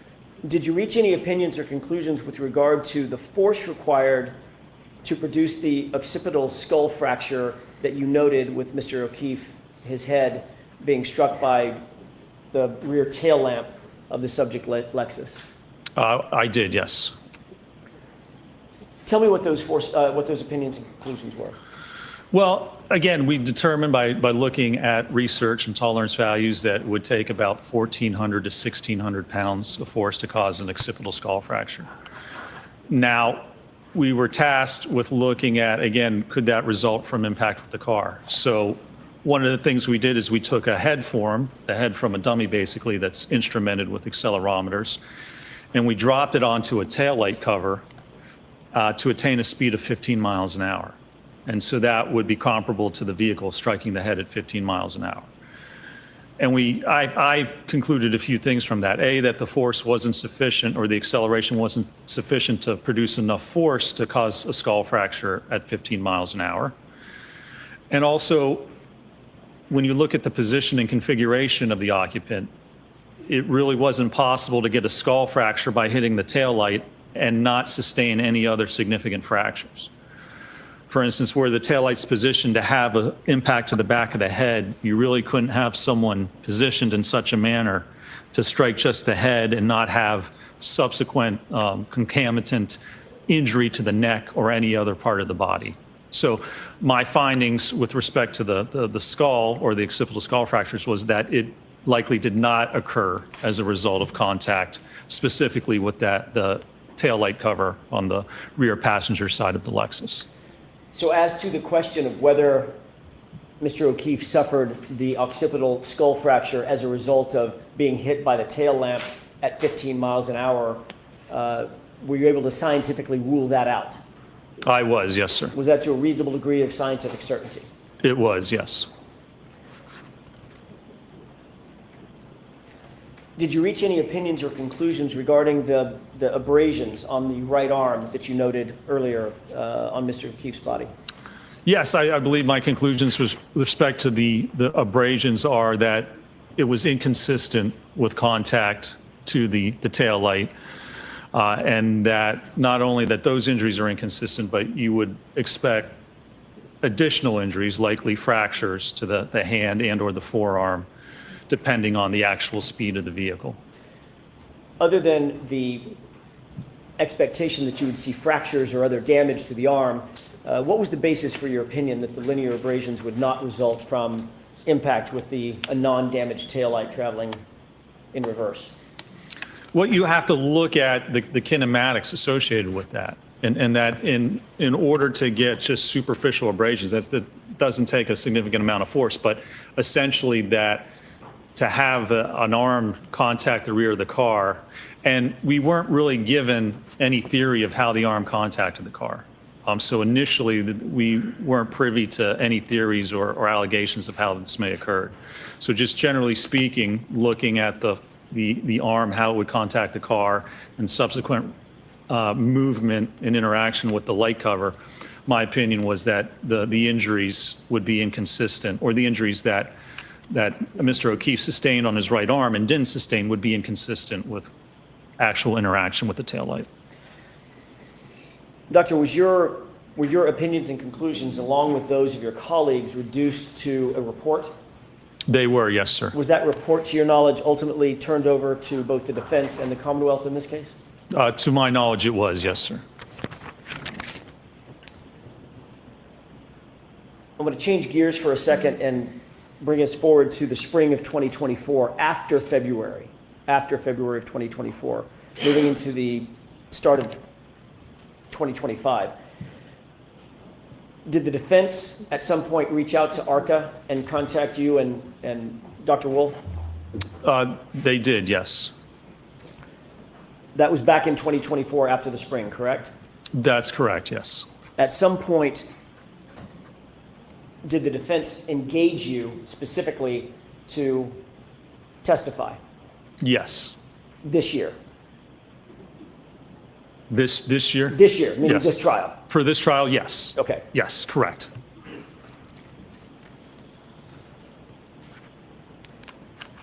Were you asked to conduct further testing in furtherance of your potential testimony in this trial? We were, yes, sir. And were you provided additional materials from the defense in furtherance of your potential testimony and your testing? We were, yes, we were provided additional material with respect to, yes, the theory of how this may have occurred and how Mr. O'Keefe may have sustained his injuries, allegedly. Included in the materials that you were provided in anticipation of your testimony in this case, in this trial, were you provided anything from a company called Aperture? We were, yes. What were you provided from Aperture? We were provided a written report from Aperture, a PowerPoint presentation, about 140 some pages from Aperture, and then a file material, I believe what was reviewed and the results of some testing that Aperture had conducted with respect to this case. Was it your understanding that the Aperture PowerPoint was authored by a particular individual? Yes, sir. Who authored that PowerPoint as far as you knew it? As far as I'm aware, it was Dr. Judson Welcher. Your Honor, may we approach briefly? Okay.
No, I'm still here. I was looking at trying to find Ty's LinkedIn page on my phone. Yeah, I do waste all day sleeping and I don't get a lot done. No, I can't hear a kitty purring. Oh, the kitty purring is my message tone.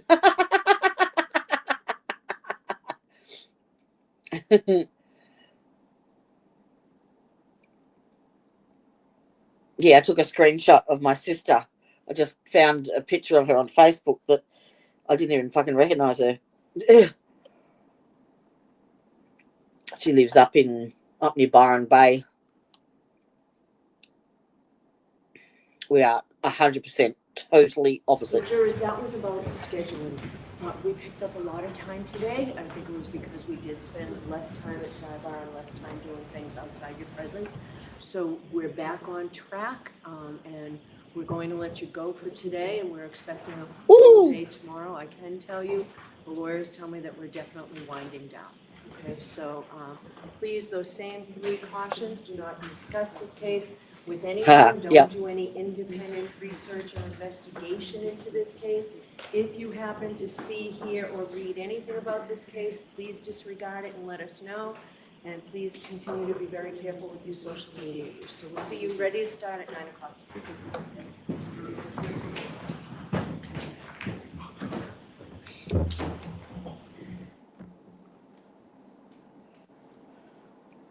Oh.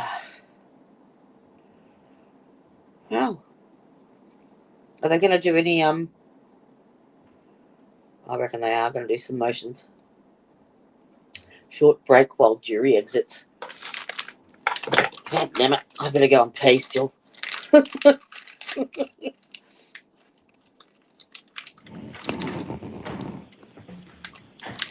Anna just sent me a Facebook friend request. You're all set, Dr. Ensler. I Thank should you. have told you. I'm sorry. So we'll see you tomorrow morning as well, sir. Okay? Thank you. All right.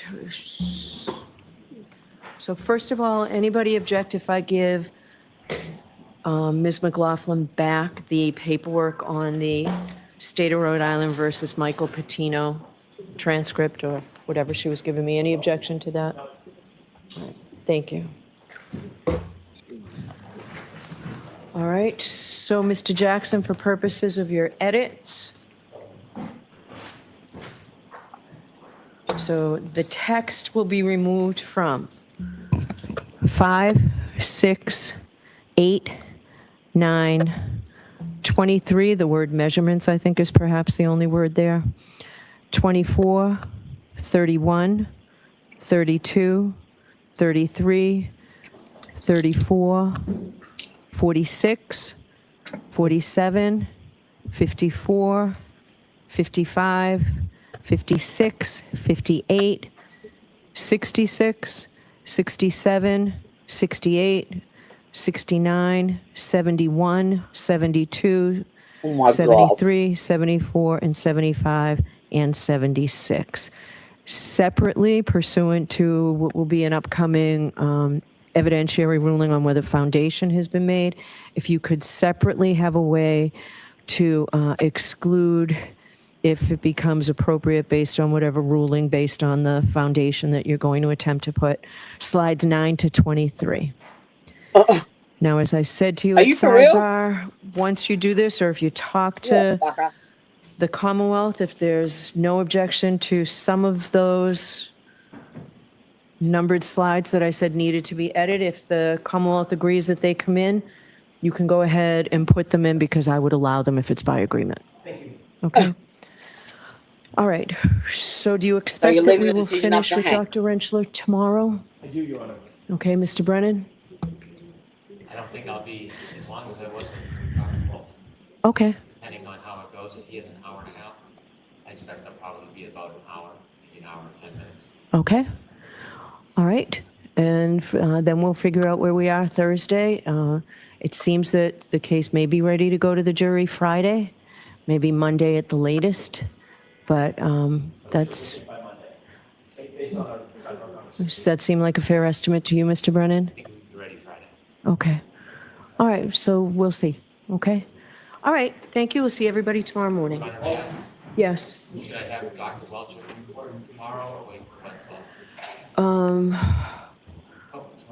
Tomorrow's Wednesday already. Can we, Mr. Jackson, can we reevaluate that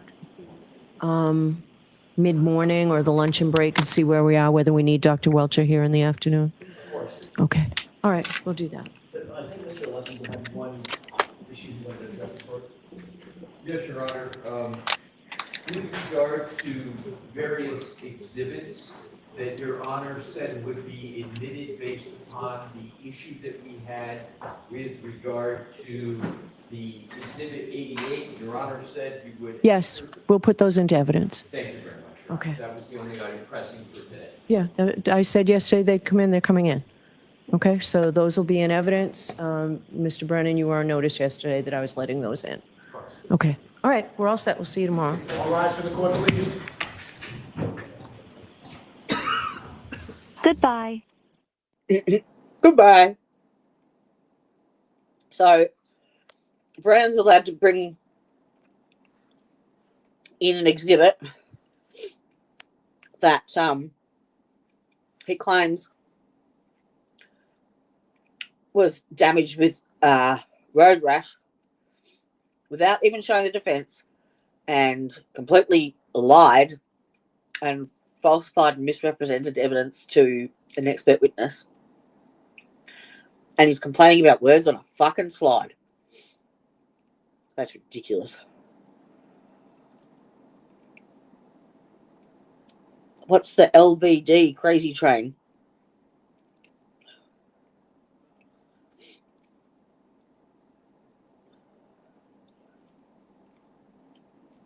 Oh, back up. What's LVD?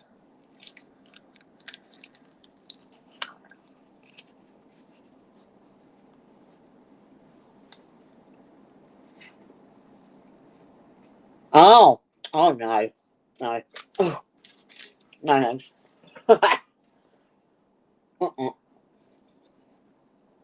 Same as at Elston's.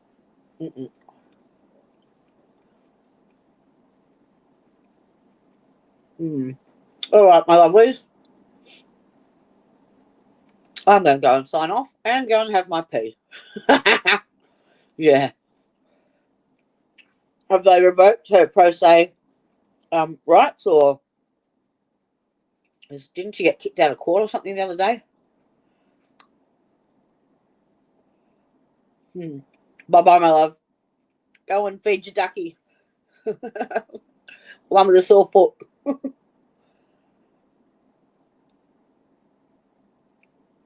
All right. So, Rentschler tomorrow morning, and he's the last one, so the defense will rest, and then it will be rebuttal. So I reckon that'll be done by Thursday, and verdict watch Thursday, Friday. All right, my loves, have yourself a good rest of the day. I'm going to go night-night. And same time, same place, same channel tomorrow. And for fuck's sake, stay away from Hank Brennan, America. Love yous. Bye. It's been 12 months since acquittal, and so much has passed us by. Such as tampering with evidence, and some blatant flat-out lies.